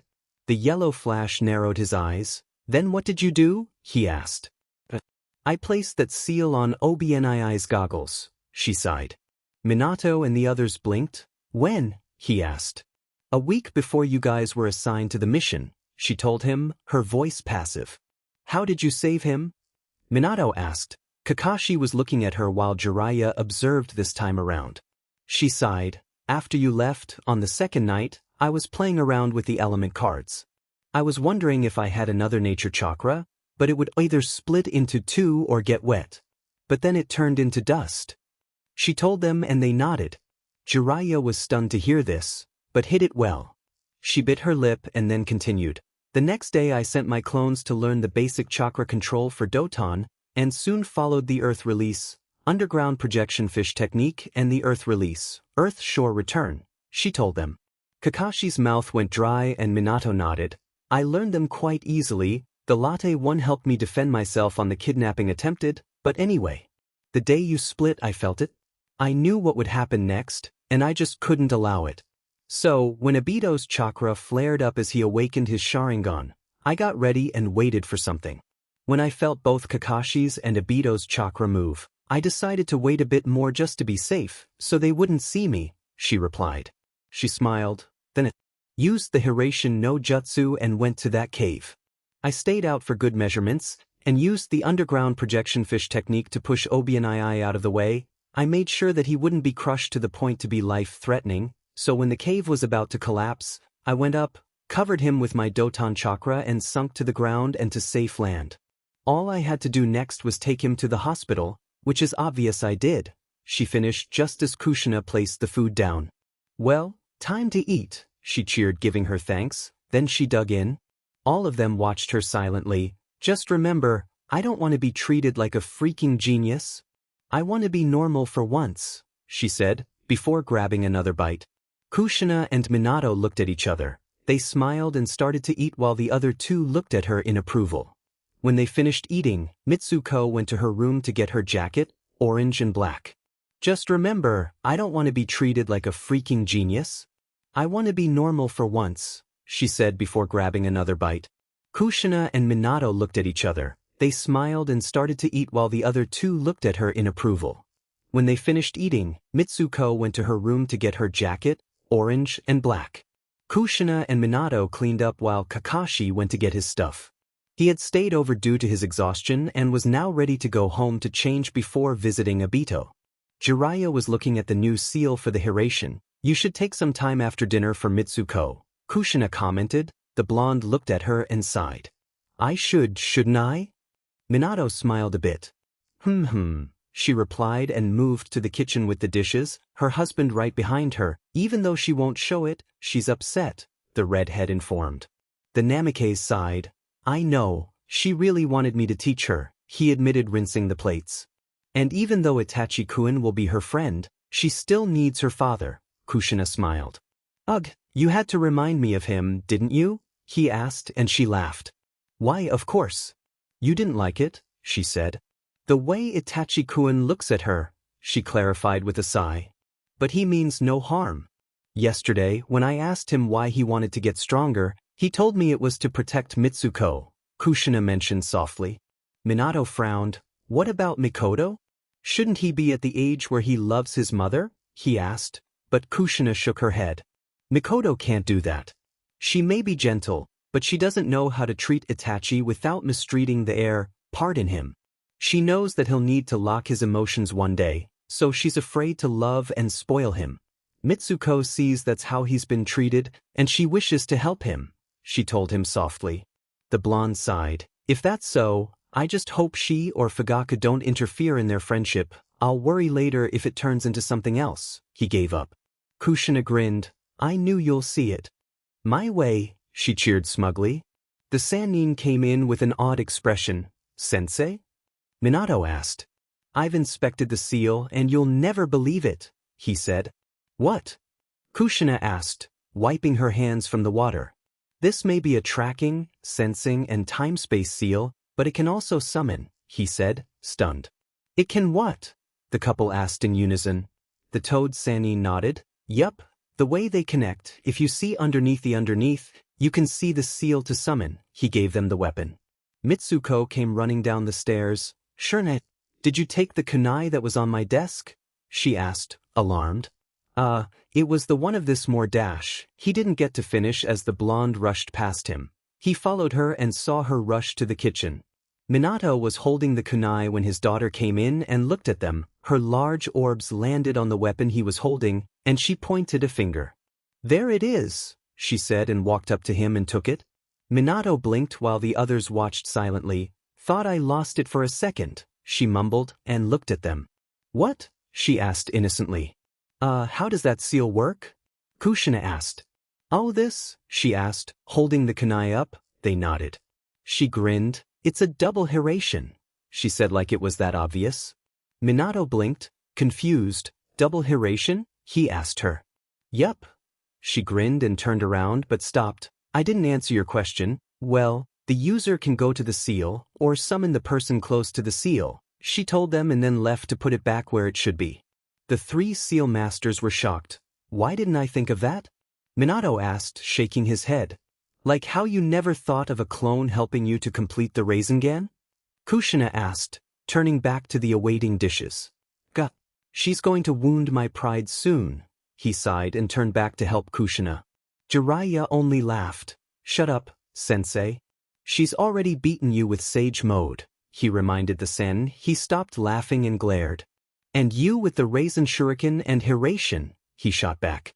The 2 males started in a glaring match but were snapped by Mitsuko's cheerful voice. We're leaving, she called. Be careful. Kushina yelled back. Minato sighed and turned his attention fully on rinsing the dishes. Jiraiya smirked and went to see what he could get his hands on. Mitsuko skipped down the road with the Hataki. He was following her calmly as he watched her. He was starting to realize how stupid he had been for ignoring her for so long. He shook his head and smiled with his eye when she turned to look at him. Can you take me to Itachi's house after this? She asked, smiling. The teen blinked and thought about it, then he sighed. All right, he told her, and she grinned. Would you like to help us train? She asked, and again he thought about it. The Jonin sighed. Sure, he agreed, and the girl laughed happily. She turned back and ran as the entrance of the hospital came into. Mitsu, slow down. Obito will still be there, he told her, and she stopped. Geez, I'm just happy, she pouted, and he had to look away. Not even he was able to resist that face. Mitsuko giggled and started to walk once more. When they entered the building, they went straight to Obito's room. Kakashi opened the door for her. She went in following after he closed it. The boy moved closer to see that the boy was awake. Obito, he greeted. Kakashi, then he looked at the girl. Mitsuko, he asked, surprised. Mitsuko grinned and rubbed the back of her neck, nervously. Hey, OBNII, she greeted. The Uchiha sighed. I guess I have to say thanks, he told her, and she waved her hand. Was nothing, she grinned, but he sighed. The teen sat up and grinned at his friend. How's your left eye? Fine, Kakashi said, touching it. Thank you, he told the Uchiha softly. Obito blinked surprised, his eye widened. F for what? He asked, blushing. This eye, Obito. You completed my just due, he smiled at the raven. Huh? He asked, confused. Remember what sensei said, that I had the power and speed down, but not the ability to react to the opponent? He asked. The boy nodded. Your Sharingan solved that problem, I could see, he told him as he sat on the chair. Mitsuko was already up on the bed. Obito gaped at him. It was nothing, he said and looked at the little girl. She smiled. How are you feeling? She asked softly. Fine, he grinned. The blonde's face lit up. Great. Itachi's been here too, she told him. Itachi? He asked, confused. She nodded. As in Uchiha Itachi? He asked, and again, the blonde nodded. You know him? He asked, and this time Mitsuko glared. Yes, she replied blankly. Oh, was all Obito could say. Mitsuko rolled her eyes and sighed. I had to drag him here after training, but he came. Said he was your cousin, she said softly. The boy looked away. All right, she told him softly. Kakashi blinked. You're part of the main family? He asked incredulously. Yeah, Obito replied blankly. You're probably wondering how I'm such a loser, he sighed and leaned back on the bed. The Hataki looked at him, but Mitsuko shook her head. Why do boys have to be so thick-headed? She asked. Both teens looked at her. You are not a loser, she smiled, then her face turned serious. Not many would give up their lives to save a comrade, not many would give a clan's eye to a companion, not many would do what you did, OBNII, she told him and shrugged. I don't see why you're a loser. Sure, you need to work some more to come to Shiranii's level, but he needs to work more to care for others like you do. You're Obito, so what if you have the Uchiha name? A name is not what identifies a ninja or a man. It's the heart, she told him, pointing her thumb at her chest. Right eyes widened. If you call that a loser, then you're more of a fool than anything else. she told him with eyes much like her father's. Her orbs softened and then smiled. So, will you still call yourself a loser? She asked and waited for his answer. No, Obito replied, and she grinned. That's what I thought. Now get better, so you and Shiranui can help Itachi and me train. She giggled and looked out the window. Mitsuko felt each of their eye bore into the back of her head, but she ignored it. She didn't know why she felt like saying something like that, but Mitsuko was glad they understood the meaning she tried to get across. A few hours later, the nurse went in and told them that the Uchiha needed his rest and that they could come back later. Kakashi, while disappointed, did as told. Mitsuko and Obito whined about the unfairness and that he was okay. The nurse ended up having to escort the blonde to the lobby and telling her not to come back before the afternoon. Kakashi had laughed at her, but she had glared and gone to the Uchiha compound, followed by him. He followed her until they were on the main house of the district. She knocked on the door and waited patiently as a pretty lady opened the door. Mitsuko could see the resemblance of her and Sasuke. Mitsuko wanted to laugh at the thought of the team looking like her. Itachi didn't look too much, but there were some similarities. The Uchiha smiled. Can I help you? Mikoto inquired. The blonde smiled. Is Itachi home? She asked sweetly. Of course, he is, she thought as she felt the kunai in the house with Itachi's churka next to it. He is, and who are you? Mikoto asked, looking at the two. His friends, I'm Mitsuko, and this is Kakashi, the little girl said, smiling. Mikoto frowned and was about to open her mouth to ask them kindly to leave, but was stopped by a light voice. Mitsuko? Her son asked. The woman turned around to see Itachi in the hall looking surprised. Itachi, the Uzumaki said and looked at his mother. Itachi-kun, she said softly, but he got the meaning. Itachi blinked and saw as his friend frowned. He walked over, ignoring his mother's warning eyes. How did you know I was here? He asked, and she only crooked a brow. He stared at her, and she sighed. What did I give you? She asked. Oh, was all the Uchiha said. Kakashi watched the woman glanced at the boy warningly but had to wonder why. The girl smiled at them. Will you be able to come over? Shiranui can help us, she told him. The boy was about to reply, but the woman cut him off. I'm sorry, but he'll be busy, Mikoto said calmly. Itachi blinked and sighed. Mitsuko looked at her and Kakashi crooked a brow. Doing what? She asked inoffensively. Mikoto blinked, surprised. Clan duties, she told her, and the blonde tilted her head to the side. Like what? She asked innocently. The woman stiffened a bit, but laughed. His father will be training him today, she smiled. I thought he was on a mission, Mitsuko replied. The raven woman smiled. He'll be coming home today, she said softly. But I remember Itachi saying that he won't be here until later this week, she commented, narrowing her eyes. The Uchiha woman sighed. He'll be training with his cousin, she told her. Which one? She asked. The ninja housewife wanted to glare. Obito, Mikoto said in a clipped tone of voice. Mitsuko's eyes narrowed further. He's in the hospital, she told her, voice losing her calm and sweet tone. Is he? The older Uchiha asked. Been there for a few days now, she told her, nodding. How do you know? Mikoto asked suspiciously.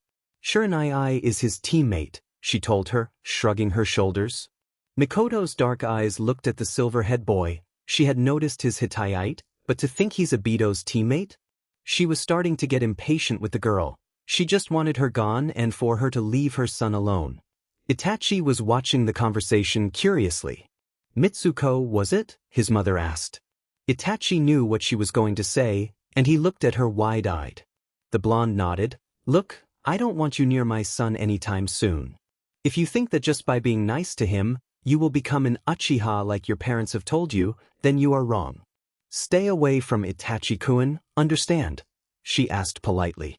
Kakashi choked a bit at the woman. How dare she insult his sensei's daughter and the pure-hearted girl? He was about to speak up, but the girl beat him to it. I understand, she said, smiling. Itachi gasped, and the Hatake blinked. Mikoto smiled, glad that the girl understood. You want to protect your precious Uchiha heir. You want your heir to focus only on the clan and nothing more. You want your heir to follow your orders like a good heir would. She glared at the woman. Mikoto blinked surprised, Itachi stared, and Kakashi's lips twitched. You want your heir to be the SLV he's supposed to be as the future clan head. Look, Itachi is Itachi. He will be the heir when the time is right, not before. He's only 4, he's only a kid. Are you so willing to let him mature so fast and just make an heir for the future? Do you not care to raise a son? Do you wish for Itachi to become an emotionless man that will stop at nothing? Are you really okay with that? She asked, FSTNG her hands. Itachi looked at her wide-eyed. Uchiha Itachi will be the heir for the Uchiha clan, but Itachi is just a boy right now. He will learn later. What he needs right now is love, affection, and friends. Tell me one name of one of his friends. Tell me what color he likes, what he dislikes, what he wants, what he loves, what he needs. Tell me, she said in a low voice. Mikoto stood frozen. She opened her mouth to reply, but nothing came out. The blonde nodded. Do you even know Itachi? She asked, and that did it. Mikoto looked at her son, who was looking at her passively. Ask him what he wants right now, Mitsuko commanded, crossing her arms over her chest. The woman looked at her and glared. Shut up. You don't know him at all, she hissed. I know him better than you, and that's for sure, Mitsuko told her blankly. Kakashi watched passively, but he had observed her body language like a hawk. Itachi's mother had no idea who he was. She thought she knew him, but she understood nothing about him. Mikoto looked at Itachi again. Itachi-kun, please go to your room, she ordered softly, but he didn't. He stood there looking at her passively. He looked at Mitsuko and back at his mother. No, he told her. Mitsuko smiled, but the woman frowned. Go to your room now, she said in a cold voice. The boy looked at her for a second in surprise, but shook his head. No, I want to stay, he told her. She was mad, but she needed to stay in control. Don't worry, nothing will happen, just go, she smiled, but Itachi sighed. Why? He asked. Because I'm telling you to do so, she told him, but he looked at Mitsuko. Mikoto's patience was at her limit, and she sighed, irritated. Itachi-kun, go now, she ordered. Itachi stubbornly shook his head. Her eyes widened, and she couldn't stand it. In a second, her hand was coming down hard. Itachi gasped. Kakashi's eye widened before glaring heatedly. Mikoto gasped and took a step back. The small body of the blonde fell to the floor, and Itachi rushed to her along with Kakashi. Mitsuko sighed and got up. Mitsuko, she heard her friend say, and Kakashi hissed. The girl shook her head as she rubbed her cheek. To think that you would hit your son just because he doesn't feel like leaving his friends, she stated sadly. Kakashi moved her hand to see what the Uchiha did. Her cheek was red but fading slowly. Itachi just stared at her and glared. Do you always have to move in the way? He asked angrily. The girl only smiled at him, then she turned to face the woman. So this is your answer to my questions? She asked, putting her hands in her pockets. The woman glared at her and pointed at the door. Get out, she hissed. Mikoto, a new voice asked. All of them turned to the door to see a redhead woman. The Uchiha blinked and looked at the others. She smiled at her. Kushina, how've you been? She questioned. The infamous habanero's eyes were only for the blonde girl. She looked at her and glared. Mitsuko, come here, she said softly. The blonde sighed but did as told. Kakashi didn't move in case the Uchiha's mother decided to do something. What happened to your cheek? Kushina asked her daughter once she was standing in front of her. She knelt to see her better. The blonde rubbed the back of her neck and looked at the ground. Nothing, she mumbled. Mitsuko, the redhead said slowly. The blonde tensed and looked at her in the eyes. The usual warm royal purple orbs were stony. What happened? Kushina asked. Mitsuko knew she could not lie. She was never able to lie to those eyes. I jumped in as Mikoto-san was about to hit Itachi, she whispered. The elder Uzumaki got up and motioned Kakashi to come over. Itachi-kun, come here, she told him softly. Mikoto watched as he did calmly. Take them home, Kushina told. Kakashi, he nodded once and walked out, followed by the two kids. Kushina? What are you doing? Mikoto asked as she started to walk over to the entrance. A pale arm stopped her. Don't, she ordered, her violet eyes burning with calm anger. The raven had never seen her like that. Let them go, Itachi-kun needs to relax, she told her passively. When the Jinchuriki was sure they were far enough, and that her friend would not go after them, she let her arm drop. She looked at the woman for a long second. Mikoto, may I ask why you tried to hit your son? She asked passively. It was an accident. That girl got me angry, saying that I don't know my own son, that I only look at him as the Uchiha heir, she explained. Even though Mikoto was 3 years her senior, she felt inferior compared to the Uzumaki. Kushina nodded. If Mitsuko had the need to tell you that, then she must have had a reason, she told her. The Uchiha looked up and glared. Why are you defending that girl? She demanded. Mikoto knew that was the wrong thing to say as the redhead's aura shifted. Because that girl, as you so kindly put it, is my daughter, she hissed. Her royal purple orbs froze her in her spot. There was something in her eyes that promised her death if she dared threaten her child. The color on Mikoto's face drained. She asked. She's my daughter, Uzumaki Mitsuko, she informed. I came here to ask you to let her train with him. She needs a friend her age, and so does Itachi-kun. I know Fugaku, and you both dislike him playing with kids outside the clan, but I've never seen him play with kids inside this clan. Heck, I've never seen him play at all. Last week when I saw Mitsuko bring him home, I was stunned. She talked about training with him and being his friend. Kushina elaborated. Mikoto gulped. I'd never seen her so excited, and your son was acting his age for once. I must say that I was shocked, she told her, crossing her arms over her chest, much like the blonde had done before. Mikoto looked down. Was he really? She asked softly. Yes, he was, Kushina stated. I was planning on helping them both, and it seems that Kakashi will too. If you're worried about his training, don't be, she told her softly. The Uchiha looked up, but Fugaku won't accept it, she sighed. Will he not? We're not sure about that, are we? She asked. The brunette shook her head. And we both know that he respects my way of thinking, right? She pushed. Mikoto nodded. All right, I'll drop Itachi-kun's clothes later, she told her. Kushina turned around but stopped before crossing the door. Oh. She turned around with a soft smile. Next time you hit my child, whether an accident or not, you'll answer to me, she promised. That smile never faded, but her eyes said it all. Dark flames, full of promise and protectiveness that only appear when someone threatens her family, lit her eyes. Mikoto had indeed never seen them so powerful and raw with the truth. And with that, the host left the manor of the Uchiha clan. The active ninja looked around her empty house and sighed. She closed the door and searched for something to do.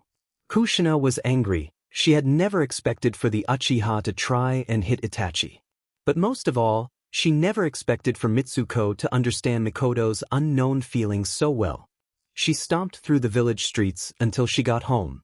The kids were in the living room, Kakashi looking at her daughter's cheek. Mitsuko, she said. All of them looked up surprised. She asked calmly. What were you doing at Itachi-kun's house? She asked. Mitsuko looked at the boy and sighed. I was wondering why Itachi hadn't left, and why he wasn't with her aunt, so I went to find out, she told her with a smile. Itachi blinked and sighed. The redhead frowned. Why did you jump in when Mikoto was about to hit Itachi-kun? She asked. The blonde's face fell. I couldn't let her hit him. It's enough she doesn't really understand Itachi, she said, looking away. I don't want him to get hurt, she whispered. Itachi's eyes widened. I wouldn't have, he snapped, but the blonde looked at him sadly. Yes, you would have. I don't like that. I know well enough what it means to not be acknowledged, and it hurts, Mitsuko voiced gently. The Uchiha frowned. Itch, he said and looked away. Don't do that, Tachi, she said, walking over to him. His eyes widened and looked at her in disbelief. I know you're stubborn, but don't hide your hurt from me. I'm your friend, and I want to help as much as I can, she told him, pouting.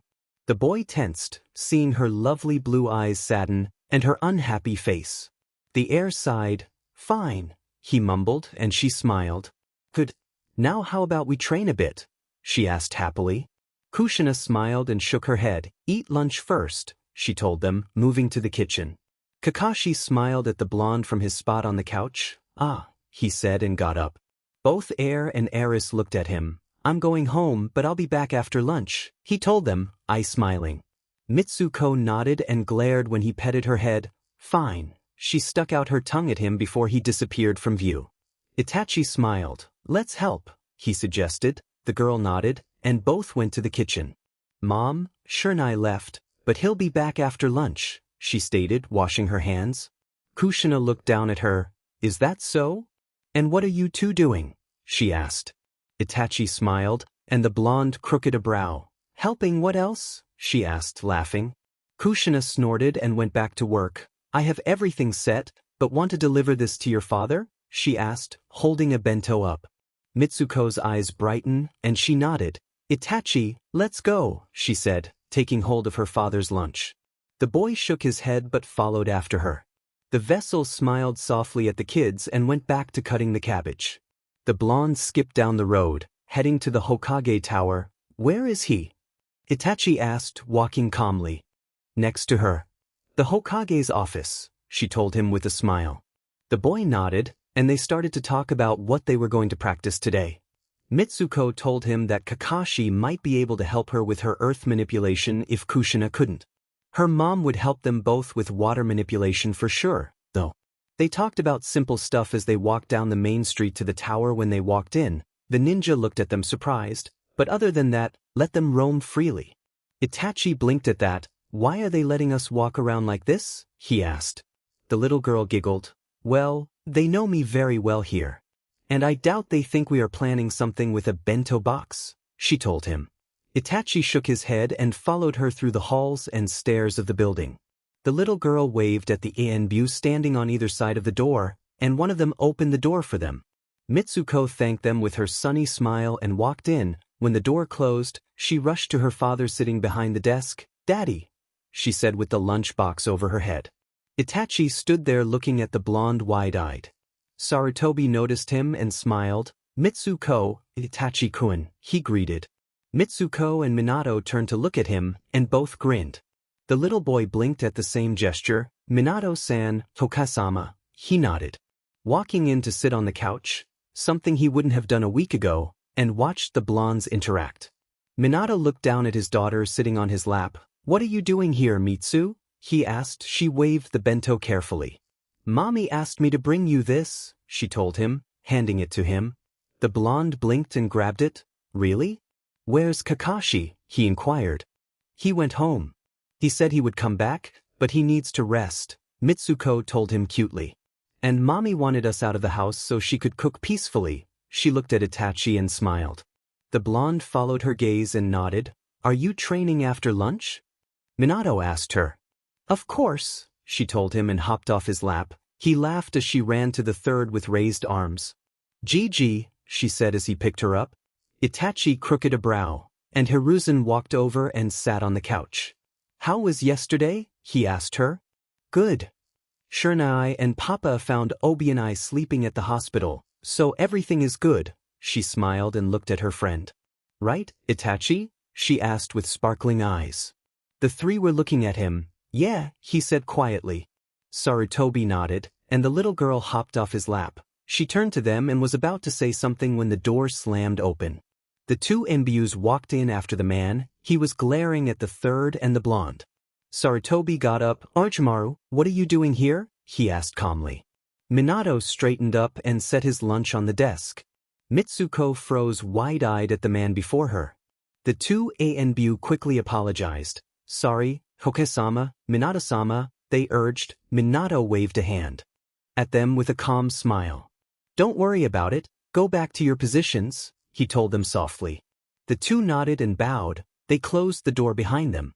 The snake Sannin glared at him. Already acting like Hokage, he spat. Itachi's eyes widened and looked at the Namikaze. Sarutobi sighed, and Mitsuko tensed even more. Orochimaru, if that's why you came here, I already told you before, the third began, but the pale man glared. Shut up. I should be the one sitting on that chair, not him, he hissed. Minato frowned and intertwined his hands in front of him.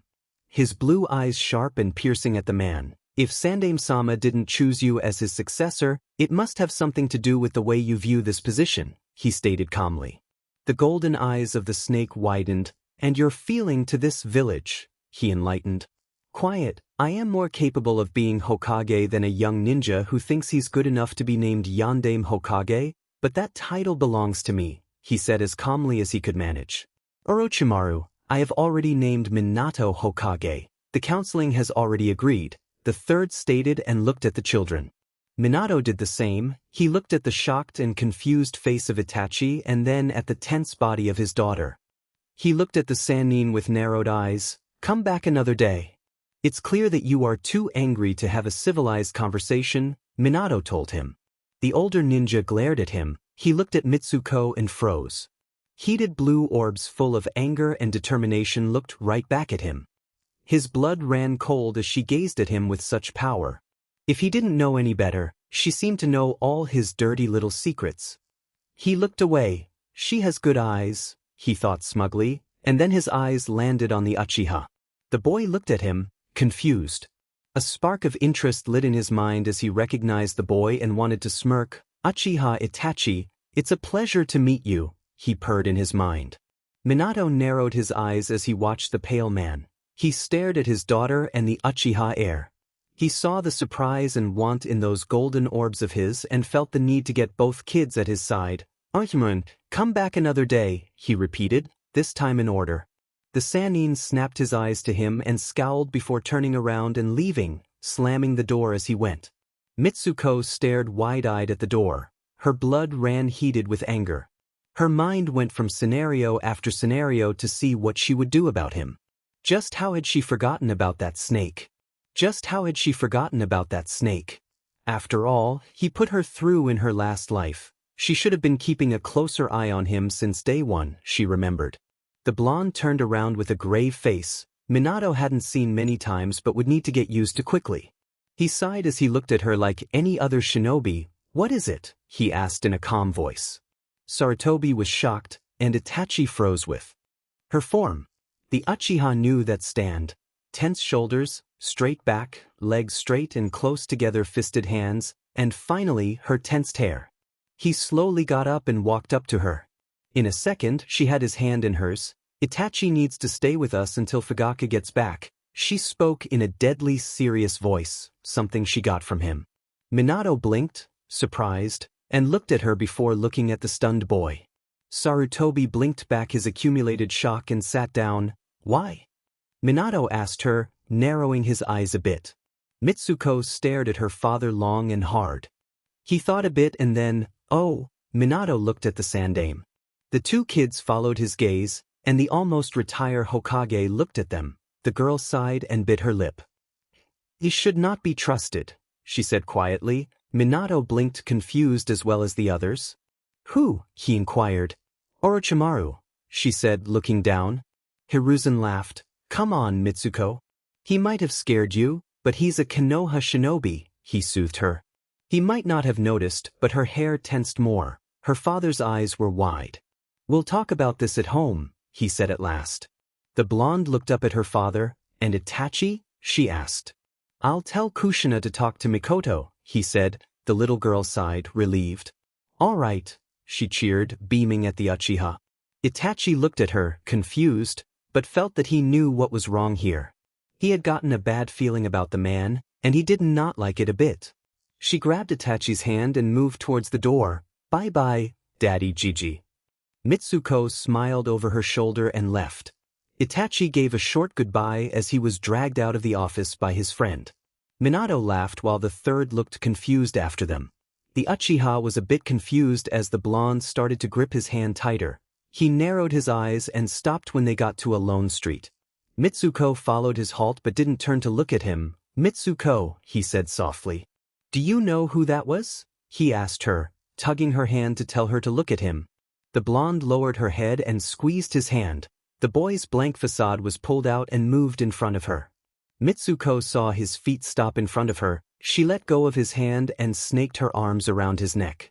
Itachi blinked at the sudden hug she was giving him and wrapped his arms around her waist while furrowing his brows. I won't let him near you, she whispered lowly, too faintly for him to be sure she said it. He could only give her a bit of comfort as she held on to him for life. All this confused him more so than before. He blinked when the girl pulled away and grinned at him. "Let's go. Mom probably has set everything for us," she told him and started to run. The little boy blinked once more and sighed. He rushed after her. He smiled as her laughter filled his ears with her sweet melody. As they got to the house, the blonde slowed down. She turned to him with a warm smile, her soft hair waved behind her and her eyes almost glowing. "Come on, Itachi," she said with a kind and gentle voice. His heart stopped before it speeded away. He sighed and rushed past her with a smirk. Mitsuko blinked. "Hey!" she yelled after him. The Uchiha laughed, surprising the blonde, leaving her gasping. She would never have thought for it to be so carefree, so cheerful. The little girl smiled and closed her eyes. "I promise you, Orochimaru will never lay a finger on you or Sasuke," she thought.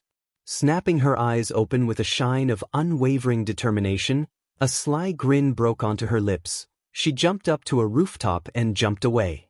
She soon passed Itachi, and in a few more seconds she was at the front entrance of her house. She smirked at the shocked face of the Uchiha. "What?" she asked blankly. He glared at her as she opened the front door. "You used the rooftops," he stated. "Did I?" she asked with a playful tone. The boy glared at her back. "Let's race after we graduate from the academy." "Fair and square," she told him with a happy smile. The Uchiha grinned. "You really want to lose?" he asked, closing the door behind him and following after her. "Yeah, right? It would still be 100 years too early to beat me," she stated. Kushina looked at the kids. "Then you're going to be too old to race me," he said in a matter-of-fact tone. "You wish that were the case. Remember, I still have 16 years of experience." She grinned smugly at him. "Yeah, you're old," he said lightly. The blonde glared. "I'm 4. My mind is the mature one," she huffed. "Yet you act like a 4-year-old, Itachi smirked at her. "And you act like a stuck-up 40-year-old man," she told him. "God. And you're not even 17. She raised her arms in the air, defeated. The Uchiha blinked, confused. "I acted like a 40-year-old, stuck-up man when I was 17? He asked. "No, but close to it," she told him quietly. "Hid your emotions to an extreme. I always thought you were a tool for others to use. Never really got to sit and have a good long talk. The one civilized conversation we had. It was something," she said and looked up at the ceiling. "I wish I could have been there as you grew up, to have been your friend. And," she closed her lips, "and save you," she thought, closing her eyes, remembering the last time she had seen him alive. Itachi furrowed his brows in confusion. "Help you be yourself," she smiled at him. Kushina looked at her daughter, worried.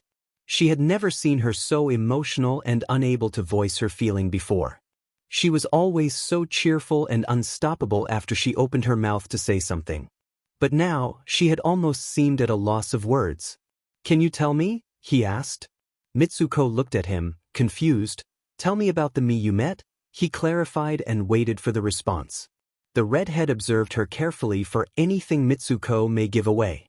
Mitsuko tensed. She looked away from him as her eyes dulled into a dark dead light blue. Her eyes were lifeless, and she seemed to be far away. "Narukun. Save Sasuke. Part of my power. Village. Sasuke. Stain. What will you do?" The last smile he gave her, that beautiful smile she believed was something, came to mind, and she closed her eyes to hide anything that may be slipping. She turned around. "I'm sorry, but there was a reason why I only told you the simple version of my life. All I will tell you is that you were a magnificent shinobi and an even greater person," she told him. The two looked at her worriedly. "Did I die?" he asked her. She turned to look at him with a blank smile. "Everyone does at one point. I did," she told him passively. She looked down. "That is war," she said coldly. "Let's eat," she spoke gently, sitting down. After lunch, Kakashi came back with new clothes and looked refreshed. The little girl beamed at him and took Itachi's hand as she dashed to the backyard. Kakashi looked at Kushina for a second. She smiled. "I'll be with you in a second," she told him. The Hatake sighed and went after the two kids. He knew that Mitsuko was very advanced, but he was unsure how good Itachi was. When he came out, he stopped to watch the blonde talk with the Uchiha cheerfully. Kakashi's gray eye softened. He had been such a fool for turning away from such a gentle and caring light. Her parents had named her, well, child of light, that she was. The girl was now pouting. The Uchiha must have said something she couldn't return, that would annoy her significantly. He decided to make himself present, but before he could say anything, Mitsuko turned to him. "Shiranai, how long are you planning to stand there?" she asked. Itachi turned to him a little surprised, but calmed down quickly. "Masaya, I was just thinking what I can try and teach you," he said with his hands in his pockets and moved to the field. He wanted to see just how strong Mitsuko truly was, but he had a feeling that what he had seen the day before was nothing compared to the future woman she would become. The eye smiled at them and did something that shocked both the blonde and himself. He petted her head lovingly. "You're acting weird," the little girl said with narrowed eyes, but other than that, she didn't brush his hand away. He laughed and sighed before pulling his hand away. "After practice, let's visit Obito," he said. Mitsuko beamed and cheered, completely happy to be able to visit her older brother, while Itachi only nodded a bit. Kushina came out with a smile. The dress she always wore was gone, and her clothes were different. "Are you guys ready?" she asked with a gentle smile, her eyes closed happily. "Yes." Mitsuko cheered but froze when the redhead opened her royal eyes. Mischiefness she had never seen shown in the depths of those purple orbs she loved. With a gulp, she nodded again. "Good, because after this, I'm sure you would love just to bathe and go to sleep." She grinned and looked at Kakashi. "While at it, why don't I train you a bit?" "Too." The Hatake shrugged. "If you can work with the three of us, why not?" he told her, and her grin only got wider and darker. Shiranai?" Mitsuko whispered. I think you should have really refused her offer," she murmured, looking at the insane look on her mother's face.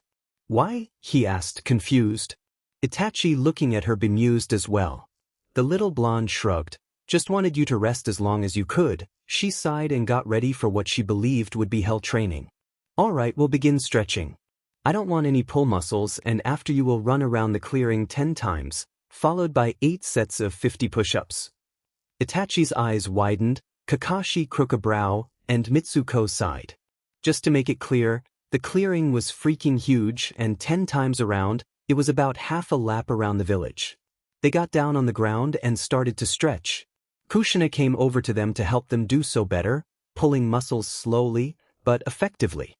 Mitsuko was by far the most flexible, and Kushina was proud. Kakashi had been in for it, and now he knew why the blonde had suggested sitting it down. Itachi had been pushed a bit, but not as much as Kakashi. He was still young and flexible. Half an hour later, their run began. The only good thing was that it was fall. If not, they would be burning by now. Another half an hour later, they were panting and sweaty. "Good, now down on the floor and push." Kakashi groaned, his body already hurting after the mission he had. Itachi grunted tiredly, and Mitsuko shook her head. 10 sets of 25 sit-ups and 5 sets of 40 squats. They did just that. All of it. And by the time they got to do something with Churka, they required a bit of a break. "Mom, can we at least get some water?" the little blonde asked, panting a bit. Kushina nodded, eyeing her since the beginning.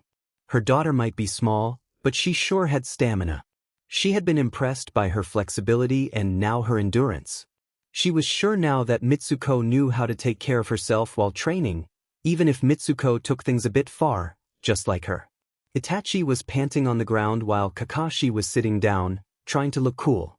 The last mission had been hard on him, and he really wanted the rest Mitsuko had advised him to take, but there was no going back now.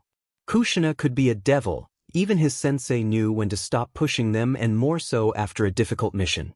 Mitsuko had gone to the house to retrieve some water and was now back and handing it to Itachi and Kakashi. She stood looking at the sky, drinking slowly while the boys gulped down their beverage. Kushina's eyes saddened at the distant look her daughter had. The redhead walked over to her and placed her hands on her hips, looking up as well. "What are you thinking?" she asked softly. The blonde smiled. "When training was still fun. Where it wasn't a matter of life and death," she replied coolly. The host looked down at her. "How did they capture you?" "I thought I already told you," Mitsuko said quietly.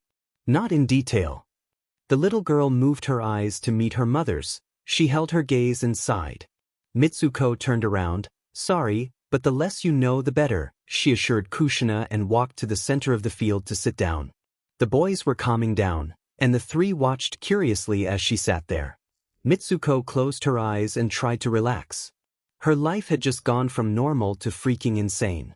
She wanted to tell them everything, how she died, who the main villains were, who would die, and when. But she couldn't.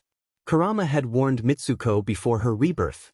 If the truth came to the surface, then it would be best to hide all critical points and tell them the most innocent picture of her life. She frowned and searched deep within herself, to where the small part of Kurama's soul was cocooned against her own. She tilted her head when a new rope, a weak one, was forming. The corner of her lips twitched down. It was familiar, the intertwining threads wove into rope made up of different colors. She looked away from it and focused on the red one wrapped around her being protectively. The blonde redhead reached towards her own soul, and the red thread wrapped around her arm, pulling her closer to the baby violet color of her soul, and she stopped. Something was awakening in her, something she remembered faintly since it had been barely there when she was Naruto. A protective and safeguarding feeling enveloped her and crept up her arm, connecting the red thread, rope, her soul, and her physical self together. She smiled as the warmth increased, and something in her called. She opened her inner eye and gasped as she opened her blue eyes. Everything was glowing.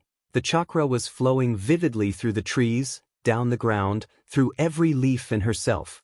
Mitsuko got up and ambled to the nearest tree. She placed her hand on top of it, relaxing instantly as the chakra of the tree connected to her body, trying to feed off of it and keep a hold of it. She shuddered as the blue network started to change color to a baby violet, and she gulped. Mitsuko, her mother inquired. The small girl flinched as everything started to dim. The glow she fell in love vanished, and it only left the dull, as it seemed to her now, color. She turned to the curious glances and blinked.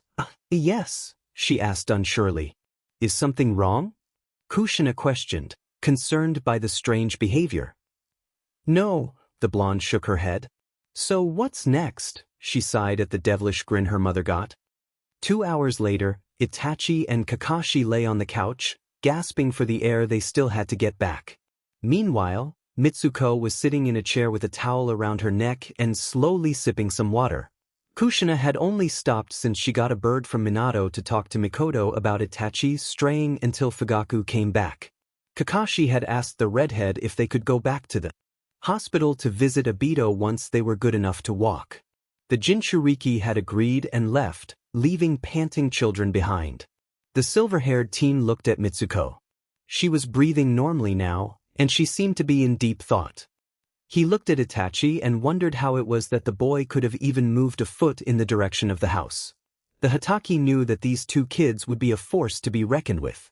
If Mitsuko was already this well-trained, all by herself, he could only wonder what she had taught Itachi during his mission. They had about 6 days of training, but he had no idea what Mitsuko herself called that. He got up after his breathing was even and poured more water for himself. Mitsuko looked up at him and smiled. Enjoyed my mom's training? She asked.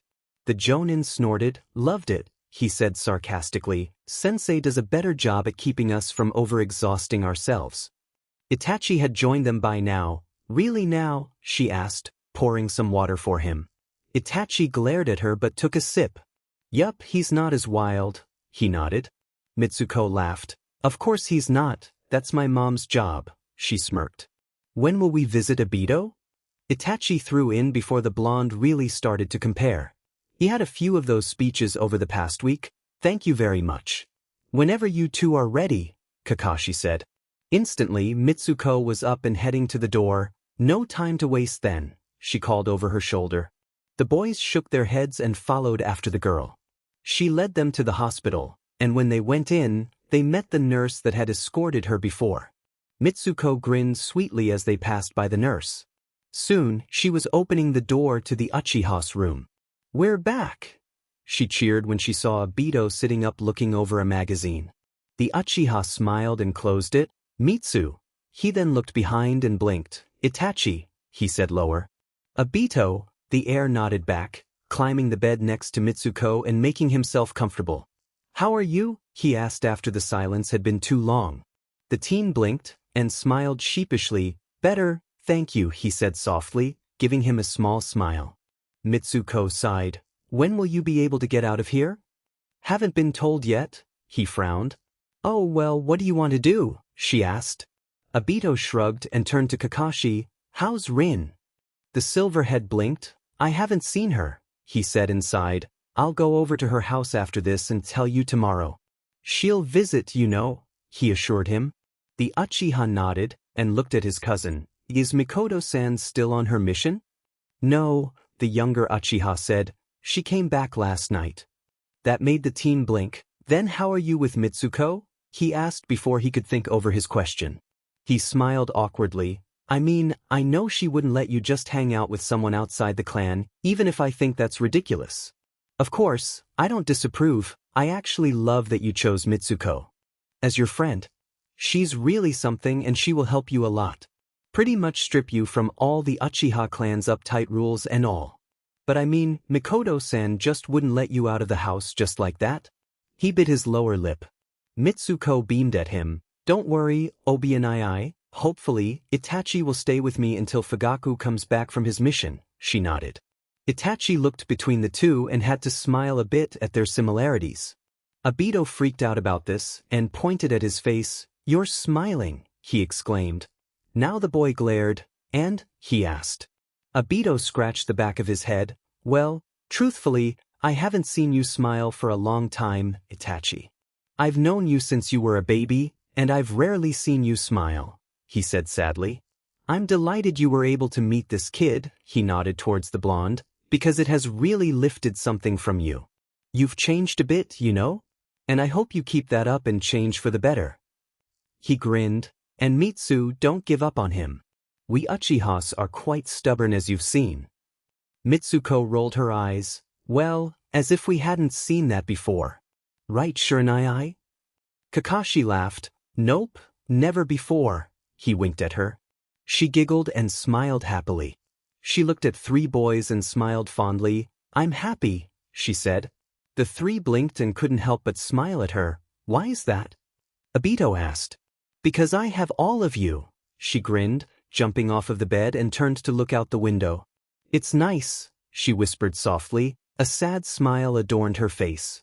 The boys looked at each other confused and shrugged. They started talking once more until dusk was close to the horizon, and Kushina picked them up. She told them that Itachi would be staying with them when Kakashi asked what the backpacks were for, and also that she had brought some pajamas for Obito. Mitsuko was glad. At least she knew Itachi would be safe with them. They said goodbye to Obito and left the hospital. Kakashi, do you want to have dinner with us? Kushina asked, but he declined politely. Thank you, but I have to see how Rin is doing, he said and bid them good night. After he disappeared, they went home. Kushina made dinner, and Minato came back while she was getting things ready.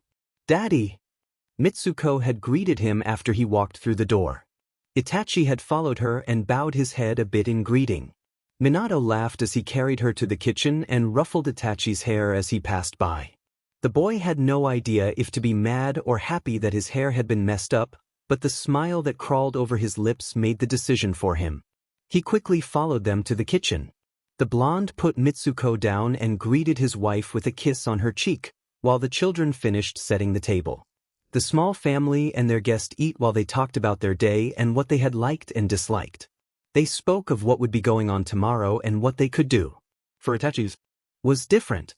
The feeling he got from this dinner with them and his families was completely different. There was no tense, suffocating atmosphere of awkward silence. There was just warmth and happiness. This was what he began to love and appreciate. This is what Mitsuko had offered him with her friendship, but what was he offering? There was nothing he was doing for her. While she had taken him from his clueless mother and lonely life, what had he given her? She had saved his life. She had made him feel special. She had made him feel wanted. But what did Itachi give her and her family? After they finished eating dinner, they were tired after the long day they had.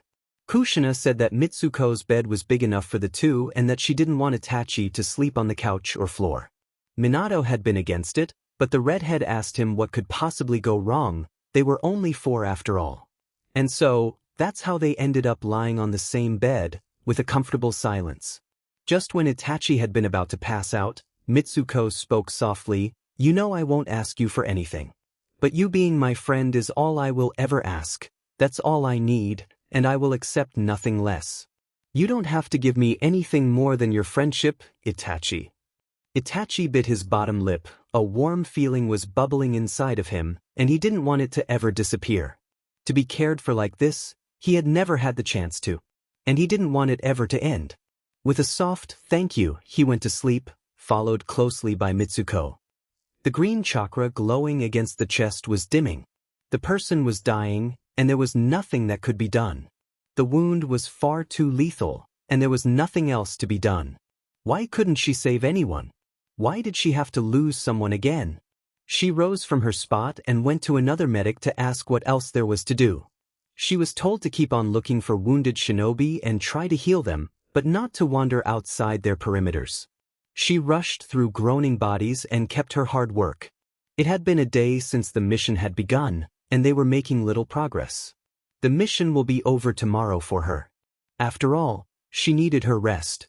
Being a medic was important, especially for missions like this one. There had only been 10 medics that were able to come, 4 which would leave tomorrow, and 6 would stay. Her job was essential. She had to stay alive in order to do her task. Her work was harder than others. Whatever happened, she could not die.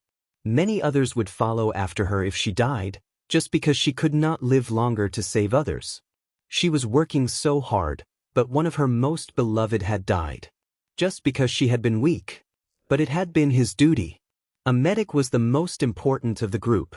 If she died, there would be no one to anchor the group. But she couldn't think of that now. She had to concentrate and keep her guard up. It would be no good if she were to tainted the ground once more. But this time, she had to get out of this herself. Leaving behind her charge, she went and hid. Quickly healing her wound, she took a deep breath before diving into her work again. For would go home tomorrow. She had to stay alive for 6 more hours, then she'd be able to go back. The light lit up as footsteps echoed through the room. It was cold, even with all the little flames heating the glass containers. Today had been a fascinating day, even if it was one of the ones he added to his most hated days list. It was bad enough that a shinobi, barely 23 years old, was made Hokage apprentice instead of him. How dare that old fool pick Minato instead of him? But no matter, he had come to realize that he no longer wanted to be Kage. He had a new ambition. Yes, those blue eyes encouraged him to finally accept the little idea he had been toying for a while, swimming around his head. But the boy would serve him well. The incredible eyes of the Uchiha would help him in his search for power. His unlimited hunger for knowledge would finally be satisfied with the Sharingan. How else would he be able to master all jutsus in the world? And the boy's body would help as well. His little experiment that he had begun a few months ago would be able to progress magnificently by the contribution of Uchiha Itachi. Now the problem, how would he get his hands on the boy? It would be difficult since he was the heir of the Uchiha, but as of now, Fugaku wasn't in town. He'll be able to get away with it. After all, Mikoto wasn't that powerful. Sure, she was a jonin, but he knew better. But what of the little blonde? She had something that he wanted, but he couldn't place his finger on it. She would be strong, he knew. She would be gain power by time, an incredible power that no one would be able to control unless studied correctly. And he was sure once he knew what had made his curiosity perked up, he would be able to control the same power. Knowledge was everything in this world. If you had the answers no one else knew, you'd always win. Strength is knowledge, and he could never get enough. He wanted to learn more, to become stronger, and once he was, destroy the place where he had been denied too many times already. He would become the leader of his own village and gather the best of the best to become the greatest. There will be no one to stop him, no such yandame Hokage or stupid old fools. He would be the only one. No one would beat him, no one would have the power to hurt him. He would be invincible. But first, he had to get his hands on a certain Uchiha Itachi and the blonde girl. Now, his first move would be to find out who that girl was and a plan to get both children under his control. It would be easy enough, there were only 4 or so. He'll train them, and when they were powerful enough, he'll take everything from them. Yes, that sounded like an excellent plan, and no one would know. No one. Kakashi knocked on the door again, and finally, a woman came out. "Kakashi-kun, how can I help you?" the brunette asked. "Can I speak with Rin?" he asked softly. Rin's mother blinked. "She's on a mission.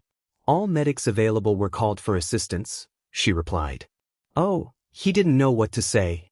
Kakashi looked at her. "When Rin gets home, could you tell her to meet me at Sensei's place?" he asked her, and she nodded. "Of course," she smiled. "She should be here tomorrow." "Thank you, ma'am." He bowed and left. That was weird. He didn't remember Minato mention anything about that mission. Maybe the Sandaime had ordered it. That seemed more likely.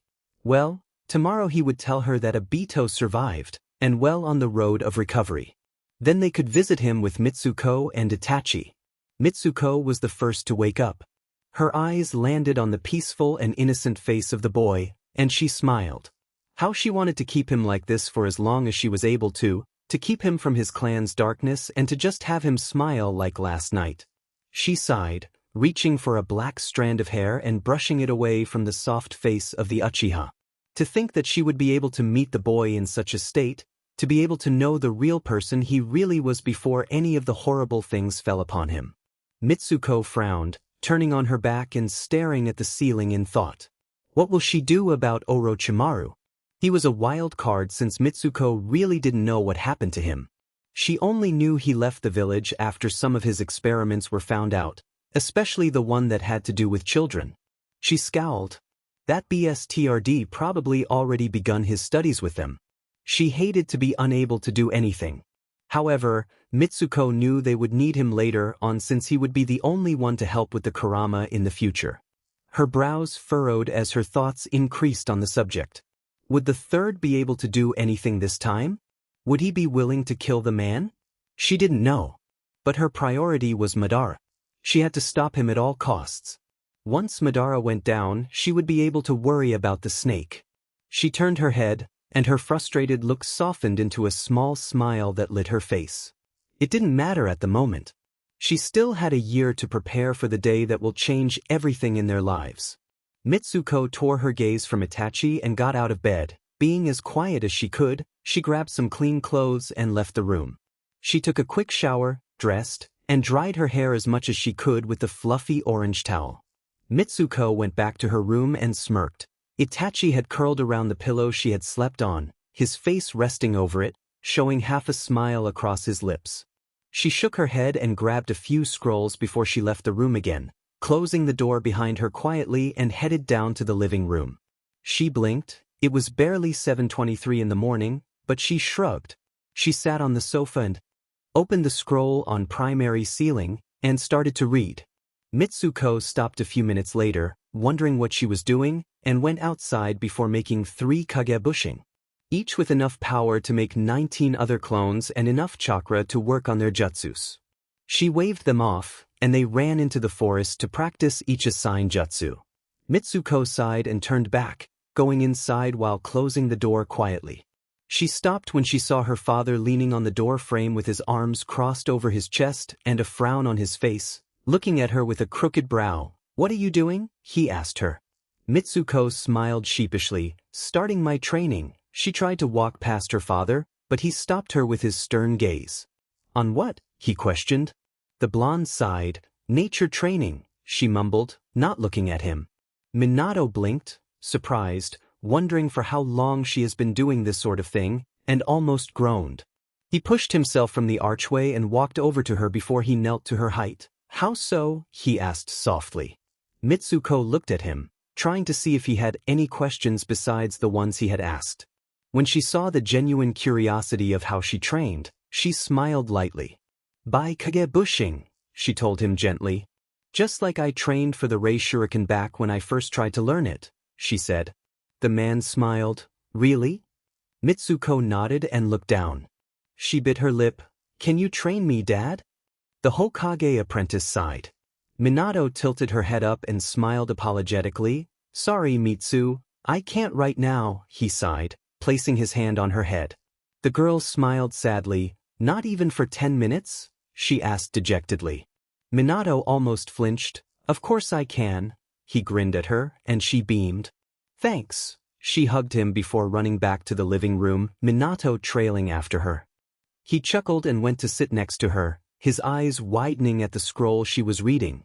It was the Uzumaki family scroll for beginners, something he knew should only be studied after mastering the standard and intermediate Fuinjutsus. The Uzumaki seals were much more complex and advanced than those that didn't belong to the clan. Mitsuko, did you start studying from this scroll? Minato asked her seriously. Mitsuko looked at him, bemused. Of course, Papa. She smiled confusedly at him. Where else would I begin from? Minato stared at her, wide-eyed. And you understand everything from there? The girl frowned. Not everything, that's why I'm asking you to help me, she told him, looking at the open scroll with a pout. The blonde ran a hand through his hair. Mitsu, that scroll is for more advanced Fuinjutsu techniques, he told her softly. You should read over the basic Nun-clan ones first in order to understand these ones. He smiled at her. The girl frowned. But I get this. She moved the scroll and sighed. The thing I don't understand is why this is done this way when I could just change a few things, and it would be quicker and would require less chakra, she mumbled, pointing at a few points on one of the drawings. Minato frowned, looking over the already complex seal, the usual swirl in the middle with lines and tomos running around and across from it. His frown deepened when he saw what Mitsuko was pointing at. He tensed, knowing what his daughter was speaking of and knowing that this would be on later chapters of the scroll. Minato looked at his baby girl and rustled her slightly dampened hair. It will explain it in a future chapter. Right now, you're only reading the basics. This scroll will take you step by step before giving you the shortest and less power-consuming seal, Minato explained. The scroll will first make you understand why everything is drawn as it is before giving you other options, he informed. Oh, Mitsuko nodded, looking back at the scroll before sighing. Then I'll ask you if I have some problems with this, she told him, starting to read once more. Minato watched her until Kushina came down, kissing Mitsuko on her head and giving him a soft peck on the lips before getting breakfast ready. He stood up and went into the kitchen, looking at his wife blankly as he spun a ceramic bowl of rice on his finger. If you break that, I'll have to buy a new set, Kushina said softly, looking at him with playful eyes, an elegant brow raised. He chuckled, placing the bowl down and sighed. How good were you at Fuinjutsu when you were a kid? He asked her. Kushina stared at him as she moved around the kitchen. Pretty good. Why? She asked him. Minato leaned on the counter, his ankles and arms crossed. What's pretty good to you? The redhead laughed. When I was 5, I was able to pull some storing seals without sweat, and they weren't the basic ones, but the family ones, she said. The blonde smiled. What if Mitsuko can already see the shortcuts of said seals and more? The vessel stopped, her eyes set on his serious ones, and sighed. Kushina looked down at the food and smiled. I would say that there was nothing else to expect, she told him. She's from the main Uzumaki bloodline. Sealing is in her very nature along with her healing capacity, she sighed. My great-grandfather, Ashina, had been one of the greatest Fuinjutsu users that ever lived. By the time he was 15, he had already become a master, and my grandfather was taught by him since he was 4, and my dad as well, she explained to him. The main branch used to begin our training on Fuinjutsu at 4. Until we reached 12, we'd learn as much as we could, Kushina smiled at him. Mitsuko was bound to be like her predecessors, she chuckled. I'm not that surprised to know how well she's adapting to our heritage, especially after the contract she completed. She went back to cooking, though I think it was a good choice for her to start right off from the family scroll since the ones outside of the clan are slightly confusing. Minato frowned. I thought the clans were confusing, Kushina. The redhead smirked. I guess you weren't as good with them as people say, she laughed at his offended look. Now I wonder why Mitsuko asked me to teach her and not you, he said loudly, looking away from her. Indeed, I wonder, she smiled. The blonde frowned. What's that supposed to mean? Kushina grinned. That she wants her daddy to teach her. Minato sighed. Yeah, He pushed himself away from the counter and started to set up the table for breakfast. He went over to the living room. "Mitsu, go wake Itachi up," he asked her, and the girl nodded. He watched her go, grumbling under his breath as he turned back to look at his wife.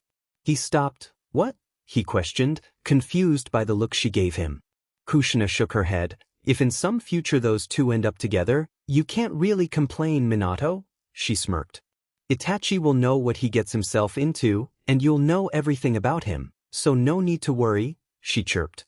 Minato scowled, glaring a bit at the floor. "As long as he turns into a man that meets my standards and respects Mitsuko, I wouldn't have any other way," he sighed. Then he looked at his wife with narrowed eyes. "But if Mitsuko chooses another kid, I will make that boy suffer before he can date my sunshine," he promised. Chuckling, Kushina started to serve the food. Itachi groaned as someone shook his shoulder lightly, mumbling to go away since he was really enjoying his sleep. He turned away from the hand as it kept on shaking him, burying his face on the comforter, and sighed happily. His eyes snapped open when the warmth vanished, and a cool breeze touched his exposed skin. "Oi!" he snapped, sitting up and glared at whoever dared to uncover him and wake him from the best slumber he'd had until now. Mitsuko stared at him with a crooked brow and a sly smirk, her hands holding the orange comforter and bed sheets in her hands. "Awake now?" she asked, amused. Itachi groaned, falling back and hiding under one of the pillows. "Go away," he told her, then looked at her from under the pillow. "And give that back." The blonde shook her head. "Nah, breakfast is ready," she told him, throwing the sheets to the floor and pulling the pillow away from his head. "Come, the food will get cold soon." She grabbed one of his arms and pulled him. "No," he shook his head, raven hair waving back and forth slightly. Mitsuko frowned. "Tachi," she sat on the bed. "Please come down to eat," she pouted.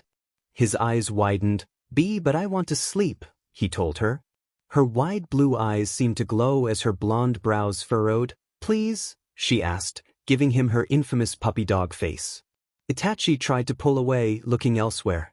Knowing Mitsuko could make him get out of bed at 7:45 in the morning without a problem. "But it's still early," he mumbled, pointing to the clock. Mitsuko sighed. "No, it isn't," she told him.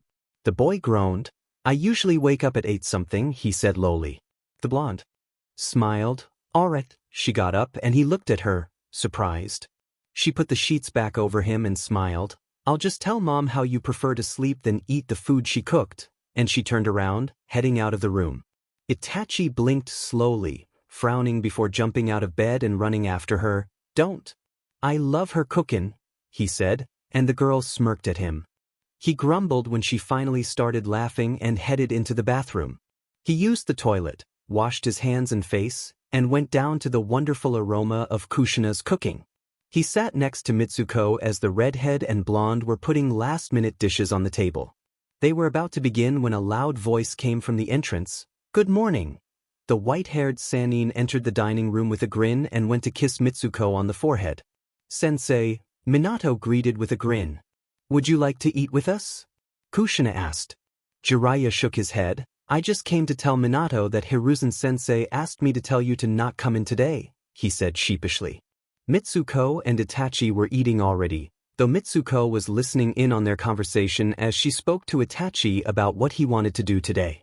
"Why is that?" Minato asked, eyes narrowing a bit. The white-haired man sighed. "Danzo is giving him some trouble, telling him that his candidate should have been made apprentice instead of you," he waved his hand. "Don't worry, the Fire Daimyo liked you better than Orochimaru," he laughed heartfully at that. "I think he hopes that since you aren't Hokage until we actually tell the village, he'll get a chance to sway the council," he told them. Mitsuko turned to him. "How would he do that?" she inquired with narrowed and intelligent blue eyes. The adults looked at her. "He'd have to get one over Minato, or something would have to happen where we require his more destructive aid," Jiraiya said. Mitsuko looked down, eyebrows furrowed. She was trying to think of what he could possibly do to affect the ongoing war. That's when she remembered Nagato. Looking at the Sannin wide-eyed. "Yahiko and Nagato." Jiraiya flinched. Nagato said that the leader of his village had allied himself with Danzo towards the end of the war. She slid off the chair. walking to where he was standing and fisted her hands. Your students are trying to bring peace over to AIM. Protecting their village and doing it in a non-violent way, but with the treacherous Danzo, that won't last. Jiraiya looked at Minato before kneeling. What are you talking about, Mitsuko? Yahiko, Nagato, and Konan are dead, he said, placing his hand on her tiny shoulder. Mitsuko shook her head. No, Gigi, they aren't, she whispered. You trained them well, and they're thriving, but not for long, she stated. Determined blue eyes took his breath away. What do you mean? You need to help them, Mitsuko stated. Can you tell us more, Mitsu? Minato asked, turning to the pair. His little girl looked at him, wide blue eyes connected to his worried ones. When I was mastering Sage Mode, someone attacked the village. Jiraiya picked her up. He deposited her back in her chair before taking his own seat. Your father filled me in a little on your life as Naruto, Mitsuko. But this attack happened, why? Mitsuko took a deep breath. When I got back from a retrieval mission regarding my best friend after we found out he killed his brother and we got back, she bit her lip. That's when I got the news you had been killed, Gigi. She smiled dismally, blue eyes filled with pain. Itachi was quick to grab her hand and gave her a reassuring nod. Nodding back, she continued, I went to train Sage Mode at Mount Mayaboku, and when we were summoned back, the village was gone. She had a distant look in her eyes. I fought them, the puppets of the man that was being used by the real leader of Akatsuki, she mumbled. Akatsuki? Jiraiya questioned sharply, as in the peace group from AIM? Mitsuko looked at him. Yes, she looked at her father. Danzo will launch an attack alongside Hanzo, against Akatsuki. They will capture Konan, and Yahiko will give his life for her. Do you know when this attack will happen, Mitsuko? Minato asked, his eyes serious. She shook her head. No, which is why I was hoping Gigi could go talk to them. Assure them that Konoha will give them an alliance if they defeat Hanzo and that we will back them up to overthrow that man. Jiraiya looked at Minato wide-eyed. The to-be Yodame looked at his wife before turning to the white-haired Sannin. I can give you one of my kunai. If you were to need me, I could be there in a second. He turned to Mitsuko. If Danzo is there, we can get him thrown off the council and into jail for conspiracy against the village and tampering with peace treaties to end this war. He'll be a war criminal, he said solemnly.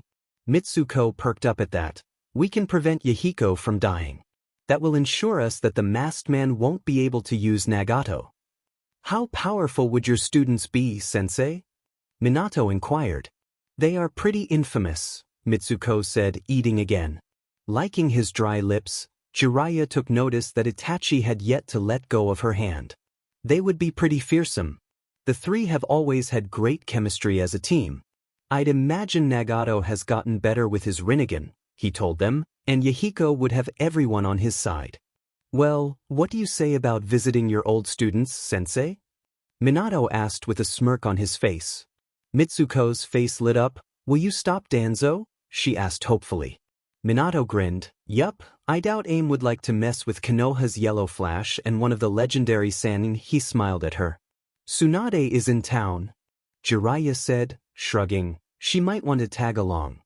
The little girl was smiling broadly. Will you really go? She asked, unable to believe it. Minato nodded. Like Jiraiya-sensei said, I'm not officially Hokage until I'm presented with the title in front of the village, he told her. Mitsuko squeezed Itachi's hand in hers. We can save the future, she said tightly, a gleam in her eyes that Itachi hoped would never disappear. Because of you, Itachi told her. Minato cleared his throat. I'll talk with Sandaime-sama, get him to agree on this mission and to keep it a secret, he stated. Then, his blue eyes narrowed as the children's hands were still clasped together. You talk to Tsunade, sensei, see if she would like to go. Jiraiya nodded, getting up. He walked around to rustle Mitsu's and Itachi's hair before bidding farewell and went in search of his blonde teammate. Minato grumbled under his breath. If in the future, yeah, right? He glared at Kushina, and she laughed at him. The kids were oblivious to that. After Minato finished his meal, he kissed his wife goodbye. I'll go train for a while. Hopefully, the mummy will be gone by then. Minato then hugged his sunshine while messing Itachi's hair. Okay, have fun. Kushina grinned. Itachi sighed and tried to tame his hair but knew it would be impossible until he showered. He saw from the corner of his eye as his friend smiled happily, and he knew he didn't mind the treatment the man had been giving him. It was quite refreshing to have a warm human touch. Mitsuko helped her mother clean and told Itachi to forget about helping, instead shower so they could visit Obito after taking breakfast to Kakashi. The girl knew Nagato was an essential key on what would be Akatsuki.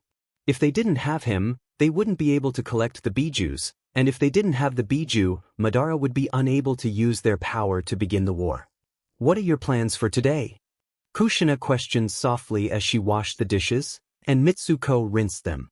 Itachi and I will take breakfast to Shiranai, and then we'll visit Obianai, she chirped. After lunch, we can continue training, the girl said. However, the question was implied as she looked over at the redhead. Kushina smiled softly. Of course, sweetie. She leaned to kiss Mitsuko's forehead. After they finished, Kushina put some of the leftovers in a bento for Kakashi. She went to see where her daughter had gone to. The Jinchuriki found her in the living room, sitting in a lotus position with her hands upside down. The intermediate phalanges were against each other, except for her index fingers, which were against the distal and her thumb pads touching. Kushina tilted her head curiously, watching the serene expression on her daughter's face. Mitsuko was breathing evenly, and something about her was intriguing. There was an air around the 4-year-old. It gave Kushina chills just watching her. Mitsuko was inhaling slow and deeply, holding her breath for 3 seconds before exhaling through her mouth. She wanted to get back to the state she got to yesterday and experience the same chakra flow. It gushed through the air and living organisms towards her, brushing against her skin. Felt her surroundings disappeared. A numbness spread over herself as she went deeper into her subconscious. There was a tingling around her body, a sign that she felt the chakra around her. In her mind, though, there was tranquility. Opening her mind's eye, she stood in a white plane. A multicolor ball wrapped in a red sphere floated above her. Mitsuko looked at it with a curious tilt to her head. She lifted a hand towards it, narrowing her eyes, trying to feel if there was a presence to it. The colors began to tremble, shuddering as if being disturbed. But that wasn't it. Mitsuko felt them try to reach for her at the same time, almost fighting for her attention. The dark blue swirls caught her breath, recognizing whom that churka belongs to. Matatabi, she whispered, astonished. The blue chakra with black lines swirling twitched and grew before shuddering back to its natural size. Mitsuko looked closer to the 7 colors and gulped. Isabu, Sun, Kokuo, Sain, Shomei, Kurama, you're all here? The colors reacted much like Matatabi when she called them by name. The last one, the deep orange chakra, reached down to where her hand was stretched out, slowly wrapping around her hand. Mitsuko's breath hitched, tears welling quickly in the corner of her eyes. There was warmth, a little muted but warm nonetheless. She could feel solidarity from the sphere, a sense of, keep it up, and you're doing great. Falling to her knees, she covered her face with her hands and wept. I'll help you all, she sobbed. I swear it, Dadabayo. The other 6 faint presents reached down and enveloped her. Mitsuko felt gratitude and happiness, along with concern and sadness that they were placing such a burden on her small shoulders. Soon the 7 moved back to the sphere, waiting for the time she would need them. I don't know how I'll stop Madara from using you, Kurama, but I will do my best to stop him. She wiped her tears, looking up with bright blue eyes. The dark orange color shuddered lightly, yet she felt a sense of, don't worry, you won't be alone, emit from him. Itachi came down, still toweling his damp hair in search of Mitsuko. He found not only her but Kushina in the living room. His friend was sitting on the floor and Kushina on the sofa, watching Mitsuko intensely. He approached the woman quietly. What's going on? He inquired softly, just above a whisper. Kushina didn't take her eyes off of her daughter. I don't know, she mumbled. Itachi blinked worriedly at Mitsuko, watching her face twitch with a pained emotion. Tears escaped her closed eyelids. Itachi, without thought, approached but didn't touch her. He knelt, hoping she would open her eyes. He and Kushina gasped as a red upside-down droplet appeared between her eyebrows. It seemed to glow, Energy faintly seeped from the teardrop mark. Itachi glanced at Kushina, wishing she'd have an answer, but he could see that she was as clueless as he was. Mitsuko sighed and slowly opened her eyes. Itachi gasped. In each iris laid 4 droplet marks. The round shape rested against the black ring, and the dip ends were pointed to her pupil. She had a total of 9 marks in the form of teardrops, the one between her brows dimmed from red to black. Itachi watched her blink, eyes moving between her mom and him. "Are you okay?" he asked, leaning closer to see if the droplets disappeared. Mitsuko gasped, wiping the trails her tears left behind. "I'm okay, Tachi." "Your eyes, Mitsuko." Kushina had gotten up and was crouching, hands on her knees. "What happened?" Mitsuko turned to her. "My eyes?" Itachi nodded and pointed at the space between his eyebrows and forehead.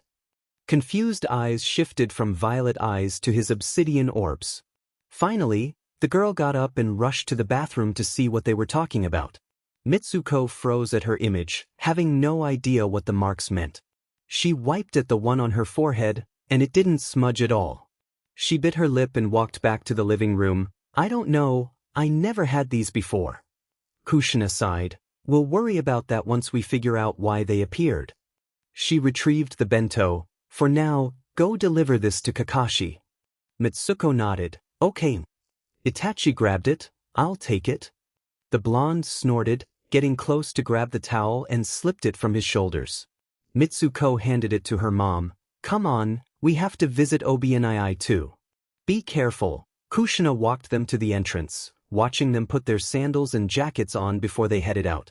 "Always," Mitsuko assured her, intertwining her left arm with Itachi's right. Itachi looked at her from the corner of his eye, feeling his cheeks warm a little. He allowed her to lead him to another residential part of the village, where they entered an apartment complex. Heading to the 3rd floor, Mitsuko knocked on 4C. Kakashi opened the door quickly, blinking at them before giving them an eye smile. His mask was covering half his face. A pink scar ran down his left eye, which he kept closed. His eyebrows furrowed. "Mitsuko? What are those markings?" Mitsuko shrugged. "Not sure, Shiranai. They appeared before we came here, Kakashi-san," Itachi added.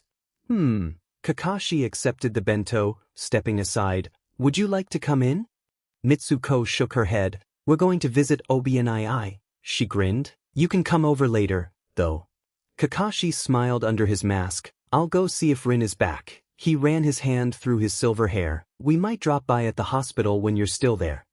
Itachi looked at her, telling her it was up to her how long they stayed with Obito. "Sure," Mitsuko said after she glanced at Itachi. "Okay, careful on your way," Kakashi said with a wave, "and thank you for breakfast." With a "you're welcome" thrown over her shoulder, Mitsuko dragged Itachi in the direction of the hospital. "Do you think I can activate my Sharingan again?" Itachi inquired, looking up at the bright morning sky. It was a warmer morning than others, Mitsuko noted. "Of course," she grinned at him. "You'll have it mastered in no time, Tachi, Databeo." Itachi looked at her, startled. "You think so?" Mitsuko never knew he could be so insecure. Watching Itachi now, she felt warmth spread all over her body, knowing she could help him build his confidence. "I know so." Itachi's heart skipped a beat at the deep belief Mitsuko's voice carried. It was sincere and kind, and those earnest baby blues made him feel lighter and powerful. Soon they were at the hospital. Mitsuko waved at the nurses on duty with a grin. Mitsuko quickly made their way to Obito's room and went in without knocking. "Good morning, Obi and I."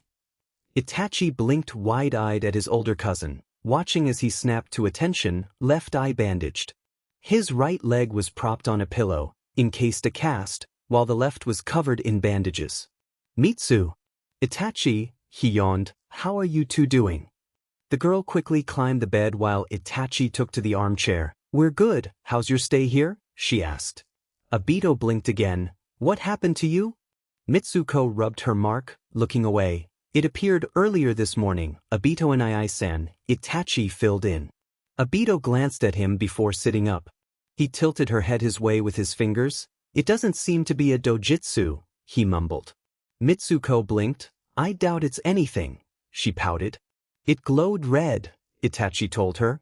They looked at him. It glowed red, he pointed to his forehead, before you opened your eyes. Mitsuko furrowed her brows, thinking why that would be. Ku, she bit her lip, preventing his name from coming out of her lips. If Itachi was indeed correct, it must have been glowing as Kurama's churka grazed her inner self. If that were true, then all of the other droplets were for each of the Biju. Before she had been sent here, she had been given 6 additional chakras from them. She'd have to see if she could create a mental connection with them like before or if it was broken. Mitsuko? Obito asked her, snapping her from her musing. It's nothing, Obianai, she sighed. The 2 Uchihas shared a look but let her be. Obito began asking them about their training and how they'd continued with it once Fugaku came back. Itachi went on to explain that it looked like their moms were acquaintances if somewhat friends. It seemed that Minato would also speak with Fugaku regarding his training, thus ensuring his friendship with Mitsuko staying intact. It was about an hour before they were interrupted.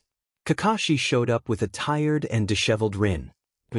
Mitsuko dreamt of 7 enormous animals. They surrounded her, all looking down at her. There were people with them, sitting on top of their heads. Looking back at the air puffing on her back, she saw a gigantic red fox, 9 tails moving behind it. The fox was smirking at her, his red eyes shining with pride. Lift your arm. It's time we give you our gift, the red monkey with 4 tails said. Raised her black-sleeved cover arm, her hand a fist, and the animals piled their own hands on top of hers. Good luck, Uzumaki Naruto.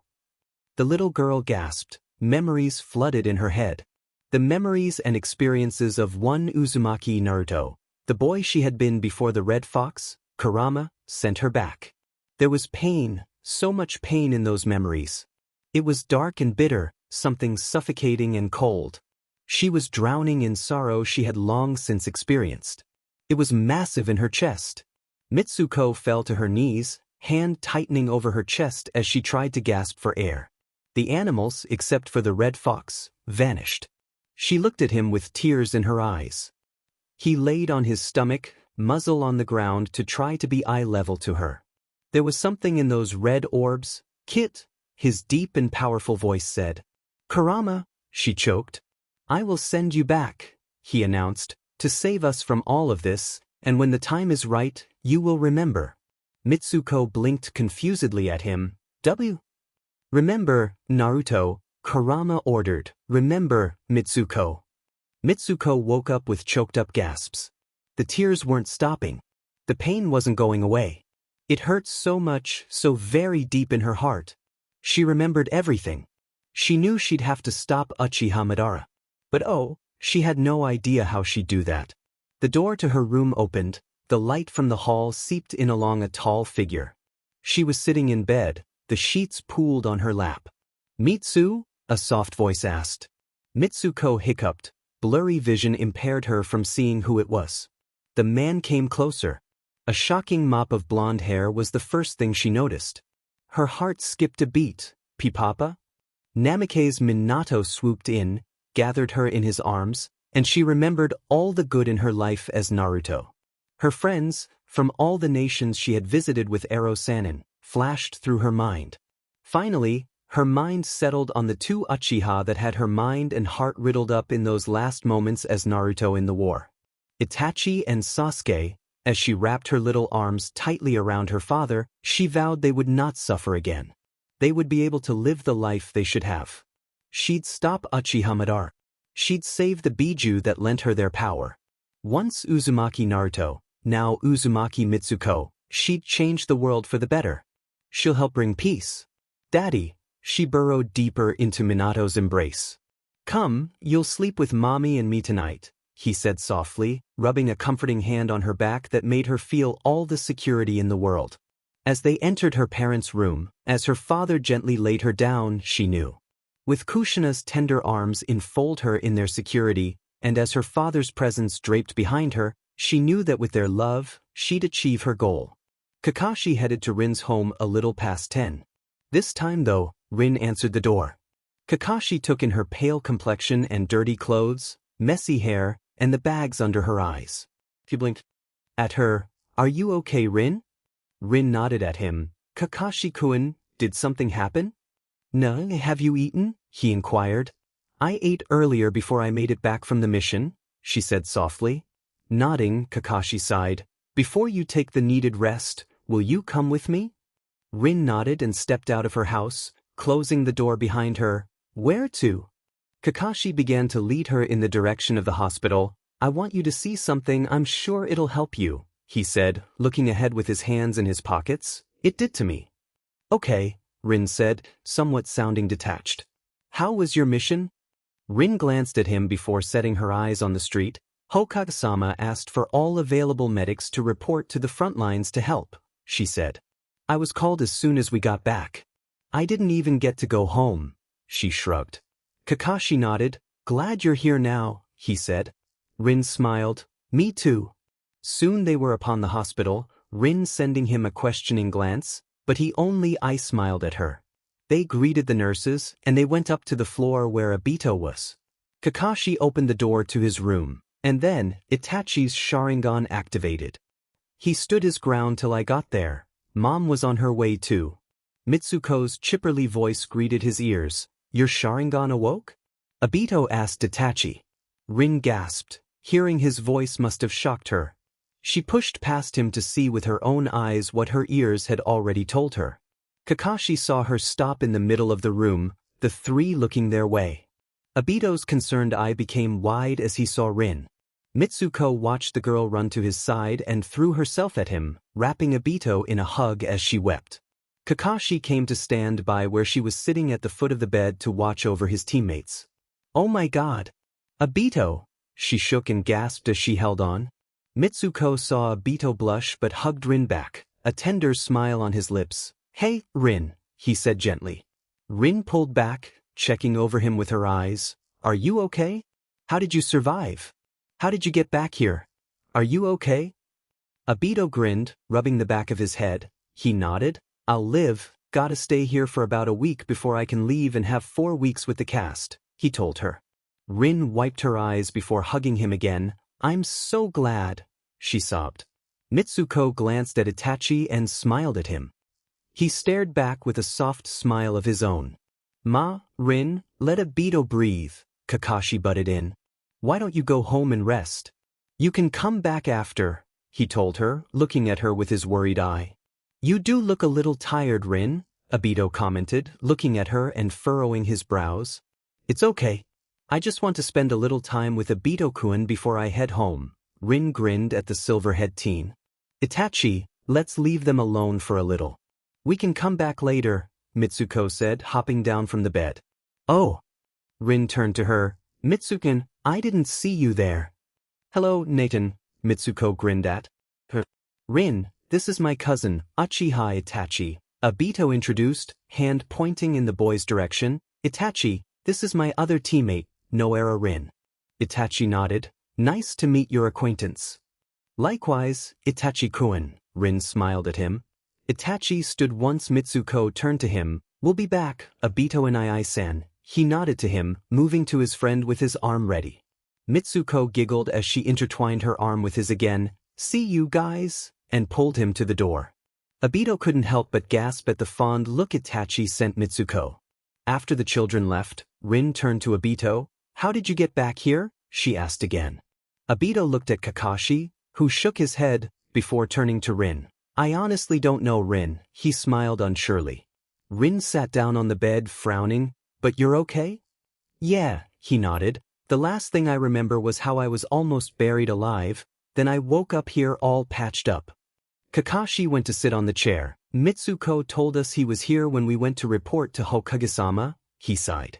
We were all too shocked, Rin, to let you know, he looked at her remorsefully. By the time Obito woke up and asked for you, you had already gone to your mission.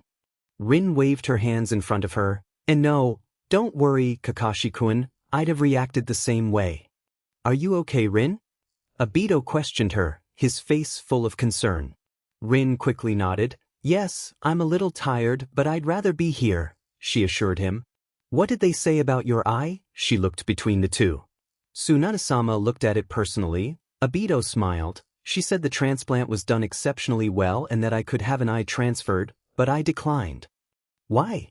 She exclaimed. Kakashi looked at him too, surprised about the news.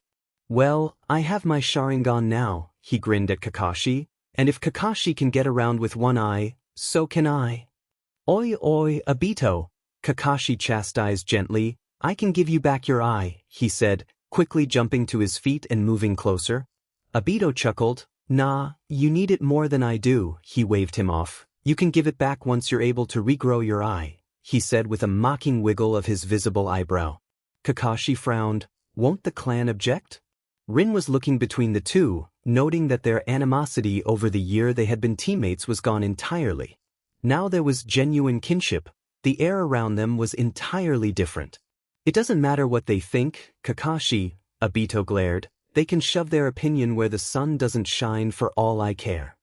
He smirked smugly. I gave you that as a gift, he touched his bandaged eye. But if you don't want it, then take it as a loan, keep it for as long as you need it. Kakashi blinked shocked. He looked down at the floor. He was invaded with the sudden urge to cry. He had mistreated Obito for so long now, but it turned out that he had been the bigger man since the beginning. Kakashi smiled with his eye and nodded. Very well. Obito. Rin smiled broadly, laughing as tears suddenly fell from her eyes. Rin! Obito exclaimed. What's wrong? Kakashi asked, just as surprised as the brunette. I am sorry, guys, I'm just so relieved you two are finally getting along. She tried to wipe her tears, but more kept flowing. Obito shared a glance with Kakashi. They had put her through quite some hardship with their immature bickering. It's okay, Rin, we were idiots. He reached for the free hand and squeezed it. Rin laughed, amused. We'll try to tone it down, Kakashi promised.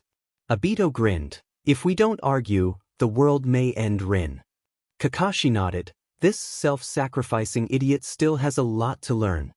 Oi! Obito pouted. Just wait till I get this cast off of me, I'll show you. You too, Rin beamed. The two teens smiled at her, glad everything turned out this way. Mitsuko had slowed her pace once they got out of the hospital. The two were now strolling through the streets in comfortable silence. Itachi kept glancing at her, but she waited for him to speak up. Mitsuko, Itachi called her. They stopped. The street had a few civilians and one or two ninjas. I want to become stronger. The girl blinked. That's why we're training, Tachi, she verbalized with an unsure tilt to her head. Itachi looked away for a moment. I want to be able to control my Sharingan, he told her. Looking into her unique eyes, I want to be able to protect you, he confessed. Mitsuko's breath caught in her chest. Her heartbeat had halted for a second before it charged into overdrive. I want to protect you, Mitsuko, Itachi repeated. Mitsuko swallowed thickly, seeing just how serious he was. Unable to take in how happy those words made her, she threw herself at Itachi, hugging him tightly. Thank you, Itachi. Itachi tensed at the sudden invasion of personal space but deflated as quickly and hugged her back. He didn't care about the pedestrian that turned to look at them. I'm serious, he said softly. Mitsuko nodded, laughing against his neck. I know. She sighed and pulled back. Mitsuko cupped his face. We'll grow stronger together, with a tiny smile on her lips. She continued, and we'll protect each other. Itachi blinked as she pulled him closer. His heart skipped a beat as she rose to her tippy toes and kissed his forehead. Itachi felt his face burn as she pulled away, and she robbed him of air at the beautiful smile Mitsuko gave him. It's a promise of a lifetime, Databeo? Itachi nodded faintly, his heart full of warmth from her presence alone. He had a feeling that would be a common occurrence in the future. Mitsuko took his arm in hers once again. They continued walking, a semi-permanent barely there smile on his lips. He thanked whoever was responsible for bringing her into his life. Jiraiya tracked Tsunade down in the healing temple on the northwest part of the village, where she trained medics from time to time during her downtime. She was with a class of 5. When he found her, Tsunade sent him a quizzing glance his way, but he waved her to take her time. She snorted but continued her class. 20 minutes later, she finished, dismissing them effortlessly with a, "Good work, everyone." Jiraiya went to help her clean up the dummies they used to learn all the chakra points and which would be more effective for certain healing procedures. Jiraiya, what brings you here? Tsunade inquired, a dummy in each arm. I have a proposition to make, Tsunade. He giggled his brows at her. Tsunade made a disgusting face. I've told you, I won't be one of your research girls. The glare she sent him had him laughing nervously. That's not what this is about, he said, hiding how terrified he was. Narrowed brown eyes zeroed in on him. What is it then? Would you come with me to aim to find my students? Tsunade stopped at the storage area in trance. Those 3 brats you trained? Jiraiya snorted. Yes, those brats, I need to find them. I thought you said they were dead? Tsunade said gently, crossing her arms, and looked at him with hard eyes. Shaking his head, Jiraiya put the last 3 dummies inside and walked out. I recently received intel that they are, in fact, alive. Tsunade blinked, shocked. She closed the door to healing chamber number 5 and went down a hallway leading to her office. Entering, they sat down. What was said exactly? Jiraiya rubbed a hand over his face. The rebel group called Akatsuki in AIM is being led by Yahiko, he began. Nagato is his second in command, and Konan is with them, he sighed. They're the ones trying to make the Kages come to an understanding while also dealing with AIM's leader, Hanzo. Tsunade furrowed her eyebrows. So, why do you want to contact them? I told Minato about them, and he wants to have a meeting with them. Jiraiya shrugged at her raised brow. He said that as future Hokage, he wants to have as many alliances as possible. That I should go over there with the offer to aid them if they ever need to overthrow Hanzo, he told her, leaning back on his chair. Tsunade bit her lip. So it's certain that Minato will be made Yodame? Jiraiya nodded. Orochimaru's probably seething with rage. Jiraiya barked out a chuckled. Him and Danzo both. Tsunade nodded. Is Sensei in accord to this? Minato will be talking to him about it, but he should be, he grinned at her. You know he's all for peace and helping the smaller villages. Tsunade nodded. I'll let Shizen know, she stood. When will we leave? Jiraiya copied her. A week, just to get everything in order. He walked over to the closed door. Also, this mission will be classified, so we can't let Orochimaru know. Very well, Jiraiya. Tsunade sighed and opened the door for him. Later, Tsunadeheim, her teammate left with a grateful smile. Mitsuko and Itachi went back to the hospital after half an hour of strolling through the village. When they went into his room, Rin was in the chair. With her arms crossed on the bed, her head resting on them as she slept. Kakashi leaned on the wall next to Obito, speaking softly with him. Itachi looked around. Should we come at a later time? Obito laughed softly. It's all right, Itachi. He glanced at Rin. She's too tired to be woken up with you noisy kids. I'm not noisy, Itachi glanced at Mitsuko, at least compare to her. Obito blinked in utter bewilderment before he started snickering, which quickly tapered off into a full-on belly laugh. Mitsuko glared at Itachi. I have an inside voice. Rin jumped as Obito's body started shaking with mirth. Kakashi began laughing nervously. Obito, calm down. He shook his head vigorously. Kakashi, he choked out. You have no idea what this means. Mitsuko looked at Itachi, who was blushing lightly, which only made Obito crackle more. Rin looked around worriedly. Kakashi scratched his head, unsure. Mitsuko, on the other hand, was relaxed and smiled brightly at Itachi. Oh, Mitsuko, keep it up. Obito was sniggering now. You're good for him, he nodded towards his younger cousin. Itachi's lower lip trembled a little before he glared unsure at him and allowed himself to be childish. He stuck his tongue out to Obito. Breath before you pass out. Obito choked, eye wide, and he began to cough. Kakashi hit him on the back, looking at the kids in confusion. Mitsuko began giggling at Itachi's full-on pout. What's going on? Rin finally asked. Obito gasped, hitting Kakashi to stop, which set off the two slapping each other until they both hit each other on their covered eye. Ow. But stop you too, Rin exclaimed, getting up.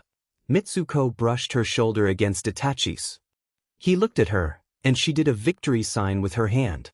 He nodded with a satisfied smile. You two always act like little kids, seriously, Rin sighed. I resent that. Mitsuko grinned, raising her hand. Second that, Itachi nodded. Obito sighed, leaning back on his propped bed. You two are babies still. You don't count. Kakashi rolled his eyes. You're the only baby here, Obito. Hey! Obito glared at him, but before Rin could jump in to calm him down, after this, I think I deserve the title of toddler. Kakashi blinked at him, chuckling. So this means that whenever you get a boo-boo, you'll SCK up your tears and keep going? He mocked. After you make it all better by blowing on my wounds. Obito wiggled his eyebrow taunted. Kakashi's brow twitched. Would you like me to disinfect it and put a band-aid on it too? If it's not too much trouble, I'd appreciate it, Obito concluded. There was a moment of silence before laughter, giggles, and soft chuckles filled the room. Rin looked at her two teammates fondly. I'll head home, Obito-kun, she said. Okay Rin, he grinned, come back soon. She nodded, will do. Would you like me to go with you? Kakashi offered, looking at Obito, who nodded. She shook her head, it's all right, I'll be fine. Bye Nei-chan. Mitsuko waved. Rin got a nod from Itachi. With a wave, she was gone. Mitsuko hopped on the bed, scooting for Itachi to do the same. Both were careful with his legs. Finally, Kakashi sat down on the vacant chair. You'll really let me keep your Sharingan? Itachi's sharp gaze zeroed in on Kakashi's covered eye. Mitsuko glanced between the three. Yes, Kakashi. What if the elders make him give it back? Itachi asked softly. Obito sighed. It's my eye, Itachi. It doesn't matter what they say. I trust Kakashi with it. He nodded. Can I see it? As Mitsuko said earlier, I awoke my Sharingan, he said, looking down. I want to see a fully matured one. Obito shared a look with Kakashi. The silverhead nodded and raised his headband while Obito closed his eye. The two opened their eyes simultaneously, the vivid red of the Sharingan present and looking at him. Itachi gasped inaudibly. Mitsuko only stared at him, seeing the yearning deep in his eyes. Kakashi lowered his headband, and Obito's eye faded back to its natural dark color. What did you mean by a fully matured one? Kakashi asked. Obito looked at him. The Sharingan's strength is noted by the tomos it has, he said. Most Uchiha awaken it once they have developed the 2 tomos per eye. There are a few that do before that, though, he explained. Itachi's left one has 2, but his right only has 1, Mitsuko informed. Itachi nodded. I don't know how to activate it again, he frowned. I've tried, but I haven't been able to do it yet. Obito nodded. I heard it's hard to activate an immature Sharingan, even if the owner has already awoken it. He looked at his cousin. I'm really impressed you managed to do it at your age, Itachi, he smiled sadly. Don't sell yourself short. Itachi nodded, turning to look at Mitsuko, but I was unable to help. Mitsuko sighed. You know why, Tachi? You're going to have to explain it to me, Mitsuko, Obito said. The little girl sighed. She slid off the bed, biting her left thumb, and after a couple of hand signs, she slammed her hand on the floor. A seal appeared and spread all over the room before it disappeared. Okay. The 3 looked at her shocked. She shrugged. I've been practicing Fujitsu. She did another set of hand signs and the scroll puffed. Mitsuko explained what the scroll was for, and after he signed it, she went on to explain everything. Minato dropped by the Hokage's office before lunch. He smiled at the Sandaime and sat down in the little sitting area in the room. Sarutobi went to sit with him. I have a request, Hijiran-sama. Sarutobi furrowed his eyebrows. If it's within my power, Minato. Jiraiya-sensei got intel about a team he trained in AIM, he began. Sarutobi nodded, remembering his one student talk about them. He heard they're alive and active. He believed them dead, Sarutobi frowned. Minato nodded. Yes, but we now know they are the ones leading the rebel and peace-seeking group in AIM, he said gravely. I want to send him in to try and forge an alliance with them and lend them my power if it's ever needed. Minato's blue eyes were solemnly staring into Hijiran's. In this time of war, Minato, I don't think it wise to get your hands dirty in the affairs of another village. he sighed, massaging his forehead. Minato shook his head. We all know that Hanzo is a tyrant more than a leader, he began seriously. If we make it easier for their uprising to power, we will secure an alliance with a powerful ally, he stated. One of his students has the Rinnegan, he commented, hopefully reminding him of what Jiraiya had said in the past. Ah yes, the Hokage said, Jiraiya mentioned that. Also, they're trying to get Konoha, IWA, and Suna to calm down enough to make us talk instead of fight, Minato grinned. If we settled the civil war that has broken in aim and agree to a peace talk, hopefully, Suna will join too. If the two of us are in agreement, it may make IWA realize we should all sit down and talk instead of continuing with all the meaningless slaughter. Hijaren stared at Minato, thinking. He'd been hoping for a truce with the other nations to be able to ask for a hearing for peace. IWA had been a fearsome opponent so far, but with the latest mission Minato and his team had completed, the tides will turn in their favor. With a deep sigh, he asked, will you be joining Jiraiya on this mission? Minato brightened before sobering, no sir. Tsunade-sama and Shizuran-chan will probably be the ones going with him. He liked his lips, but I will give him one of my kunais in case of emergencies. The Hokage nodded and stood, very well Minato. The blonde jumped to his feet. Also, we would like this to be a classified mission. For it to stay between us and no one else. The way he said it made Sarutobi stop. He looked into Minato's eyes and saw the fierce conviction that lay in them and knew. No one should be made aware of this, for something terrible would happen if they did. Classified it is, he agreed. Relieved, Minato smiled. Thank you, Sandaime-sama. Will a week to prepare be enough? Yes, sir. Sarutobi nodded. Go on, Minato. Enjoy your day off. Chuckling, Minato bid him a good day. Minato headed home for lunch. He had a lot to think about, all regarding his daughter, Mitsuko, who used to be Naru. His little sunshine, who in another lifetime he had never met. He sighed, walking with his hands in his pockets as he mused over his daughter. He knew she was at a level of skill unlike anyone else. The fact that she was able to enter Sage mode easily terrified him. He had yet to master it, he knew he was close to doing so, but he found it difficult to manipulate so much nature chakra. Minato found that completely ridiculous as his chakra manipulation was beyond anyone else's. He also wondered if Mitsuko had yet to create her own formula for the Hiraishin or if he could help her with it. If she was using his, it would take her more chakra to ride on his signature than if she were to use her own. It also seemed that her chakra levels were even higher than his. Minato was honestly terrified of just how powerful she'd be once her ability could keep up with her physical prowess. The disadvantage Mitsuko had was her small size and low strength. If her body allowed more chakra in the future, she'd be unstoppable. There was also the matter of Uchiha Itachi. Fugaku was a fierce ninja. A comrade he respected and admired for his abilities and enjoyed working with. Minato knew that Fugaku should have been a candidate for Hokage, but for some reason hadn't been nominated. He would have to speak with the man once he got back.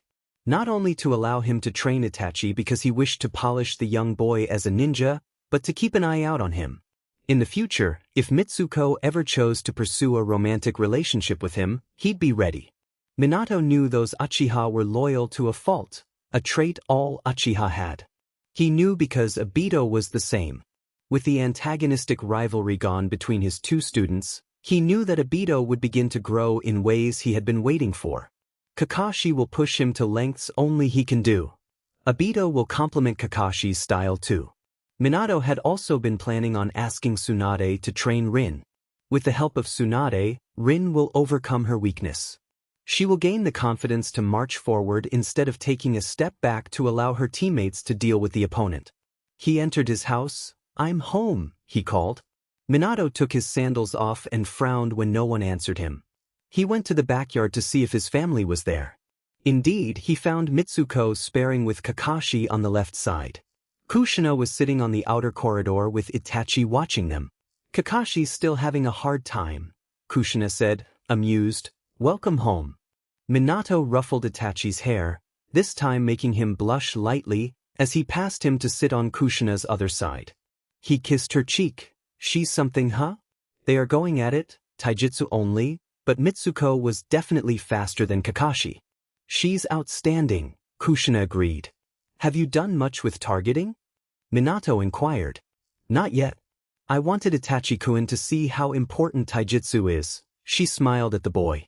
Ah, he nodded. The Uchiha tend to rely too often on their dojutsu. Itachi frowned. Why? Minato smiled at him. When you can hypnotize your opponent into making them fight the way you want, it's easy to forget the other branches of fighting.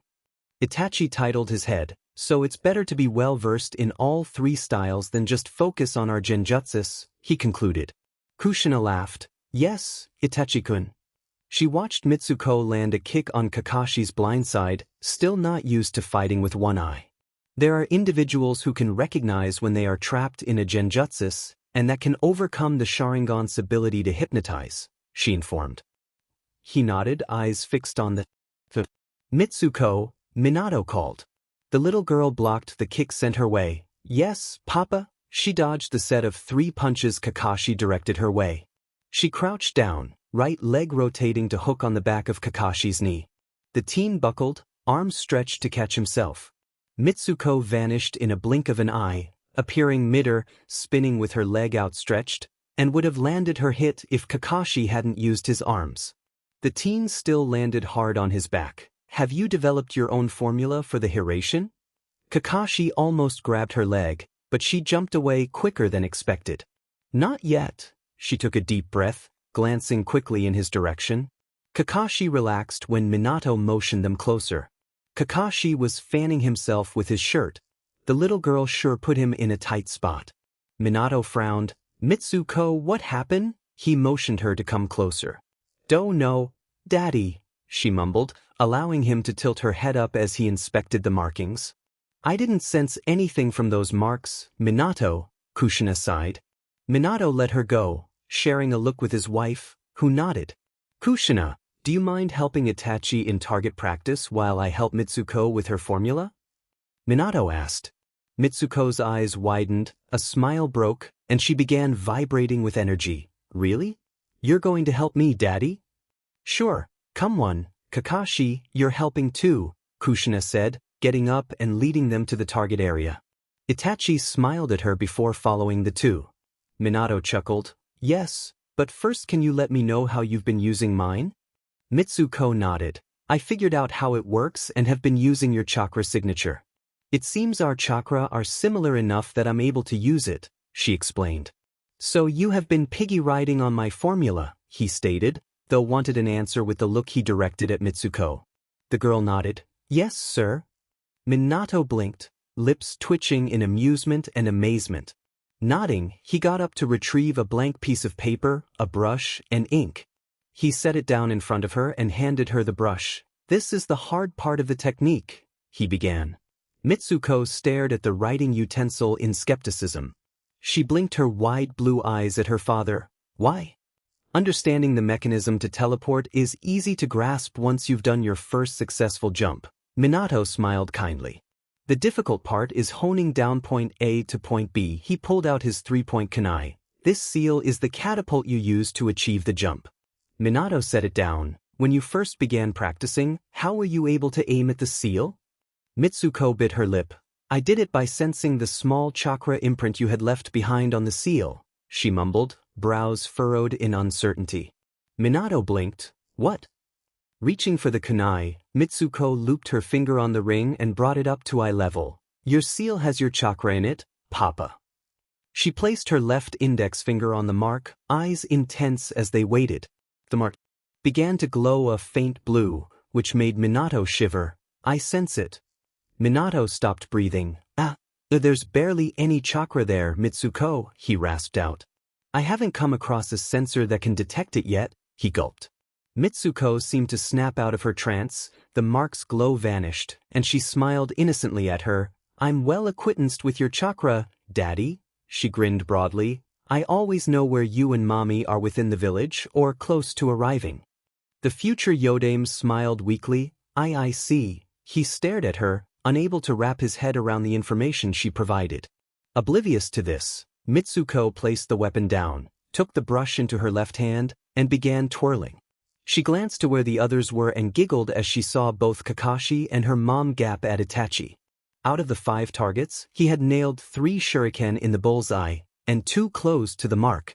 She hooped at him, "Great job, Itachi." Minato glanced over and sighed, "Well done," he called. He looked back at his daughter and resigned himself to the fact that these 2 children may bring forth a new generation of elite ninja. "This brush, Papa, what is it for?" Shaking himself from his amazement, he smirked at her. "That is for you to draw your formula, Mitsu." He crossed his arms in front of his chest. "I warn you, though, it's not as easy as it sounds." Mitsuko looked at him doubtfully. "Why?" She dragged out her question. "This mark you come up with, it has to be unique to you," he explained. "It must come from deep within you, a connection to your very being," Minato said softly. She looked down at the paper. "So, this mark has to be a piece of me." "Yeah," he chuckled. Mitsuko nodded, placing the brush down and rearranging her sitting position so she'd be in a lotus position. Minato observed her amused. She crossed her arms and began to bite her lower lip. Minato turned to look at how Itachi was doing, relaxing as Kakashi instructed Itachi. He saw the teen show a side of him he hadn't known about.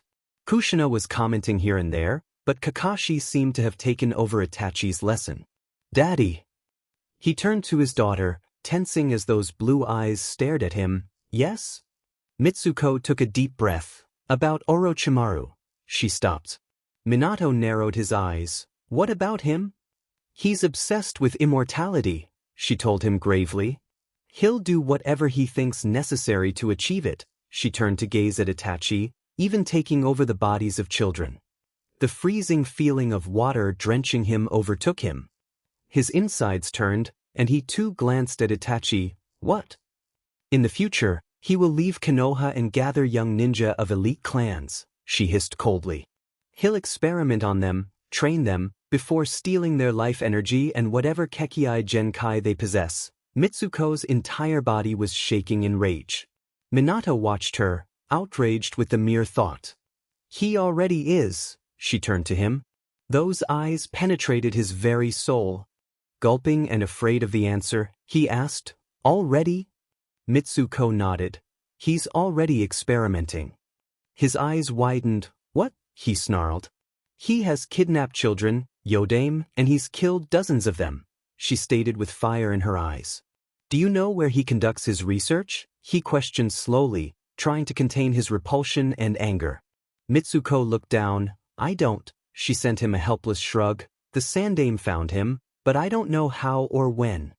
Minato nodded sharply. "I'll figure something out." Mitsuko didn't reply. Her eyes conveyed how much she wanted Orochimaru to suffer the consequences of his actions. She picked up the brush and began to trace random invisible lines. Her father watched her, plotting some way to track Orochimaru to his hideout. He knew the only ones able to do it were his old teammates, himself, and a few Uchiha and Hyuga clans individuals. Minato also knew he'd have to speak with the Sandaime.